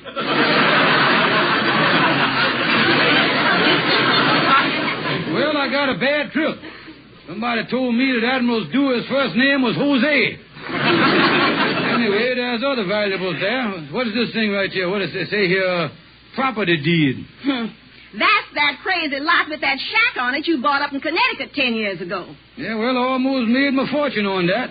The people wanted to buy it to put up that big Monmouth hotel. Yeah, but just like all your deals, you held out for too big a price. Yeah, and the hotel wound up by building that place a mile away on the other side of the highway. You big, fat-headed boob. Thank you, Mama. Thank you for them sweet thoughts. Think how I felt. It was a bad break for me. That cabin of mine must be in pretty bad shape by now, though. I ain't done a thing to the place in 5 years. You know, if I fix it up, it might not make a bad summer cottage for somebody. Well, if you can sell that overgrown lot and broke-down cabin to anybody, you is a genius. Oh, now, wait a minute, Chaz. You ever heard of the Louisiana Purchase? You mean when Napoleon sold the United States Louisiana for $15 million? Yeah, you've been down there, seen all them swamps and bayous and the flooded land, ain't you? Yeah, I've seen them. Well, listen, if the boy that lost the Battle of Waterloo could swing a deal like that, think what a future there is for me in the real estate business.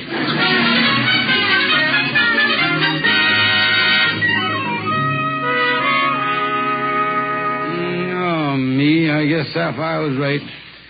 I've had that ad in the paper for 2 days now. I guess nobody wants to buy that cabin up in Connecticut.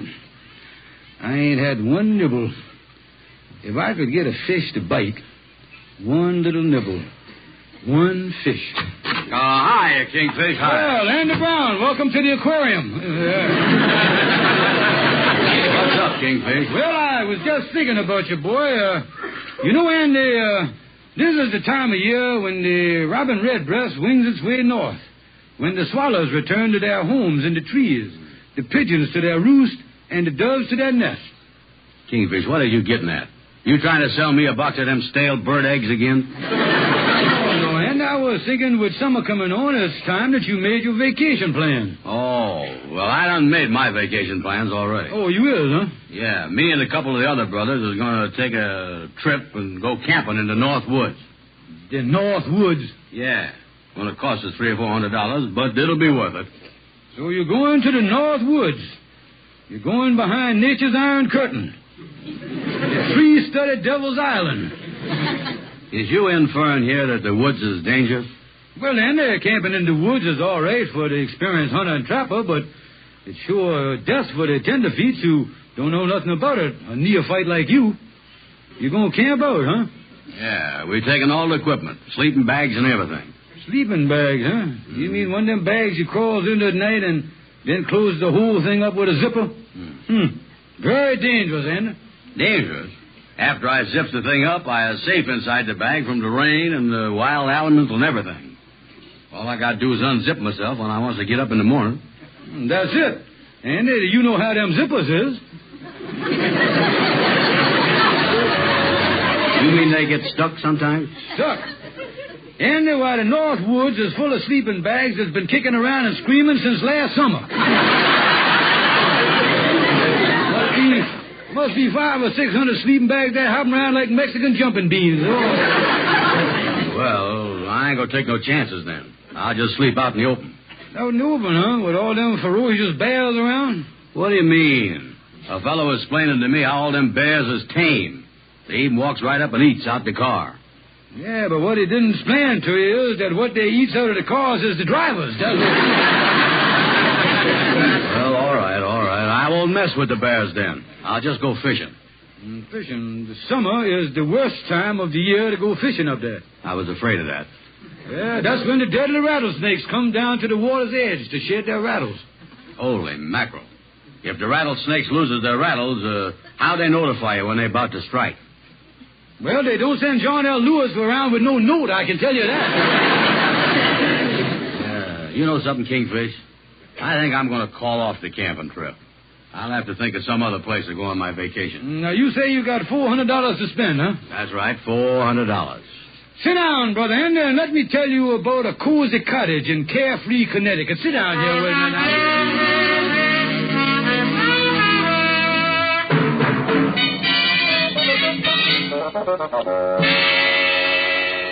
What is this, Andy? You has called off your camping trip to the woods? Yeah, Amos, my feature's too tender. Me being a neon light and everything, the bears have eaten me right out of my sleeping bag. Andy, what is you talking about, the bears eating you? What is that? Oh, it's real dangerous. They comes down to the river every night to shed their zippers. Their zippers? Yeah, they do that because they got permission from John L. Lewis. I don't know what you're talking about, sir. You was all hot on this camping trip, Andy. What made you change your mind? Well, Amos, I done bought a cozy cottage in Connecticut from the Kingfish for $400. Oh, the Kingfish. Yeah, well, I didn't know about this, Andy.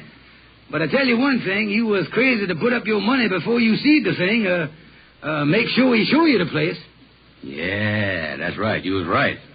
I'm going to call him right away. Oh, sure, Andy. Don't let him sell you no pig in the poke.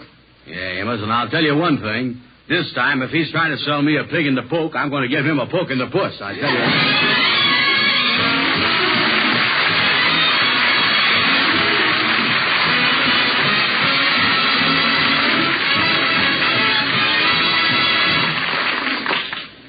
Good evening. This is your Rexall family druggist speaking to you for the 10,000 independent druggists who have made the word Rexall part of our own store names. We've done that because we recommend and sell the 2,000 or more drug products made by the Rexall Drug Company. Rexall MI31 is a good example. This tangy amber color antiseptic kills contacted germs in seconds when used full strength, yet will not harm the most delicate membranes of the mouth and throat. That's why MI31 serves with equal effectiveness as a cleansing mouthwash, soothing gargle, or refreshing breath deodorant. Ask for MI31, America's many-purpose antiseptic, at Rexall drug stores everywhere.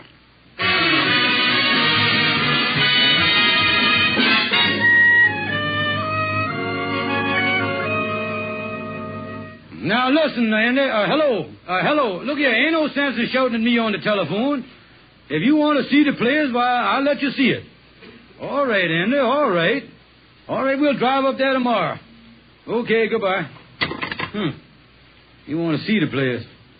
What a dirty trick to play on me. Especially when I'll never be able to camouflage that dump so he'll fall for it. Oh, me.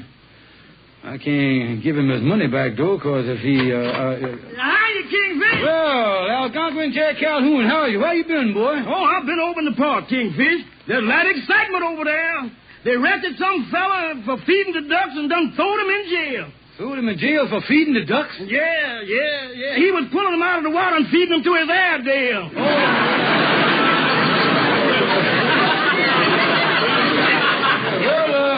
I have a little trouble myself, Calhoun. I had a broken-down cabin up in Connecticut, and I sold it to Andy for $400.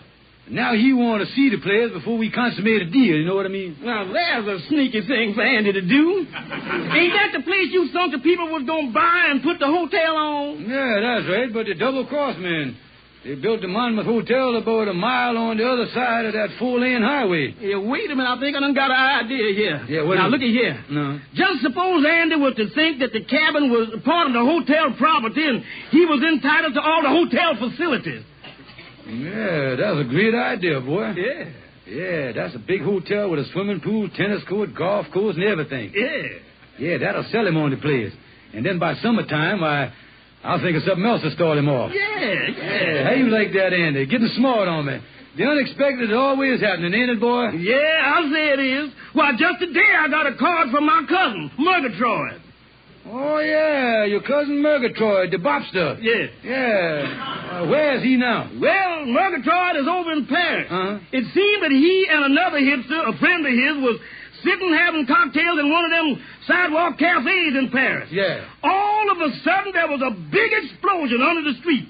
And right before their eyes, 2 French workmen come flying out of an open manhole and went 90 feet in the air. 90 feet in the air? Yeah. His friend turned to Murgatroyd and said, dig them 2 boys flying through the air. And Murgatroyd said, yeah, man, I wonder what they serving down there.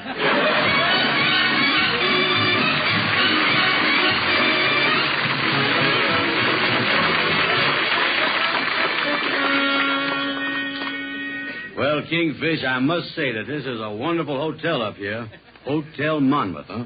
Yeah, of course, it ain't open yet for the summer, Andy, but you can see it's a great place. Oh, yeah, it's a nice hotel. Oh, yeah, Andy, and if you meet a gal when it comes to recreation, why, you can tennis court it, or you can bridle pass it, or shuffleboard it. Well, when it comes to smooching, Kingfish, I'd rather back porch it or canoe it or down by the summer house it. But listen, you say the cabin I done bought is on the grounds of the hotel, huh? Oh, yes, Andy, of course, your cabin is a little more private than these right here around the hotel, right in what we call the vicinity. Oh, yeah. There's, huh? Yeah, I knows that you was the type of fella that enjoys your privacy. Yeah, but I has found that I gets more of a kick out of my privacy if there's people around. Show me where the cabin is. All right, Andy, roll up your pants leg and follow me. It's just a hop, skip, and a jump from here. Just a hop, skip, and a jump.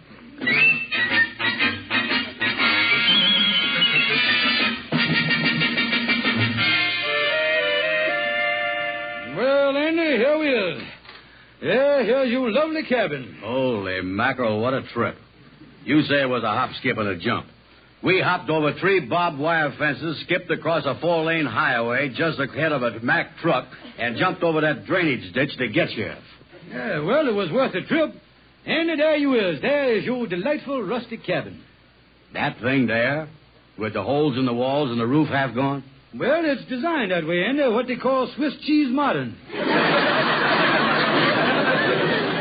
a place like that, you can commune with nature. Commune with nature? Mm. The way that's falling apart, I ain't going to be able to commune with the rain, the wind, the flies, and the mosquitoes without ever leaving the house. Yeah, well, come on, Andy. Let's go in and look at the place. Come on, look it over. Oh, okay. Come on, up on the porch here. Holy mackerel, Kingfish. The boards in them steps is all loose. Yeah, well, that's natural after the winter. Them steps just need a little tightening up. Open the door there, Andy. Yeah. That door need a little tightening up, too. Fell right off. Yeah, well, it's made that way, Andy. It not only keeps the wind out, but it doubles as a surfboard in case you want to aquaplane on it in the lake. You see what I mean? Yeah, I see. Now, step inside, Andy. Get a load of this rustic splendor we got you. Yeah. Say, wait a minute, Kingfish. This place is a mile from the hotel. How's I going to get any service over here? Well, Andy, the hotel sends a chambermaid over every morning to dust up the place. You mean she's got to jump that barbed wire and cross that highway to get here? Yeah, and of course, with the traffic lights and all the trucks whizzing by, you may miss a couple of changes of sheets during the summer. But that's one of the joys of rustic living. Yeah, but look here. This is just one room with a stove. Don't the joys of rustic living include no bathroom? Well, Andy, like I say, you use the facilities of the hotel. You mean if I want to take a bath, I got to steeplechase across that highway in my bathrobe and slippers? Yes, Andy. You can use any bathroom that's available. There's just one caution, though. If he walks in while another fellow's taking a bath, it's against the rules of the hotel for you to climb in with him. You see what I mean? Listen, Kingfish, I ain't gonna take the place. Now, wait a minute, Andy. You done paid me the money. You done made a deal. Oh, this deal is closed. You can't get out of it. Yeah, but wait a minute. When I made it, I didn't know this place was such a broke-down dump. Oh, didn't know it. Well, there you is. You stuck right there. Don't forget, ignorance is 9 points of the law. Oh, I got you, boy. Yeah, that's right. Well, I guess if that's the law, there ain't nothing I can do about it. Oh, you will love it up here, though, Andy. Yeah, but I tell you, with that chambermaid getting held up in traffic with my sheets and me having to wait for the light to change to take a bath, look like I'm going to spend a pretty dirty summer.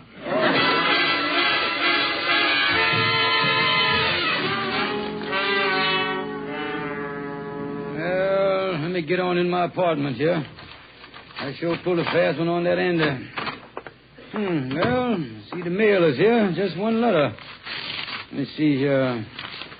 Mr. George Stevens, dear sir, this is to inform you that we is expanding our present 9-hole golf course and are interested in your property across the highway. We are prepared to pay you the sum of $3,000 for same.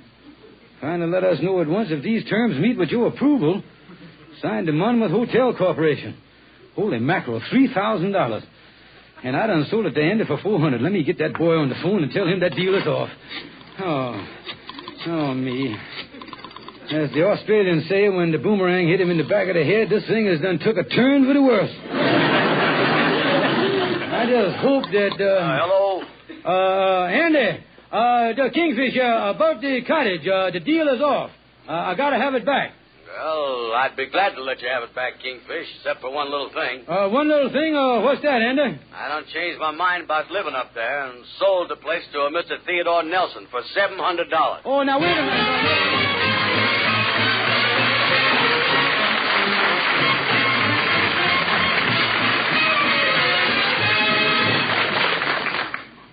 Now, here is your Rexall family druggist. I hope every overweight person listening will hear this statement. You can lose up to 5 pounds a week with Ann Delafield's new reducing plan. What's more, you can lose where it shows. Sounds wonderful, but it sounds tough, too. But you're wrong. Ann Delafield's reducing plan is easy. It's fun. You don't starve. You don't count calories. There are no drugs, no unbalanced dieting. Yet the pounds slip away as many as 3 to 5 a week. What all does the plan include? Well, you get vitamins to keep your diet vitamins safe, and delicious appetite-reducing wafers for between-meal hunger, plus a complete beauty book with many valuable tips on menus, health, and beauty. All this must be pretty expensive. Again, you're wrong. And Delafield's plan costs less by the day, works faster by the minute. It's the easiest, soundest, safest way you've ever found to lose weight. If your extra pounds are not due to an organic cause, ask about the Ann Delafield reducing plan. It's available only at Rexall drugstores.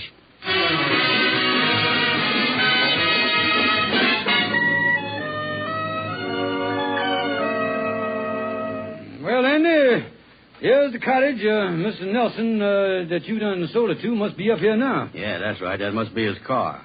He told the real estate people he's going to be working on the place all month, getting into shape. Listen, you think this idea is going to work and we'll get him out of here? Well, it's got to work, Andy. I can't lose that $3,000 that the hotel offered me. Yeah, but trying to scare him out by telling him they're building an airport for jet planes on these fields around here, I don't know if that's going to work or not. Well, now listen, Andy, we got a break. You had a real estate company sell the place to him, and he ain't never seen you. That's right. I'll go in first, like I said, and after I got him going, you bust in at the psychological moment. Yeah, all right, go ahead. I'll hide out here by the stoop. Come in. Tightened up the door. Yes, what can I do for you? You must be Mr. Nelson. Allow me to introduce myself. I is George Stevens, President General Manager of the Transcontinental, Trans-European, Trans-Ocean, and Transparent Airline. Airline? Well, what has this got to do with me? Oh, nothing. I just wanted to get acquainted since we're going to be neighbors. Neighbors? Yes. We is building an airport in the cow pasture next to you here, so it's only natural with your place being at the end of our runway, why, we ought to get acquainted. What is this? My house is at the end of your runway? Oh, yeah, of course. with the small pasture we got there, we only going to be able to have a runway 80 feet long. And with us flying the new jet transports off there, why, we bound to run into each other sooner or later. You mean to say that by my living here, my house is in danger from your airplanes? Well, I wouldn't say it was exactly dangerous, but if you were sleeping here some night and one of them super jet engines starts climbing in bed with you, don't stop to shake hands with it, that's all. Well, an airport way out here in the country, it just doesn't seem right to me. Oh, I realize, Miss Nelson, it's a long way from the city, but that's the way we in the airlines do it. You see, we always put the airport way out in the country. That way we has to haul the people out there in our buses. Actually, the secret of the airline is they makes their money on the bus fare. The airplane's just a sideline. Well,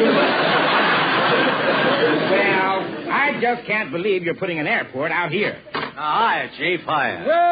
Well. Now, ain't this a coincidence? Now, just look who walked in here, my head pilot. Excuse me, Mr. Nelson, I'd like to have you meet the head pilot of our airlines, Nearsighted Brown. How do you do? Yeah, Wilco, Roger, contact. Keep your flaps down and all that stuff.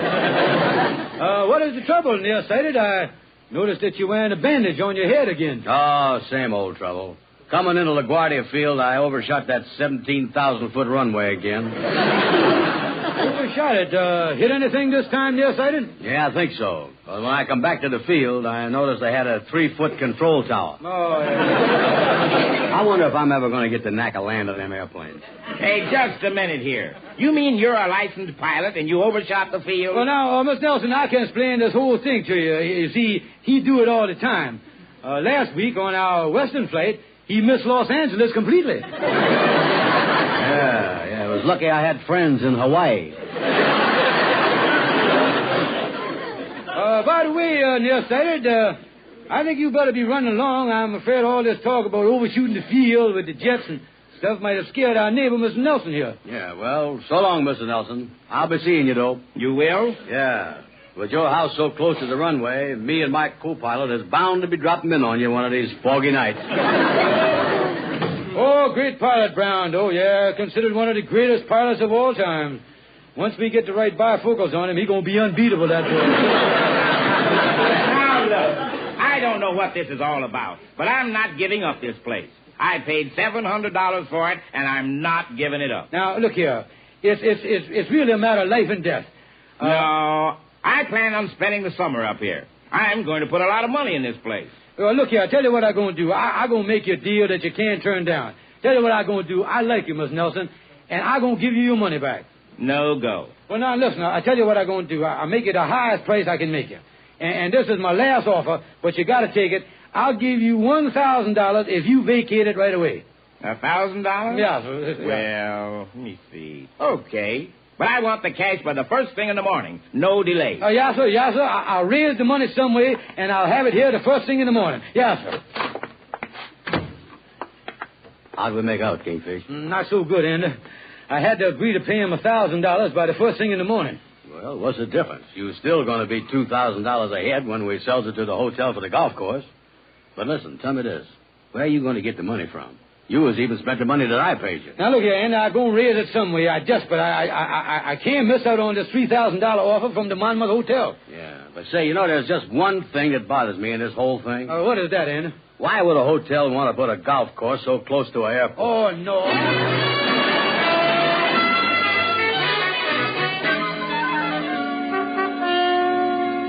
Well, come on in my apartment, Andy. I want to tell Sapphire and her mama about the big deal. Yeah, you say you done raised $1,000 and paid Mr. Nelson to move out of the cabin, huh? Well, yeah.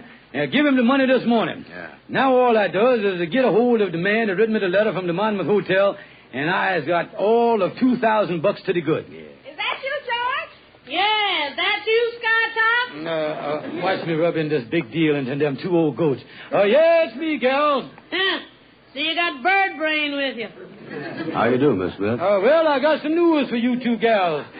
I done made $2,000 profit on that old broken-down cabin. And all I had to do was to raise $1,000 to get it. I was going in and called the man who wrote me the letter now. Hear that, Mama? Ain't that a howl? A howl? Yeah, you poor sap. I wanted to play a joke on you.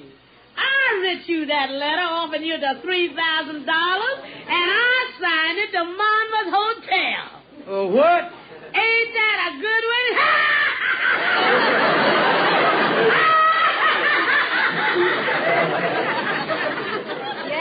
Yes, Mama sure pulled a fast one on you, George. Come on, daughter. Let's start dinner.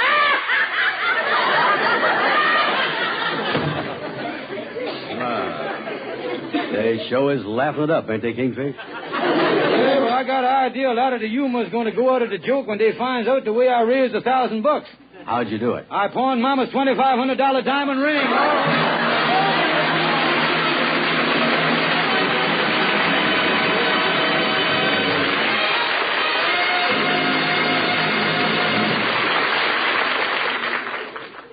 There's no faster-acting aspirin made.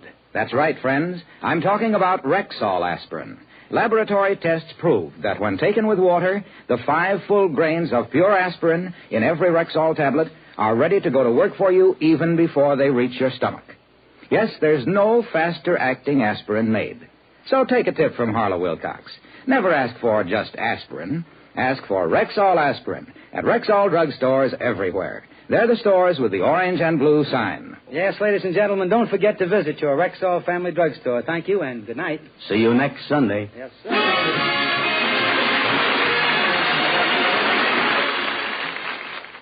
For the 1 woman in 10 with sensitive skin, There's Caranome, the beauty aids that are hypoallergenic, carefully compounded of fine, pure, mild ingredients, safe for most sensitive skin. there's a safe, pure Caranome beauty aid for every possible need. Created especially for the 1 woman in 10 with sensitive skin. And sold at Rexall drugstores everywhere. Your Rexall druggist has presented the Amos and Andy Show, transcribed and directed by Cliff Howell. This is the CBS Radio Network.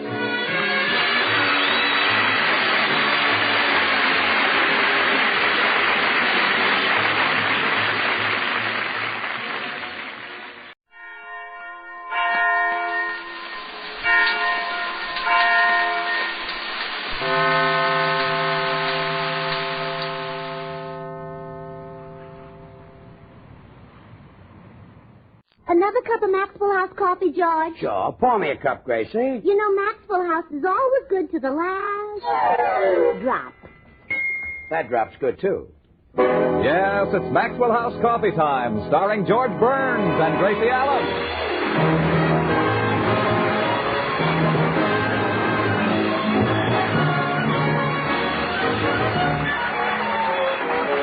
With our special guests tonight, Mr. and Mrs. James Mason, yours truly, Toby Reed, Harry Lubin, the Maxwell House Orchestra, and Bill Goodwin. For America's Thursday night comedy enjoyment, it's George and Gracie. And for America's everyday coffee drinking enjoyment, it's Maxwell House. Always good to the last drop.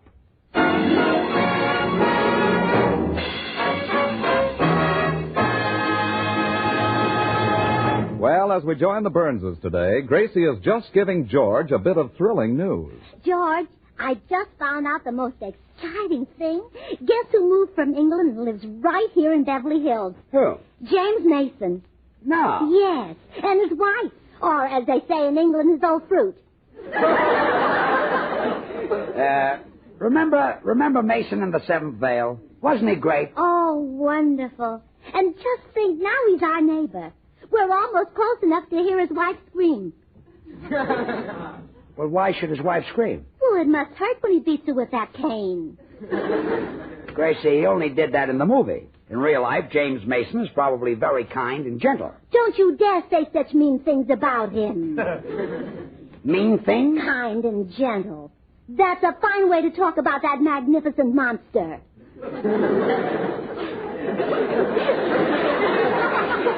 I'm sorry I insulted him. What a man. He's Humphrey Bogart with a broad A. Sure. You know, some girls dream of getting a husband who'll cover them with diamonds and mink. I'd rather have James Mason and be covered with Band-Aid.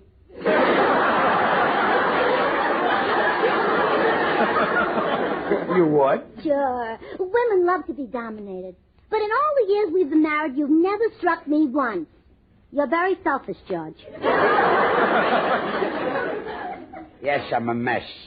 Well, please try to act rough and rugged when the Masons get here. I'm going to invite them over for a visit. Gracie, you can't do that. They're reserved English people, and they won't accept an invitation from a stranger. Oh, my goodness, I feel like I know Mr. Mason. I've been using his jars for years.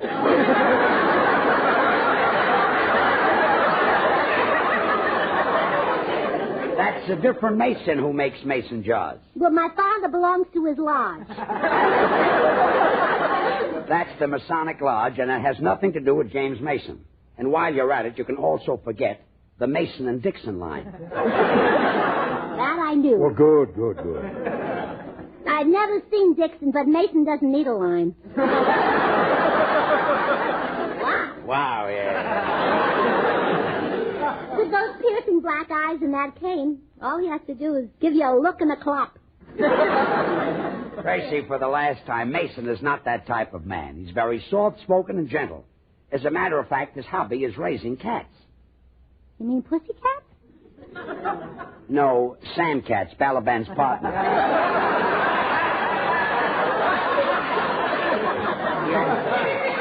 He owns the Chicago Theater. Remember? We had trouble with our laundry? Yes. Now, forget about inviting the Masons over. We have absolutely nothing in common with them. No? No. They're British and we're Americans. They're in the movies, we're in radio. Their hobby is raising cats. Ours is raising a hooper. Oh. I hope. So, their hobby is raising cats. Sure, they've written a book. The Cats in Our Lives. I see. Well, goodbye, dear. Where are you going? Out. Just a minute, young lady. If you don't tell me where you're going, you're not leaving this house. Oh, George, how thrilling. You ordered me not to leave the house. If you keep it up, you'll be just like James Mason. Yeah, I'll go get my cane. Yeah. So, dear, practice while I'm gone. I'll practice. Goodbye. Yes, goodbye.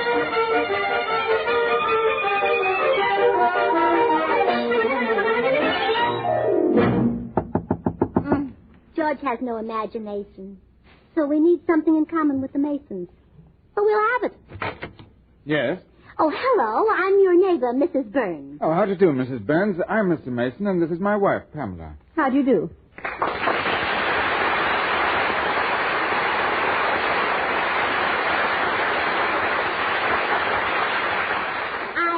I just stopped by to ask you if you've seen anything of a stray cat. No. Did you lose one? Yes. My husband has a rare and valuable collection, and one of them disappeared. Really?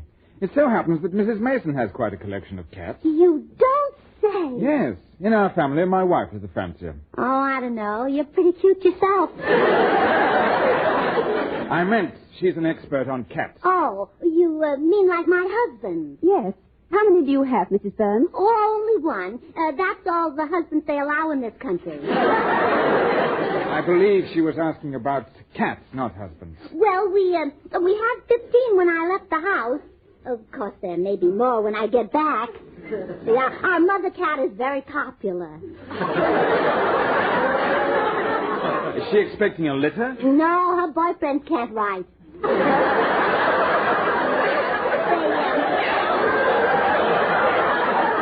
They just call to her from the back fence. Mrs. Burns, when a cat has a litter, she gives birth to kittens. I don't doubt it. Oh, a shock like that. Would you care to try, Pam? Thank you, James. Mrs. Burns, what kind of cats do you have? The kind with 4 legs and fur. Yes, of course. But, do you have any Persians or Siamese? No, we don't keep people, just cats. She's yours again, James. Thank you, Mrs. Burns, what is your method of raising cats? Well, we put both hands under their tummy and lift. Righto. Do your cats have pedigrees? Oh, no. We keep them very clean. James. Quiet. Have your cats ever been in a show? Oh, yes, they love Mickey Mouse. They like your pictures too, Mr. Mason. Pam? What do you feed your cats? Cheese. Cheese? Well, yes, they're too aristocratic to go looking for mice. And this way, the mice smell their breath and come looking for them.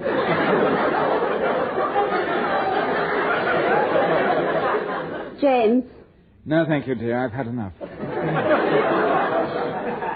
Mrs. Burns, we'd like very much to have a chat with your husband. Oh, wonderful. Here's our address. Come right over. Thank you. Now we can see for ourselves this wonderful collection of cats. Oh, yes, the cats.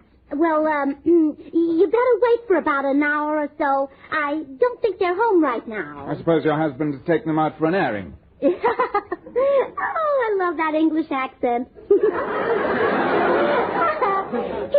He doesn't take them out for an airing. They eat airing and Abbott at home.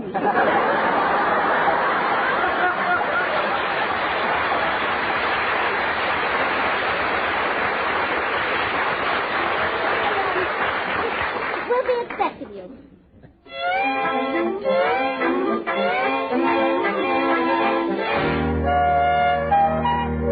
Well, having told the Masons that her husband has a collection of cats, Gracie now has to produce them. So she has slipped a sardine into George's coat pocket and has talked him into walking through an alley with her. Gracie, I don't get it. Why walk through an alley? We've got sidewalks. Oh, but this is so quiet and romantic. Only you could think an alley is romantic. Rita Hayworth thinks so, too. That's a different kind of an alley. And another thing. Oh, go away, kitty. Go away. Go away. And another thing. I keep smelling fish. Oh, well, that's just the wind blowing in from the Pacific Ocean. It's blowing the opposite direction. Oh? Oh, well, then it's the wind from the Atlantic Ocean. That's the other side of New York. We're in Los Angeles. I know. Think how it must smell in Kansas City. And in Altoona, too. Another cat following me. Oh, isn't that sweet? Those darling little kitties like you. Kitties? These are Skid Row tomcats. Oh. Coming at me from all directions. Shoot. Step. Oh, be careful there. You know, I think that black one could throw you. Let's head for home, but fast. These broken.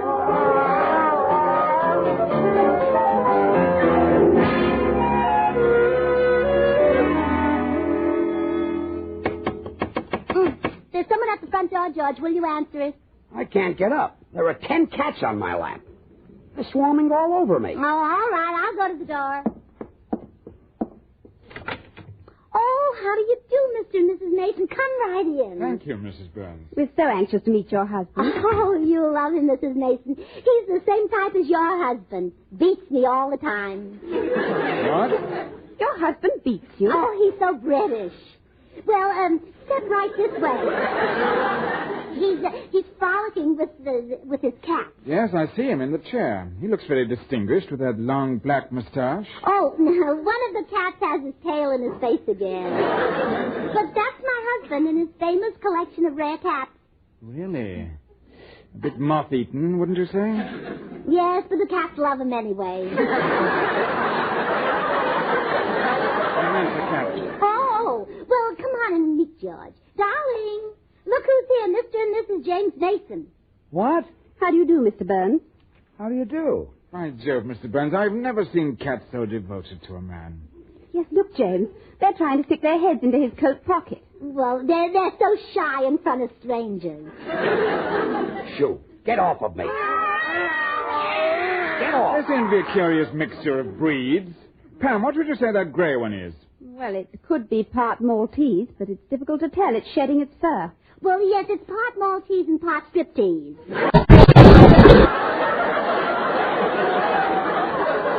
Well, Mr. Mason, how do you like the collection? The real cats, aren't they? I'm trying to decide. Mr. Burns, your wife told us about your cat collection, but we never expected anything like this. You must have tamed these creatures with a chair and a whip. Wait a minute. My wife told you I collected cats? Gracie, I want to speak to you in the next room. Yes, dear. Excuse me, please. Certainly. Come on. Oh, stop. Stop hanging on to me. Get away. Get away. Well, Pam, isn't that the oddest collection of cats you ever saw? Yes, but they fit in nicely with the people. Mrs. Burns is a bit eccentric, isn't she? Quite. Of course, you can't blame her. That cologne he uses would drive anyone nuts. Yes. It must be called Evening on a Live Bait Boat. Strange people, these Americans.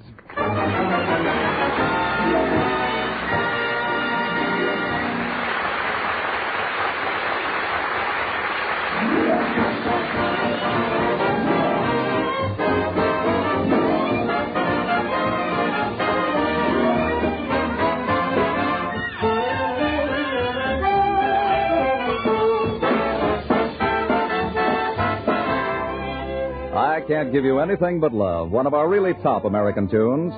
Why, back in 1928, when it was first introduced, folks bought more than 1 million copies. What's the secret of a hit tune? Well, it's not one, but many things. Melody, rhythm, harmony, and they must all be expertly combined. Now listen a moment. Here's another great song from 1928. It's still a top favorite today. But can you name it when you hear just this mellow harmony?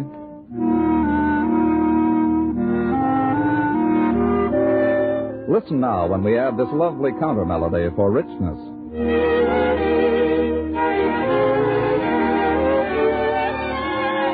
Well, you still need the vigorous rhythm. And now listen to this grand song as you've always enjoyed it, the final arrangement complete with the full-bodied melody.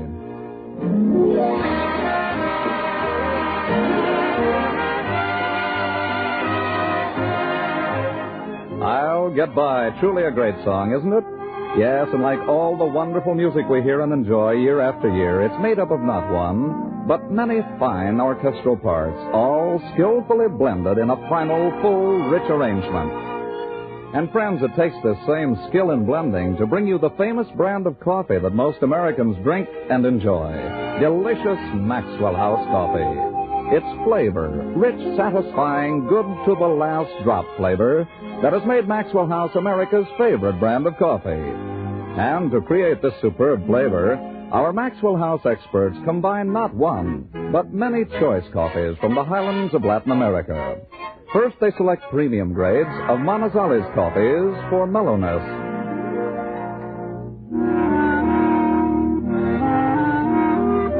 To these coffees, fine Medellins are added for richness.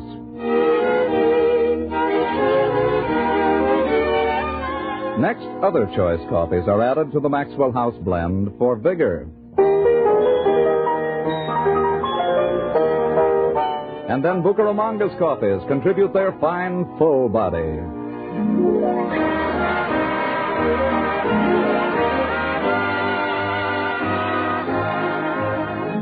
This perfectly balanced Maxwell House blend is then radiant roasted to flavor perfection and brought to you vacuum-packed and roaster fresh.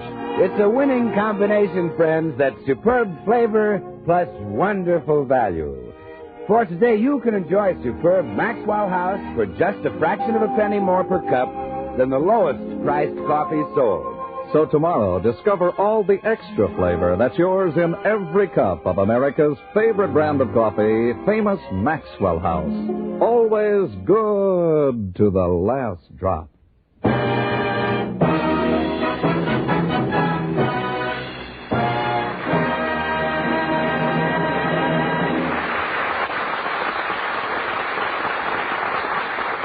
Well, George still doesn't know that Gracie slipped a sardine into his coat pocket so that his popularity with cats would impress the James Masons. Oh, quiet. Shoo. Get off of me.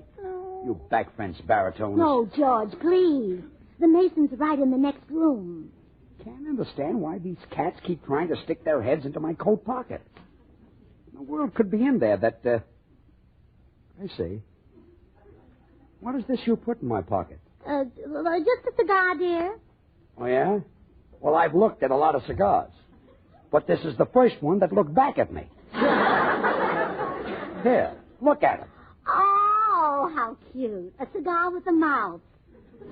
It can blow out its own smoke. Gracie, this is a sardine. Really? Well, here, I'll light it for you. You expect me to smoke this? Why My brother Willie works in the cannery. He smokes fish all day.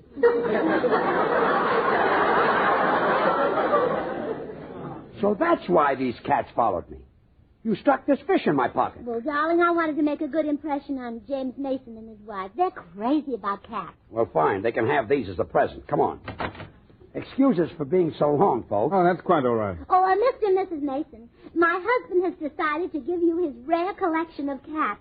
What? It's a gesture to welcome you to this country. We should have stood in England. That black one might be useful, James. You could hang your hat on its hip bone. Yeah. Say, wait a minute. Look at that magnificent white Persian under the chair. Oh, he's a splendid fellow. I didn't see him before. I think he's been hiding from the others. Mrs. Mason, if you like him, he's yours. Oh, Mr. Burns, do you mean it? Certainly. Oh, I could just kiss you. Well, you better not kiss my husband. If you do, I'll kiss your husband. I didn't really mean it, Mrs. Burns. No, come on, please kiss him.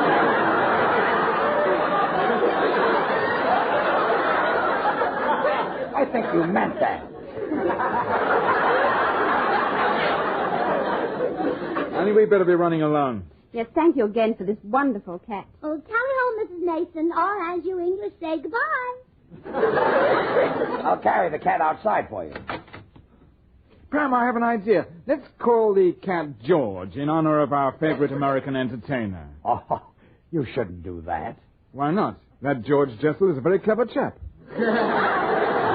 Oh, yes, Jester, one of Edward's boys, yes. Goodbye, and thanks again. Goodbye. Hey, George, what were you three talking about out there? Nothing, dear. You know, Mrs. Mason certainly has a crush on you. I'm surprised she didn't take you home. Oh, stop. Oh, she started flirting with you the minute she walked into this house. I saw her give you the double wink. The double wink? Well, sure. She took one look at you and closed both. Yes, she adores me.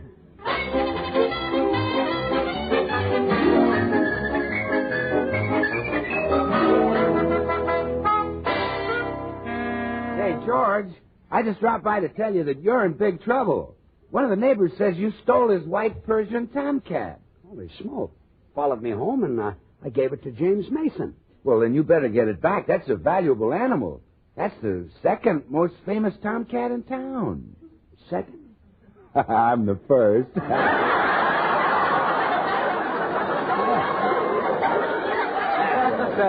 Gosh, Bill, I'm ashamed to ask for that cat back. You do it for me. Okay.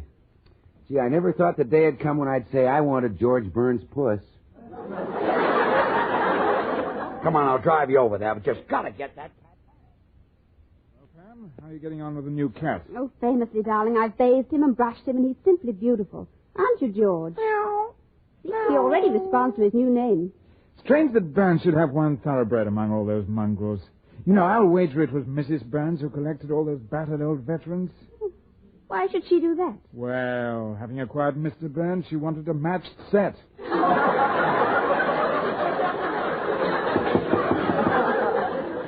Would you answer the door, darling? I want to go out in the garden and have a romp with George. Very well, dear. Come along, boy. Hiya, Jimmy. How's the boy? I beg your pardon. Have we met? Well, no, but surely you recognize me. I do picture work. I'm sorry. We have none to be friends. No, I act in pictures. I'm the darling of the American screen. Haven't you seen these dimples, these blonde curls? Don't tell me you're Mary Pickford. I'm Bill Goodwin.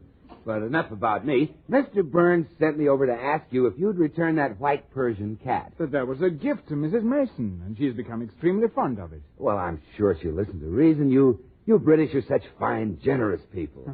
You've always been so gracious and understanding. Oh. That's the basis of the wonderful relationship between our two countries.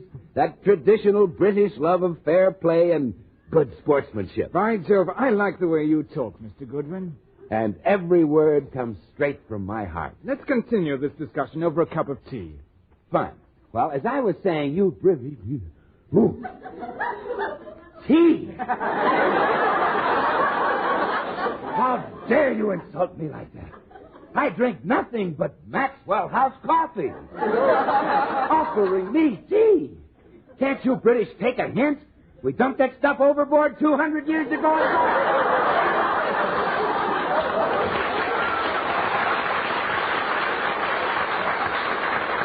What are you trying to do, start another revolution? I'm awfully sorry. You'll never talk this country out of Maxwell House coffee.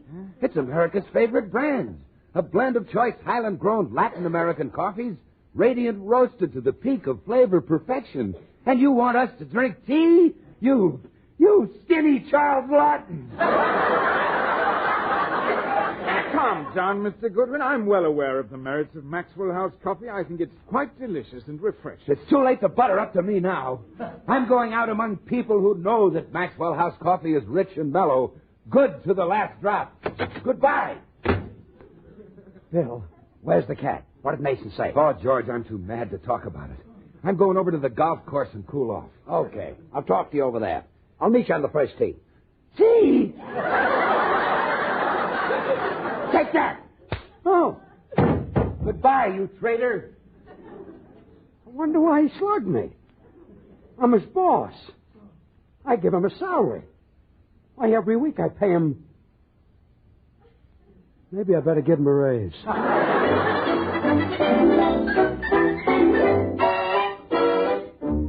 Meanwhile, Gracie has learned that her husband was last seen at the Masons. Convinced that Mrs. Mason is trying to steal him, Gracie hurries over to get him back. I get it, Pam. It may be that mad coffee merchant again. Oh, it's you, Mrs. Burns. Come in. I've come to get George. Oh, please don't. I've grown so fond of him. Must you take him away? Yes, I must. Mrs. Burns, I appeal to you. You certainly do, but I've come to get George. Please let my wife keep him, Mrs. Burns. You wouldn't object? Not at all. If it makes Pam happy, I'll even let him sleep on the foot of our bed. You English are broad-minded. I'm sure James will be glad to pay you for him.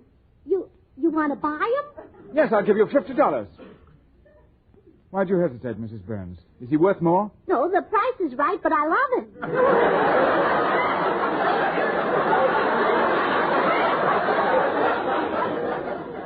I don't blame you. He is adorable. He has such a shiny coat. Well, if you think that's shiny, wait till you see his pants.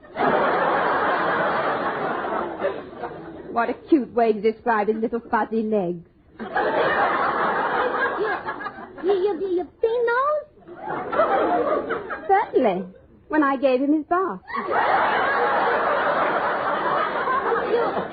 You gave him a bath? Yes. Well, if he lets you do that, I've lost him. He's yours, Mrs. Mason.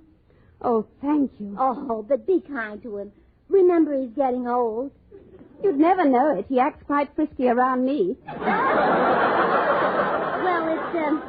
it's your first day together. He was frisky on our first day, too.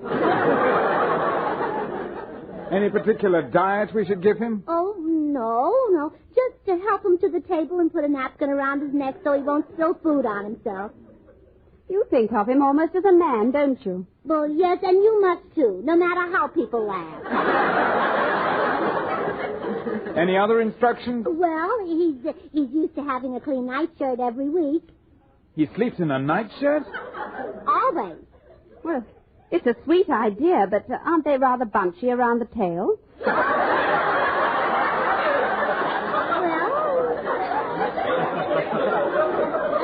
Not if you get them full. And, oh, yes, always have plenty of cigars for him.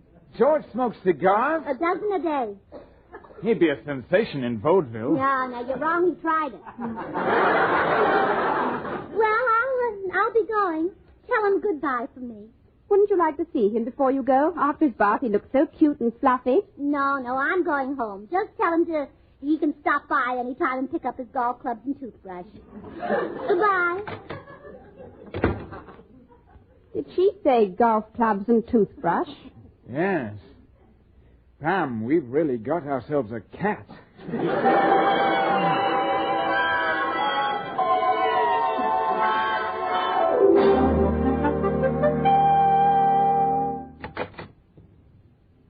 Oh, Gracie, I'm home. Well, decided to come crawling home to me.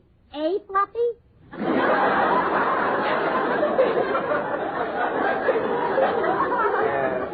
Fluffy? My, aren't we nice and clean after our bath?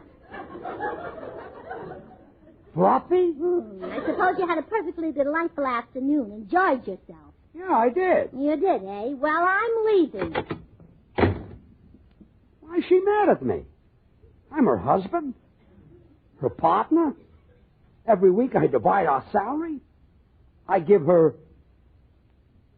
Maybe I'd better start splitting it even. Join us again next Thursday when we'll all be back. George Burns, Gracie Allen, Bill Goodwin, Harry Lubin, and the Maxwell House Orchestra, and yours truly, Toby Reed. Good night, everybody. We're a little late. Good things. The easy way. Do you like good things the easy way? Then get instant Maxwell House coffee. So good. So good. True coffee flavor and fragrance, because Instant Maxwell House is not a so-called coffee product. It's all pure Maxwell House coffee in instant form. And so easy. So easy. Instant Maxwell House means great coffee instantly in your cup. No fuss, no muss, no bother. Today, try Instant Maxwell House. Instantly good to the last drop.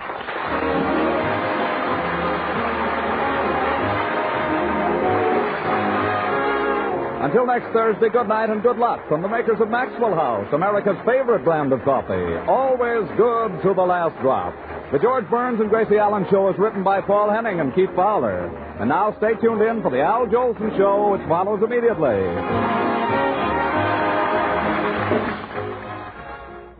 This is NBC, the national broadcasting company.